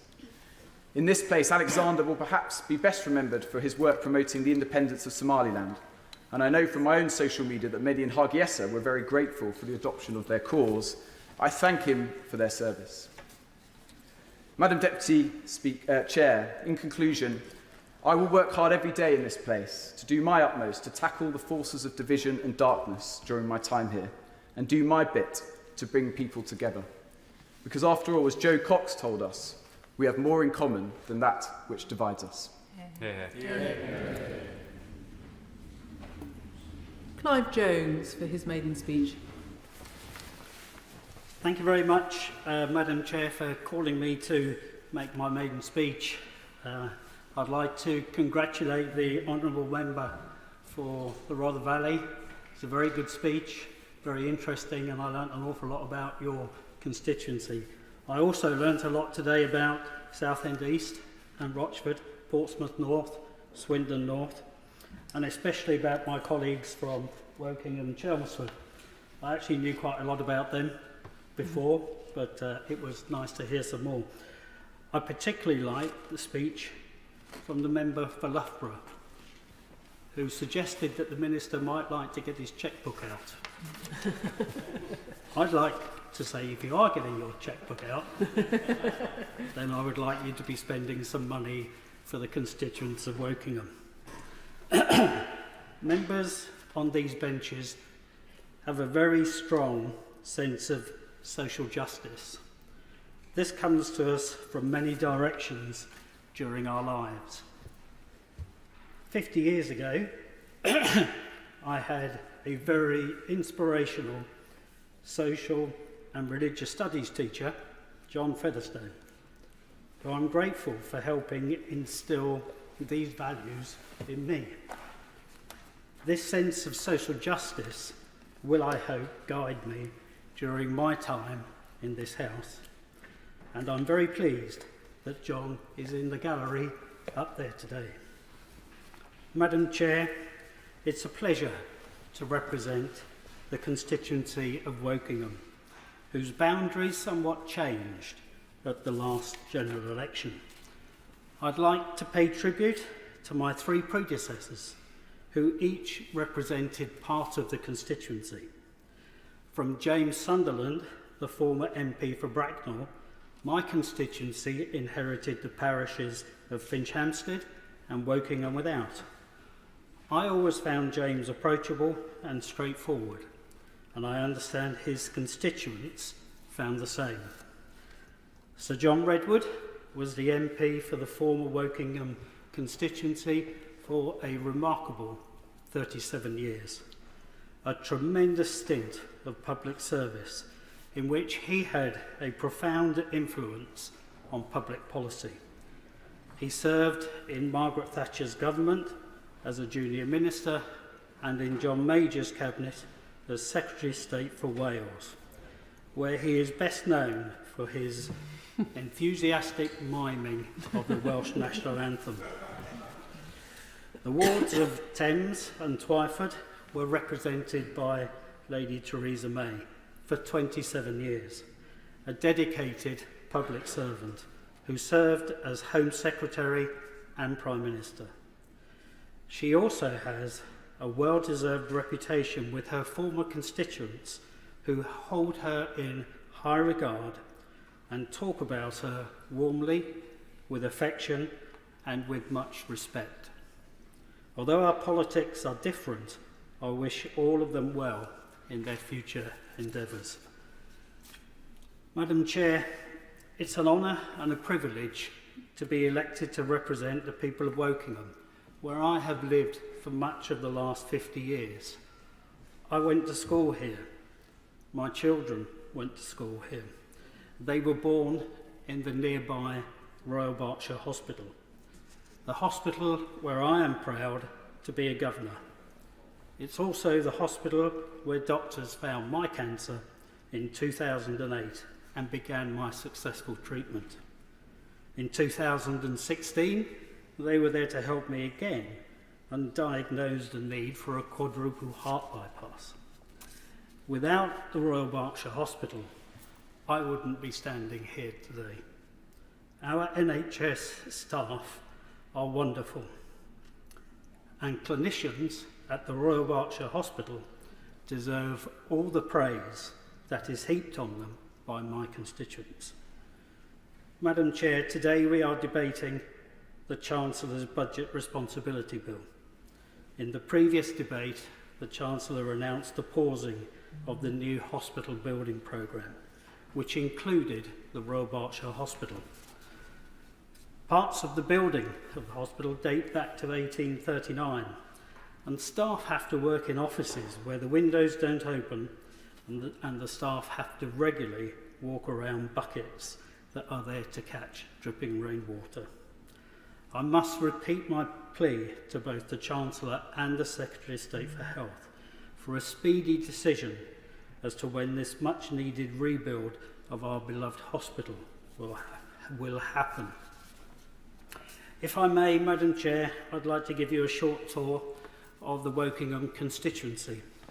In the north is the world-famous Henley Regatta course at Remenham and the very successful Leander Rowing Club, one of the most successful sports clubs in the world.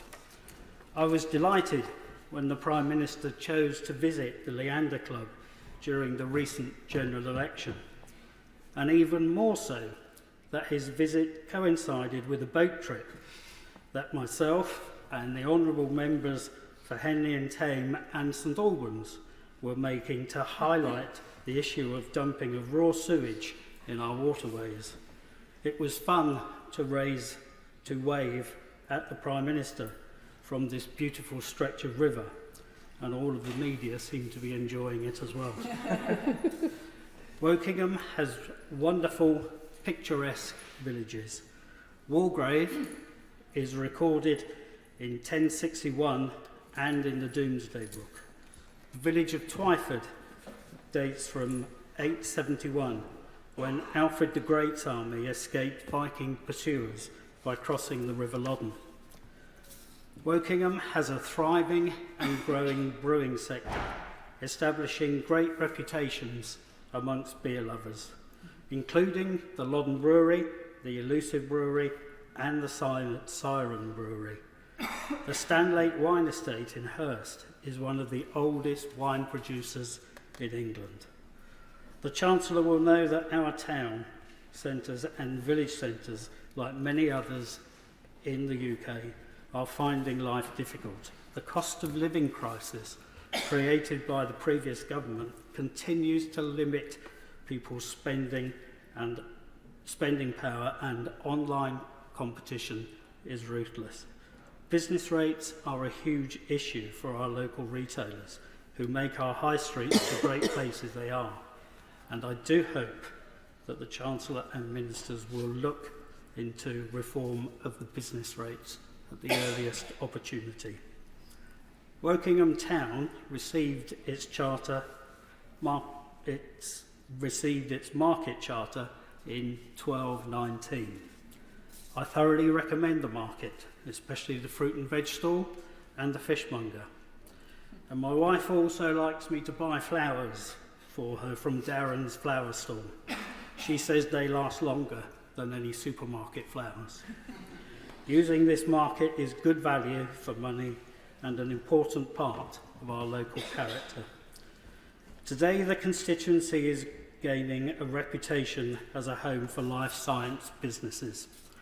And I was pleased when leader of the council to be involved in the early stages of discussions with Lonza, a Swiss public company who will be investing several £100 million in the constituency over the next few years. Wokingham has many charities where volunteers work hard to improve the lives of our residents. I'll just mention a few. The Wokingham Food Bank, First Days, Wokingham in Need, Building for the Future, Citizens Advice, Age UK Berkshire, Wokingham United Charities and the Cowshed. The dedication and hard work of volunteers in these charities and many others is truly inspirational. In the southern part of the constituency is the former Remy Garrison in Arborfield, with which the town had an important relationship for many years. John Walter, a newspaper editor and politician and the son of the founder of the Times, lived on the Bearwood estate.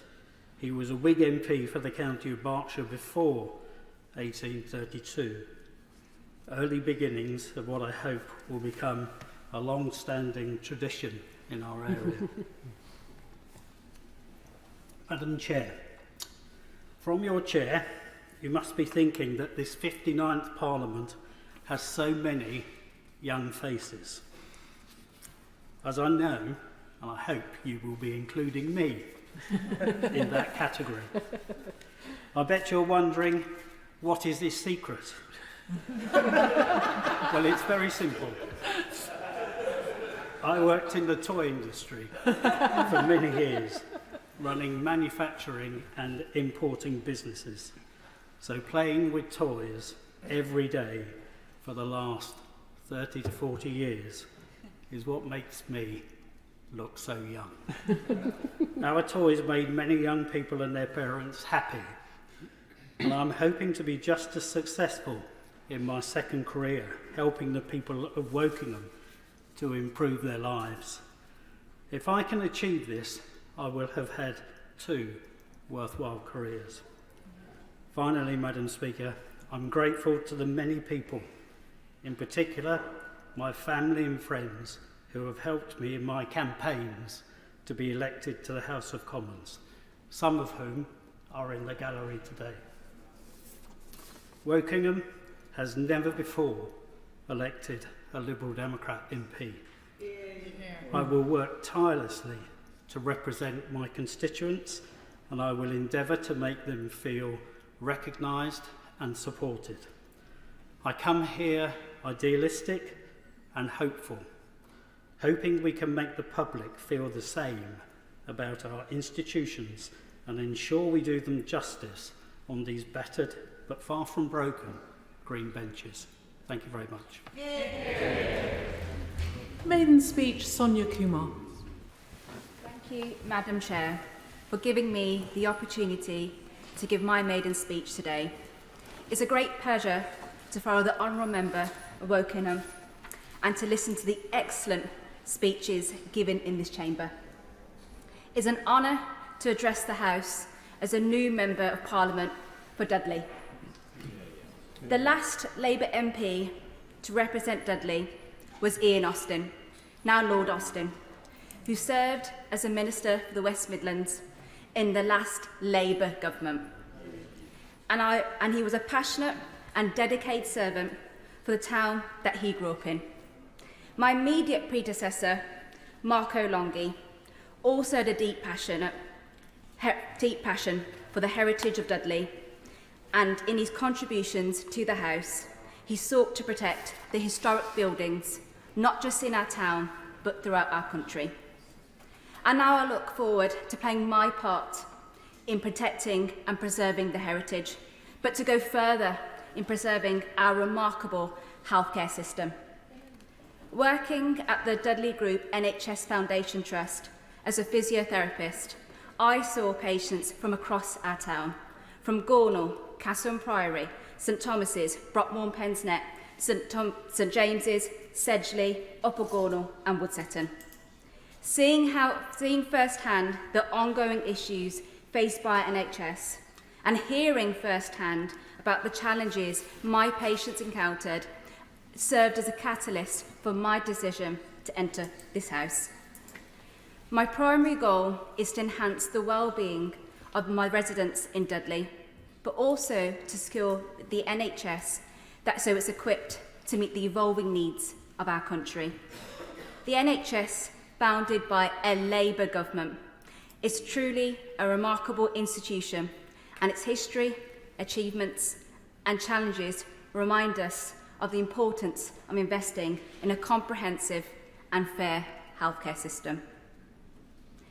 Dudley is the capital of the Black Country, and I know my neighbouring honourable members will agree. It has a long and proud history celebrated on Black Country Day. Dudley was the driving force behind the Industrial Revolution. It's the seat of Dudley Castle, which was built by the Normans, and where you can visit the delightful Dudley Zoo. Yet attractions in Dudley go back even further than that. Wren's Nest Nature National Reserve is part of the Black Country UNESCO Geopark.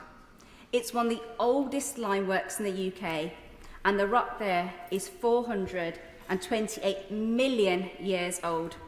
And Wren's Nest contains over 700 different types of fossils. People come from all over the world to visit Wren's Nest and to find fossils. And I invite my honourable members to walk around Wren's Nest with me to look at the spectacular landscape and see if they can find a fossil of their very own to take home.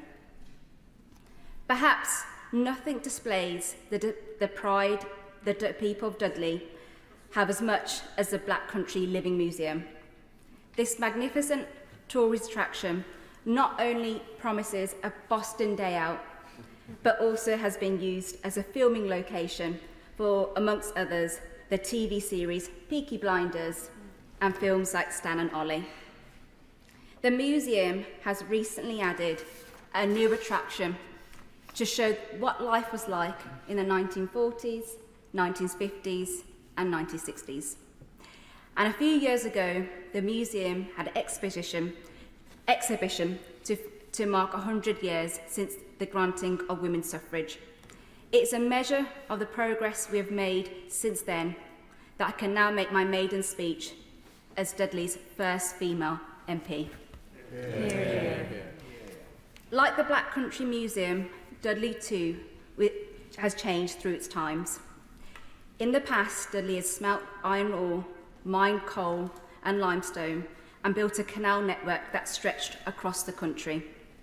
Now, Dudley-based businesses such as the Black Country Innovation Manufacturing Organisation has a world-class centre for rail innovation, helping towns and cities across the world meet the challenges of the 2020s. This bill too helps us meet the challenge of the future by protecting market stability, public trust, by ensuring that the government's fiscal plans are independently and transparently scrutinised, future-proofing our economy.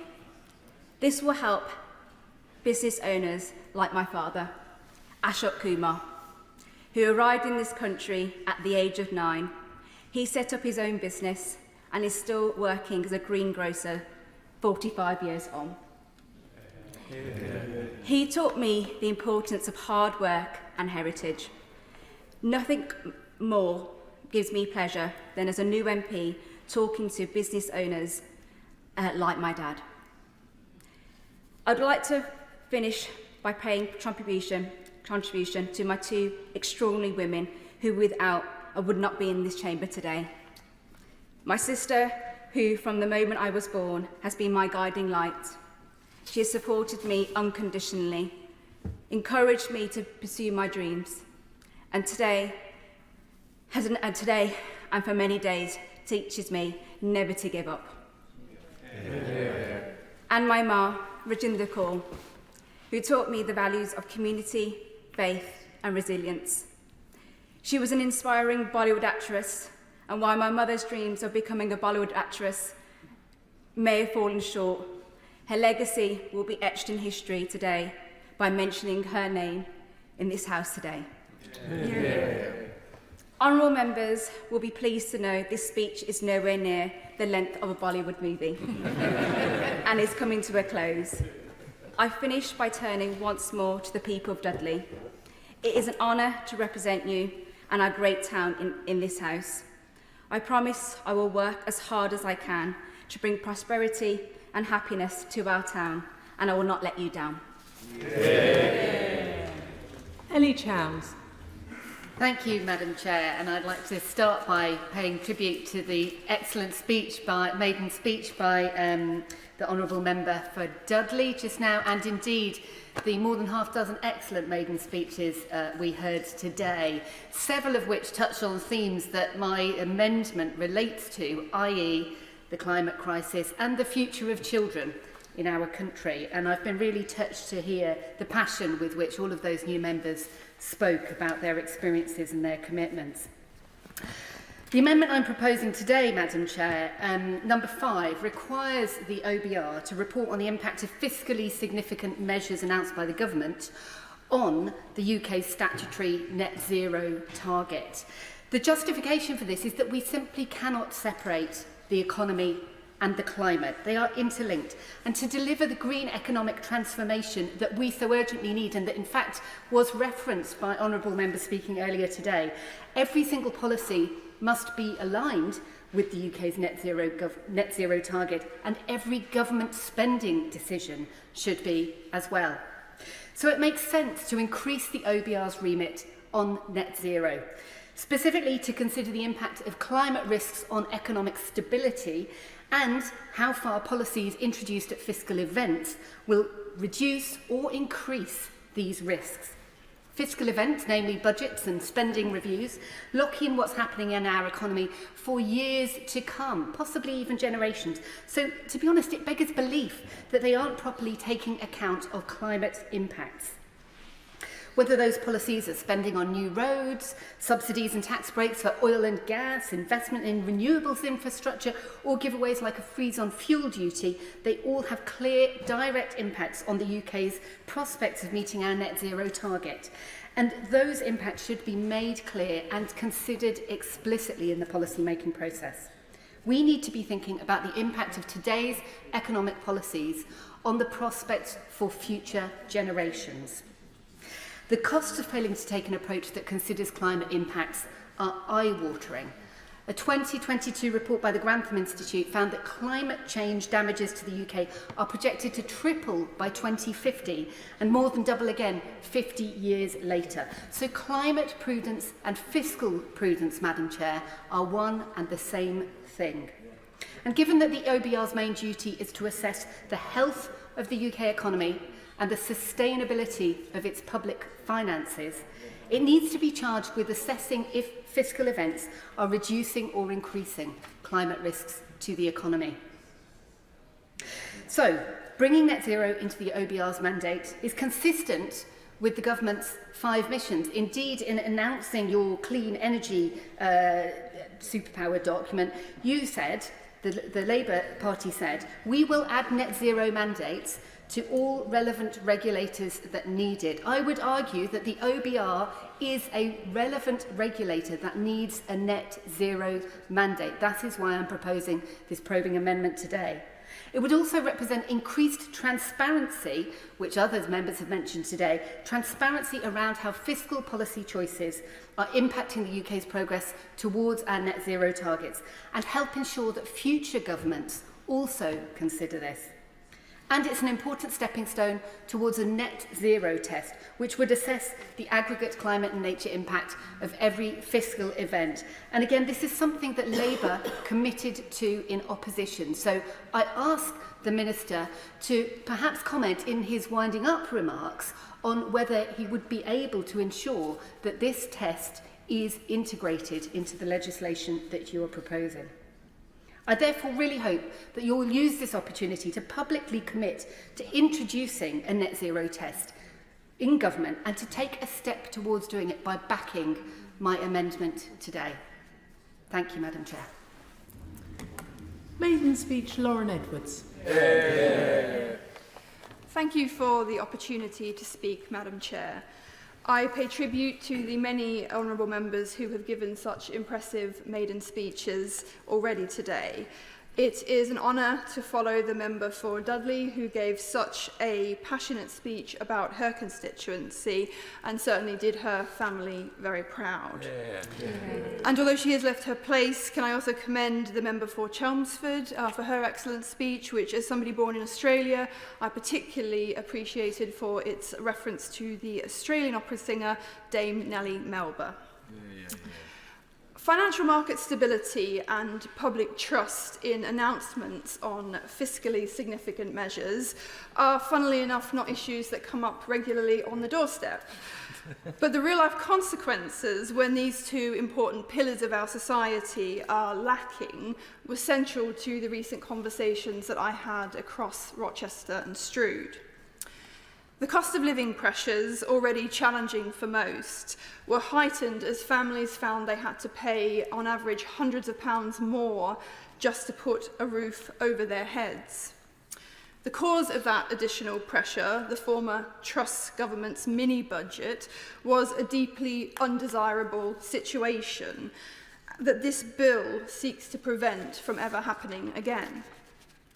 One of the reasons given for the adverse market reaction to that mini-budget was the lack of forecast by the Office for Budget Responsibility. An omission which in turn contributed to a lack of investor confidence in the plans. Political parties, whatever their colour, can have the best policies in the world, but if they are not backed with economic competence and market confidence in those who are holding the purse strings, then no one will be better off for them. We cannot and should not play fast and loose with the economy. And so I, like many others, take great comfort from the bill that we are discussing today. This includes the chair of the OBR himself, Robert Hughes, who says the bill will address a gap in the current law and serve to strengthen the legal foundations for fiscal management. It is surely only right that policymakers, when making major fiscal decisions, base those decisions upon up-to-date economic and fiscal outlooks, published at the same time to give maximum transparency. I dwell so much on economic stability as I view it as a necessary precondition for economic growth, this government's chief mission. And because in recent years there has not been, certainly in my view, enough focus on the latter in places like Medway. I am immensely proud to call Rochester and Strood my home and honoured to have been given the opportunity by its residents to represent them here in this place.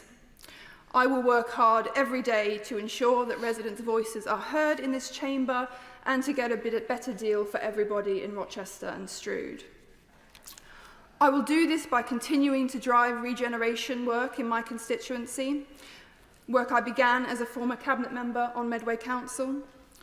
I will work with the government and the private sector to bring more investment to our towns and villages, to support the local business community to thrive, and to provide more opportunities for young people so that they don't feel they need to move away in order to get on in life.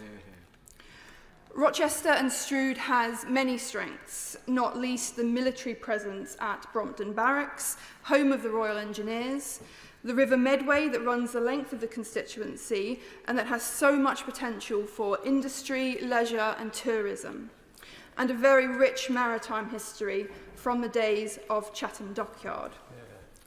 We have a burgeoning creative community centred at Chatham Intra, developing green industries out on the Hoo Peninsula, and high-quality technical colleges and universities.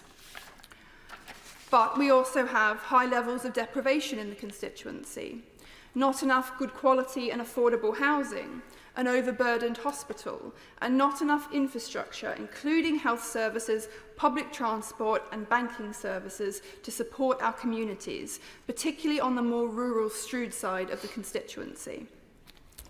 Tackling these issues, among others, will occupy my time in this place, with the simple aim that I leave things better than when I arrived. My commitment to public service will not waver, whatever the political weather, because that is what I have been sent here to do, and it is a responsibility that I take immensely seriously. Although I chose Rochester and Strood as my home in adulthood, I would like to pay tribute to my predecessor, Kelly Tolhurst, who was born and raised in the constituency and is quite rightly very proud of that fact. As she said in her own maiden speech, her successful journey is one that every young person growing up in our community should feel is possible for them. Her commitment to and love for the place that she grew up in is undisputed, and I thank her genuinely for her years of service. Madam Chair, like many new MPs, I have been thinking very carefully about how I can use the skills and experience from my previous career to support the important legislative work done in this place and to benefit my constituents. It was my experience working here during the last financial crisis that led me to become a financial regulator at the Bank of England, and so I aim to use my voice to ensure that the pursuit of much-needed economic growth is done in such a way as to preserve the stability of our economy and our financial system. I intend to draw on my 13 years' experience as an elected trade union representative to ensure that the New Deal for Working People delivers for my hard-working constituents who often struggle with insufficient pay and rights, and to help drive the government's commitment to invest in our people by improving their knowledge and their skills. I will use my experience in local government to ensure that legislation allows local authorities to invest, to save, and to think much more long-term, both things I consider to be in the best interests of council taxpayers. I will try to ensure that this government's approach to devolution is the one that will genuinely pass power to local communities, who I think are best placed to know what their areas need, and work in the best interests of my constituents. And finally, I hope to continue the cross-party working that I have enjoyed with representatives from across Kent and the South East, so that our region grows and prospers under this government. We face significant challenges in our region, infrastructure, transport and border issues alone, and these cannot be resolved solely within our distinct geographical areas. My politics is underpinned by collaboration and cooperation, and I know that by working together we can deliver the regional economic growth that is needed to drive so much of what we want to achieve. Well-run public services, decent and affordable housing, and better life chances for all. Thank you. Fred Thomas to make his maiden speech. Thank you, Madam Chair. I'm going to talk to you about Plymouth, but can I first just take a second to celebrate the amazing speeches we've heard this afternoon and also pay tribute to the wealth of experience and passion, not just on these benches, but across the chamber as well. It's really heartening. I think of all the speeches we've heard, the Honourable Friend for Rother Valley spoke about the spirit that we've all seen in our communities where we represent, and the confidence he has in that spirit to overcome some of the challenges we're facing as a nation and in our communities, and I completely share that. But let me now talk about Plymouth, the city that I call home, the city I'm so proud to represent in this place as the member for Plymouth Moorview. I want to tell you about our people, our institutions, our rolling hills, about grey warships glinting in the south coast sun, about the noise that 43,000 Argyle fans make on a match day. I want to tell you about the gritty determination of staff at one of the biggest hospitals in this country. But I want to tell you about hope. I'm going to frame this with two principles I lived by during my time in the Royal Marines, principles that are well known amongst our armed forces community in Plymouth. Firstly, that a leader must be a dealer of hope. Because when the chips are down, leaders have to step forward and give hope. And I believe that is our job in Parliament as well. But Madam Chair, in Plymouth, communities come together to give each other hope. There is immense strength and resilience in the streets, the housing estates, the front rooms, wherever folks get together and organise to change lives that they and their neighbours are living. Simple, tangible changes made by addressing the needs in front of them, such as Whitley Big Local, the Four Greens Community Trust, Connecting Youth CIC, just to name a few. They all work in partnership with the local community to improve the things that matter, to bring hope. And I want to use my position here to empower our community to effect change and generate hope that life will get better, that families can be lifted out of poverty. Because today, relative child poverty in Plymouth Moor View is at 23%, set against a regional figure of 17%, and I will not accept rising child poverty. Because the second principle that I live by, and I believe a lot of us would share, the standard you walk past is the standard you accept. Meaning if you see something you know is wrong and you keep walking, you are effectively saying you are happy with that situation. The harder option is not to walk past, but to take action. Our hospital in Plymouth, Derriford, serves almost 2 million people across Devon and Cornwall. And I've met with the nurses, the paramedics, doctors, volunteers who do fantastic work under immense pressure. These are people who do not just walk past. But the hospital's up against it, and in June alone, there were 5,000 instances where a patient waited more than 4 hours in A&E. That represents a series of personal tragedies for the patients affected. With the new government, I will work tirelessly to change this story. Away from the hospital, the beating heart of our city is Plymouth Argyle Football Club, who are in their second season now in the Championship, making them one of the top clubs in the English Football League. And yet in Plymouth, many families struggle to afford access to sport for their kids. I'm a keen footballer myself, and I believe in the power of sport to set young people up for life. I will use my platform to improve access to sport in Plymouth, because a standard where this country has the finest football leagues watched the world over, but where our own youngsters can't afford to play, is not a standard that I will walk past.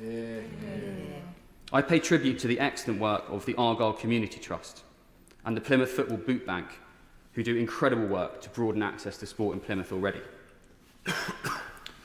Madam Chair, as a former Royal Marines Commando, it's a particular privilege to represent the city that's home not only to the largest naval base in Western Europe, but also home to the Royal Marines, who are still headquartered in Plymouth.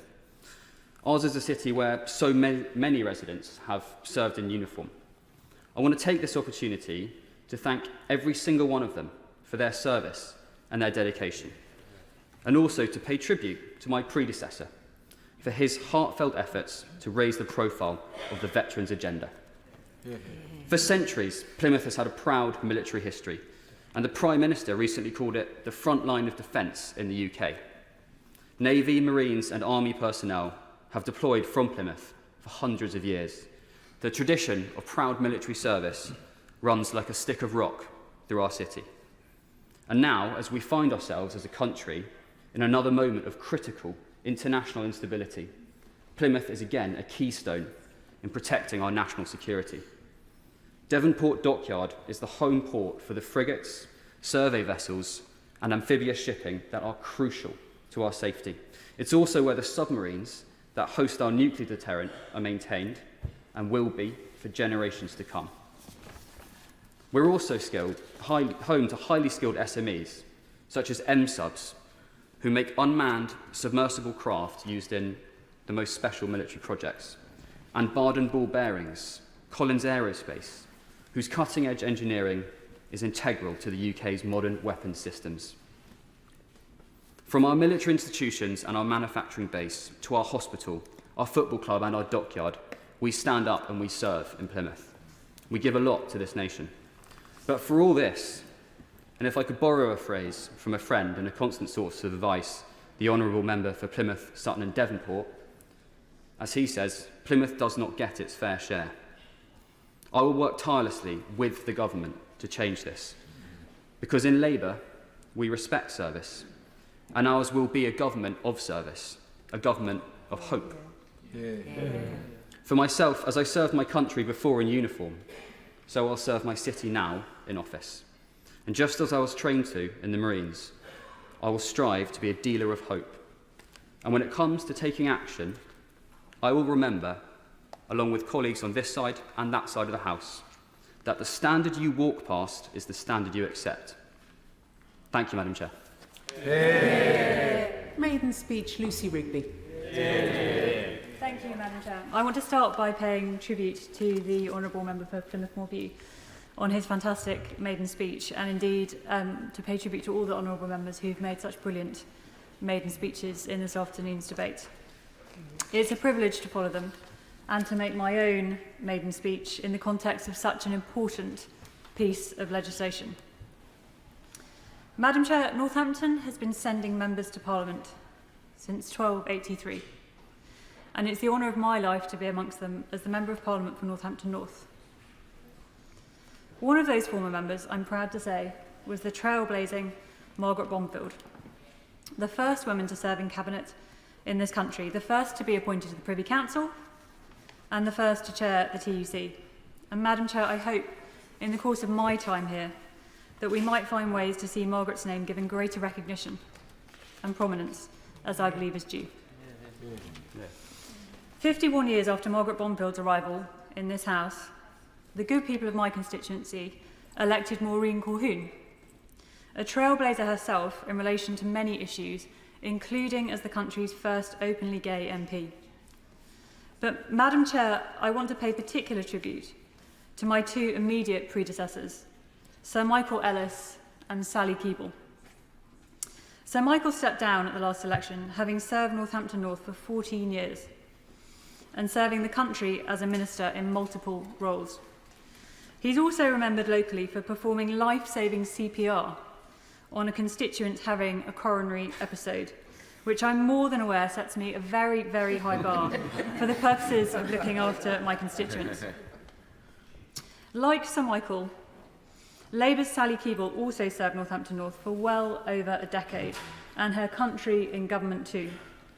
Sally has many achievements, but notable amongst them was the taking through of one of the last pieces of legislation of the previous Labour government to protect developing countries from vulture funds.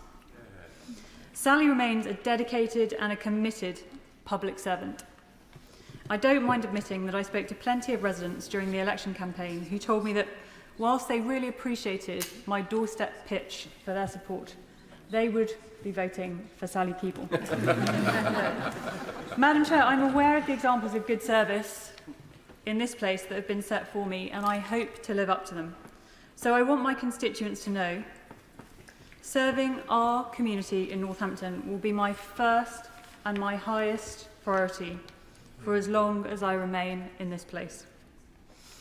Which leads me to say, Madam Chair, that this place could in fact be in my constituency, because Northampton has been the seat of Parliament on more than 30 occasions, and King John even moved the Treasury to Northampton in 1205 when he fell out with a few people in London over something akin to a disastrous mini-budget. An option which I suspect those supportive of the Treasury's current location will be glad to know was not suggested, as far as we know, to the former member for South West Norfolk. Madam Chair, we're a town of deep pride, both in our present and in our past. We're the largest town in England. We have buildings of neo-Gothic splendour, strong communities, beautiful green spaces, Eastfield Park, Abington Park, the racecourse, not one but two shoe armies, the Premiership champions, Northampton Saints, and the mighty Cobblers too. Our boot and shoemaking industry has provided many members of this House with their footwear over the years, including, I'm proud to say, the former Prime Minister and member for Sedgefield, who wore the same pair of lucky Churches of Northampton brogues every PMQs for a 10-year period, which I think just goes to show where a good pair of Northampton shoes can get you.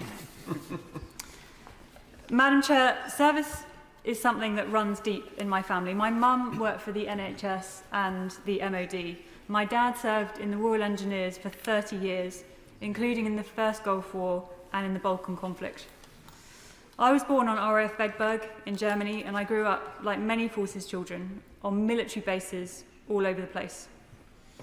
I learned the true value of service, acquired a continuing and personal respect for the dedication of our armed forces, and a deep patriotism, not for its own sake, but rather a commitment to our British values of the rule of law, democracy, tolerance, and liberty.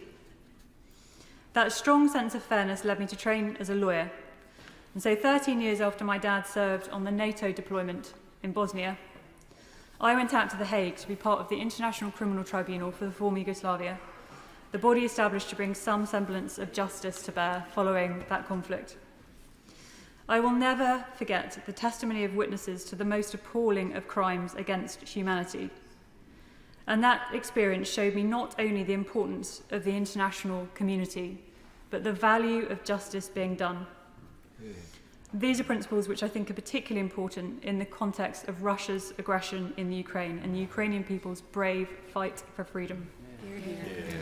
Madam Chair, my career as a solicitor has allowed me rich and varied experience, for which I am very grateful. I specialised in competition law and spent time in the City, at the regulator and at Which, giving me particular insight into how markets work, how regulation works, and indeed can work better for consumers, businesses, and the country as a whole. And Madam Chair, given the serious ongoing pressures on living standards and family budgets in my constituency, and the challenges in our wider economy, the present government's focus on these issues is extremely welcome. This budget responsibility bill is so vital precisely because it will guard against the recklessness which unfortunately caused so many of my constituents in Northampton North so much financial pain and additional hardship. So, Madam Chair, it's an extraordinary privilege to represent Northampton North in this place, and it is an honour which I will continually endeavour to live up to for as long as I'm here. Minister. Thank you, Madam Chair. It's a pleasure to serve under your chairship this afternoon. Can I start by congratulating my honourable friends and other honourable members for delivering their maiden speeches. It's been a pleasure to be in the chamber this afternoon to hear them, and it's very clear that they will all be great champions for their constituencies. I will now take a few moments to remind the House why we are taking forward the important clauses in this bill and set out the government's views on the proposed amendments. At the general election, the government received a mandate for economic growth. This is the only route to improve prosperity and is now our national mission. One of the crucial first steps to achieve this is to deliver economic stability. We have seen what happens without stability, like during the 2022 Conservative mini-budget, when huge unfunded fiscal commitments were made without proper scrutiny, and when key economic institutions like the Office of Budget Responsibility, the OBR, were sidelined. That is why we have made a commitment in our manifesto for a fiscal lock to strengthen the role of the OBR, and why we have taken quick action to deliver on this commitment. This will reinforce credibility and trust by preventing large-scale unfunded commitments that are not subject to an independent fiscal assessment. It proves that this is a responsible government which will not play fast and loose with the public finances like the last did. The Budget Responsibility Bill, the detail of which we are debating today, sets out the legal framework for the operation of the fiscal lock and builds on the Budget Responsibility and National Audit Act of 2011. In line with that established legal framework, some of the technical detail underpinning the fiscal lock will be set out by an upcoming update to the Charter for Budget Responsibility, a draft of which the Treasury has published to support scrutiny of the bill today. I will now talk through the two specific clauses in the bill. The first clause is the main substantive clause setting out the operation of the fiscal lock. It introduces a new clause, 4A, into Part 1 of the Budget Responsibility and National Audit Act, which relates to budget responsibility and which was used to legally establish the OBR. There are 5 key changes. First, the new subsection 1 of clause 4A guarantees in law that from now on, every fiscally significant change to tax and spending will be subject to scrutiny by the independent OBR. Subsection 1 will require that before a government minister makes any fiscally significant announcement to Parliament, the Treasury always requests that the OBR prepares an economic and fiscal forecast. This builds on existing legal frameworks requiring the OBR to produce at least 2 forecasts per year, and importantly, the OBR's assessment should include the extent to which the government is meeting its fiscal mandate. This requirement applies when 2 or more announcements are made where the combination of measures is fiscally significant, irrespective of whether the measures are announced at the same time. It will also apply separately to costs and savings so that those cannot be offset against each other. Second, the new subsection 2 strengthens the role of the OBR by requiring them to produce an independent assessment if they judge the fiscal lock has been triggered. If a fiscally significant announcement is made without the Treasury having previously requested a forecast, the OBR is required to inform the Treasury Committee of this House of its opinion and to then prepare an assessment as soon as is practicable. Third, the new subsection 3 defines a measure or combination of measures as fiscally significant if they exceed a specified percentage of GDP. In line with the existing legal framework, the precise threshold will be set via an update to the Charter for Budget Responsibility, a draft of which will be published on gov.uk. The threshold level itself will be set out at announcement of at least 1% of nominal GDP in the latest forecast. As an example, this year, the 1% threshold would be £28 billion. Fourth, the new subsection 4 ensures proper scrutiny of the government's fiscal plans without preventing the government from responding to emergencies such as the COVID-19 pandemic. It sets out that the fiscal lock does not apply in respect of measures that are intended to have a temporary effect and which are in response to an emergency. The Charter will define temporary as any measure that is intended to end within 2 years. To safeguard against this subsection being used to avoid proper scrutiny, as set out in the updated Charter, the OBR will have the discretion to trigger the fiscal lock and to prepare a report if it reasonably disagrees. Fifth, and finally, the new subsection 6 prevents any future government from choosing to ignore the fiscal lock by simply updating the Charter for Budget Responsibility alongside a fiscally significant announcement. It achieves this by requiring the government to publish any updates to the detail of the fiscal lock, such as the threshold level at which it is triggered, at least 28 days before the updated Charter is laid in Parliament. Clause 2 of the bill sets out when it will come into force and whom it applies. Subsection 1 of Clause 2 confirms that this deals with reserved or accepted matters, and its provisions extend and therefore apply to England, Wales, Scotland and Northern Ireland. The new subsections 2 and 3 allow for the commencement of legislation to occur at the appropriate time as is usual practice, and we expect this will take place ahead of the upcoming budget on October 30th. I will now turn to the amendments which Right Honourable and Honourable Members have tabled. Briefly, yes. Thank you. I'm grateful to my honourable friend for giving way. Isn't this bill, the intention of this bill, designed to prevent the recklessness of the previous Tory government, which effectively crashed the economy, leaving this new Labour government with the responsibility of putting things right? My honourable friend has hit the nail on the head, and indeed I might go as far as to say was one of the reasons we achieved such a large mandate at the last general election with so many honourable friends here on this side of the House. We will never play fast and loose with the economy as members on that side did, and this bill will prevent that from happening again in the future.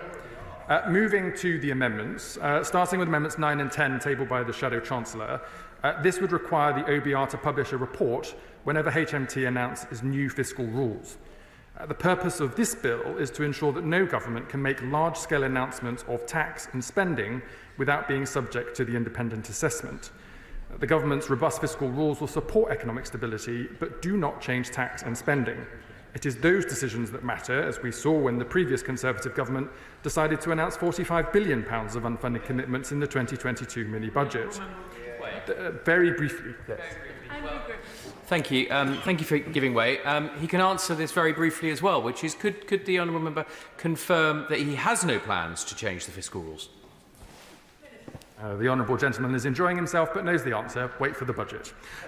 Those amendments, the amendments from the official opposition are therefore not necessary to the bill today. And to answer the Shadow Minister's question, as I've been invited to do so, the Chancellor has already confirmed that this government will set out the precise detail of its fiscal rules at the budget on the 30th of October, alongside an updated OBR forecast. Turning now to Amendments 6 and 7 tabled by my honourable friend, the member for Walthamstow. These focus on the definition of fiscally significant measures to which the fiscal lock will apply. Amendments 6 and 7 would extend the definition of fiscal significance to include measures which would have a cumulative impact on public sector net debt or contingent liabilities. I welcome my honourable friend for highlighting this issue, which I know she has worked on for many years. The draft charter text states measures trigger the lock when the combined costing is at least 1% of GDP in any year. Specifically that, and I quote, the costing of a measure is the direct impact of a policy decision on public finances. It is difficult to set and interpret a threshold consistently for contingent liabilities, as they can often be large in terms of maximum exposure, but low in terms of expected or reasonable worst-case losses. Effective management of contingent liabilities is important, and transparency is key to good fiscal management. The government plans to announce new significant contingent liabilities at fiscal events to make sure that there is transparency with Parliament. We will, of course, continue to notify Parliament of new contingent liabilities as set out in managing public money. The amendments also place a condition on policies with a cumulative impact on public sector net debt, where you have a noted public-private partnerships as an example, referring, of course, to PFI and PF2 models, which the previous government no longer proceeded with, and there has been no change to this policy. As the Chancellor said in her May's lecture earlier this year, we will also report on wider measures of public sector assets and liabilities at fiscal events to ensure transparency across the whole balance sheet, which includes non-debt liabilities. Reporting transparently on the government's stock of contingent liabilities is key to ensuring we do not take excessive risk, and I can therefore confirm today that the government will publish a report on its contingent liabilities. I expect the contingent liability central capability to do this in early 2025. Having said all of that, I recognise the issues my honourable friend raises, and I will arrange to meet with her to discuss them further. Moving to amendments from the Liberal Democrats. Moving to Amendment 2, tabled by the honourable member for Richmond Park. As she said, this would enable the OBR to notify the independent advisor on ministers' interests if the fiscal lock is triggered. I'd remind honourable members that the purpose of this legislation is to ensure that never again do we find ourselves in a situation like at the 2022 Liz Truss mini-budget, in which fiscally significant measures are announced without accompanying OBR analysis. If a future government were to act in this way, this legislation provides a clear remedy. The OBR is empowered to independently notify the Treasury Select Committee and to produce its own report. This would be available for full scrutiny by stakeholders and Parliament, who would be able to hold ministers to account in the normal way. We therefore do not consider this amendment to be necessary. Other amendments from honourable members from the front bench of the Liberal Democrats. Amendment 1 would broaden the definition of fiscally significant measures to cover anything which is likely to have an impact on the cost of government borrowing, interest rates or economic growth. The bill is focused on preventing irresponsible large-scale fiscal announcements that could undermine macroeconomic stability, such as the previous mini-budget. To support this, we need to have clear and robust legal frameworks which ensures that the provisions are only triggered when appropriate. This requires precise definitions that everyone, including in particular the OBR, can understand clearly and work with practically. It would therefore not be helpful in the government's view to have a broader, vaguer definition that might or might not repeatedly trigger the fiscal lock under many different circumstances. Amendments 3 and 4 require the Treasury to consult with the OBR and the Treasury Committee before the Charter can be updated for the purposes of the fiscal lock, and to publish a report on the outcome of any such consultations. It is of course important that the views of the OBR and of Parliament are taken into account when making changes to the Charter, but I hope the honourable member will accept that it will not be necessary to set this specific process out in primary legislation. That's because this bill already includes an important safeguard on the fiscal lock, the requirement that any changes to the Charter for Budget Responsibility are published in draft at least 28 days before they are laid in the Commons. That will ensure that the OBR, the Treasury Select Committee, this Parliament and all stakeholders will have a clear opportunity to make representations to the Treasury and to publish their views as they see fit. Lastly, moving to the amendment from the Green Party. Amendment 5, tabled by the Honourable Member for North Herefordshire, would require the OBR to take net zero targets into account when preparing a report on fiscally significant announcements. There are strong legal frameworks in place already through the Climate Change Act of 2008 to support the transition to net zero in 2050, which legislates for interim 5-year carbon budgets and requires the government to report on these periodically. Parliament and its select committees already scrutinised that in great detail. I would also point to the fact that the Green Book, the Treasury's guidance on how to appraise policies, projects and programmes, requires departments to assess the climate and environmental impacts of policy proposals, with major bids and proposals at fiscal events being assessed accordingly in this way. We therefore do not consider this amendment to be necessary. I shall. Thank you, Madam Chair. Would the Minister not agree with me that having committed to give a net zero mandate to all relevant regulators, that the OBR is indeed a highly relevant regulator?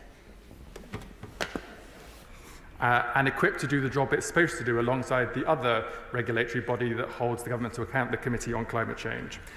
In conclusion, Madam Chair, I hope I've been able to provide some assurances such that honourable members will be content to retract their proposed amendments. If not, I urge the House to reject them. I should also say thank you to other members for their contributions to the debate today. In response to the honourable member for Arundel and South Downs, I would maybe gently invite him to reflect on his own party's record in crashing the economy through unfunded tax cuts, losing control of public spending and ruining family finances before offering advice to this government on fiscal responsibility. And may I say to the spokesperson from the SNP, who's not in his place, I was quite surprised to see so many discredited Conservative Party lines to take in his speech. Who knew the SNP and the Tory party were one and the same thing? With this Labour government, Madam Chair, our commitment to fiscal discipline and sound money is the bedrock of all of our plans. To conclude, these clauses guarantee in law that from now on, every fiscally significant change to tax and spending will be subject to scrutiny by the independent OBR. They deliver on a key manifesto commitment to provide economic stability and sound public finances by strengthening the role of the independent OBR. This is a crucial first step to achieve sustained economic growth. I commend the clauses and the bill to the House. Shadow Minister Nigel Huddleston. Thank you, Chair. I won't detain the House too long by repeating the arguments I made in my opening comments. I would like to say, though, I am disappointed by the Minister's response, in particular his refusal to accept our amendment. It is quite alarming that he's refusing to do so because, as I outlined, I believe that they are very consistent with the goals of the overall bill. And I think that this bill will be seriously undermined, the credibility of this bill will be seriously undermined if it does not include the fiscal rules, and if they're not included.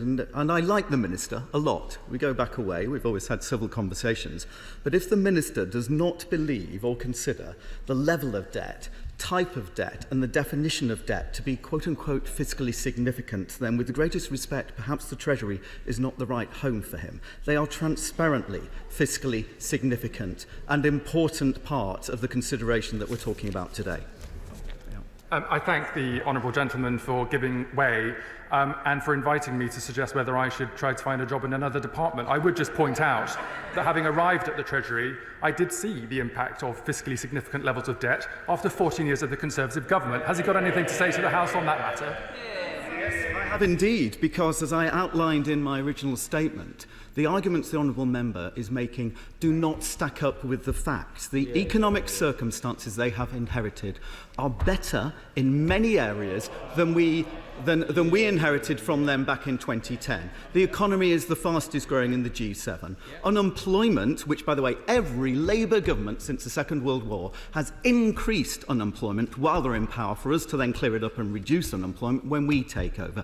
Inflation was lower when they took power than it was that we inherited on all of these measures, and debt, annual debt as well, was higher when we took over in 2010. So they keep saying all of these things. The challenging thing is it just doesn't stack up with the facts.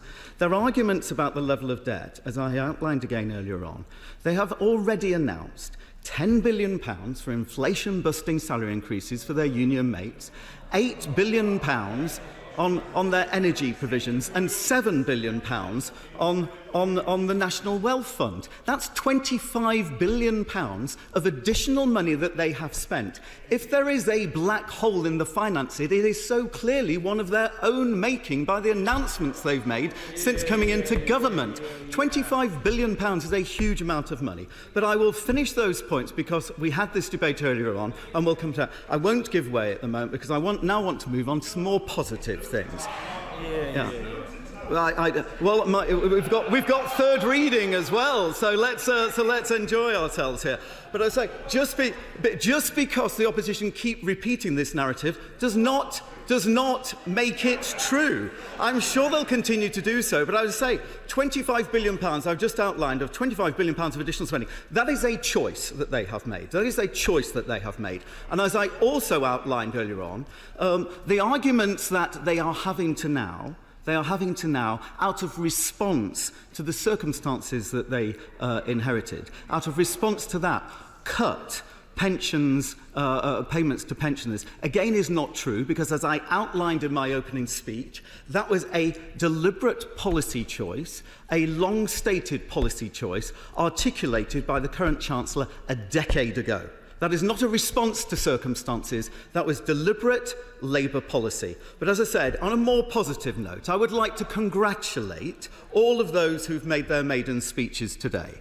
The MPs for Loughborough, Portsmouth North, Swindon North, Chelmsford, Southend East and Rochford, Woking, Rother Valley, Wokingham, Dudley, Rochester and Stroud, Plymouth Moorview and Northampton North. They have made incredible contributions today. The breadth of experience that they bring to this Parliament is astounding, and I'm largely talking here about opposition members, and I would say that with a great degree of respect, because in many circumstances, in fact nearly every single circumstances, you have replaced good friends of mine who contributed significantly to this House. You all have, quite big shoes to fill, but what was said today was very impressive. We also, in particular, those of you who spoke without notes, that's a lesson to all of us. I would also like to say what a beautiful kind of tour we had around the United Kingdom. Everybody who spoke today spoke eloquently about their constituencies, about their constituents, the rich heritage, the rich history that was showcased today was incredibly impressive as well. And their constituents, I'm sure, will be very proud of what they have said. So with that, Madam Chair, I will finish my comments, but the debate, I'm sure, will continue. The question is that Amendment 9 be made. As many as are of that opinion say aye. Aye. Of the contrary, no? No! I think the noes have it. The noes have it. You want to shout a bit? You're meant to be shouting again. No. Thank you. Division, clear the lobby.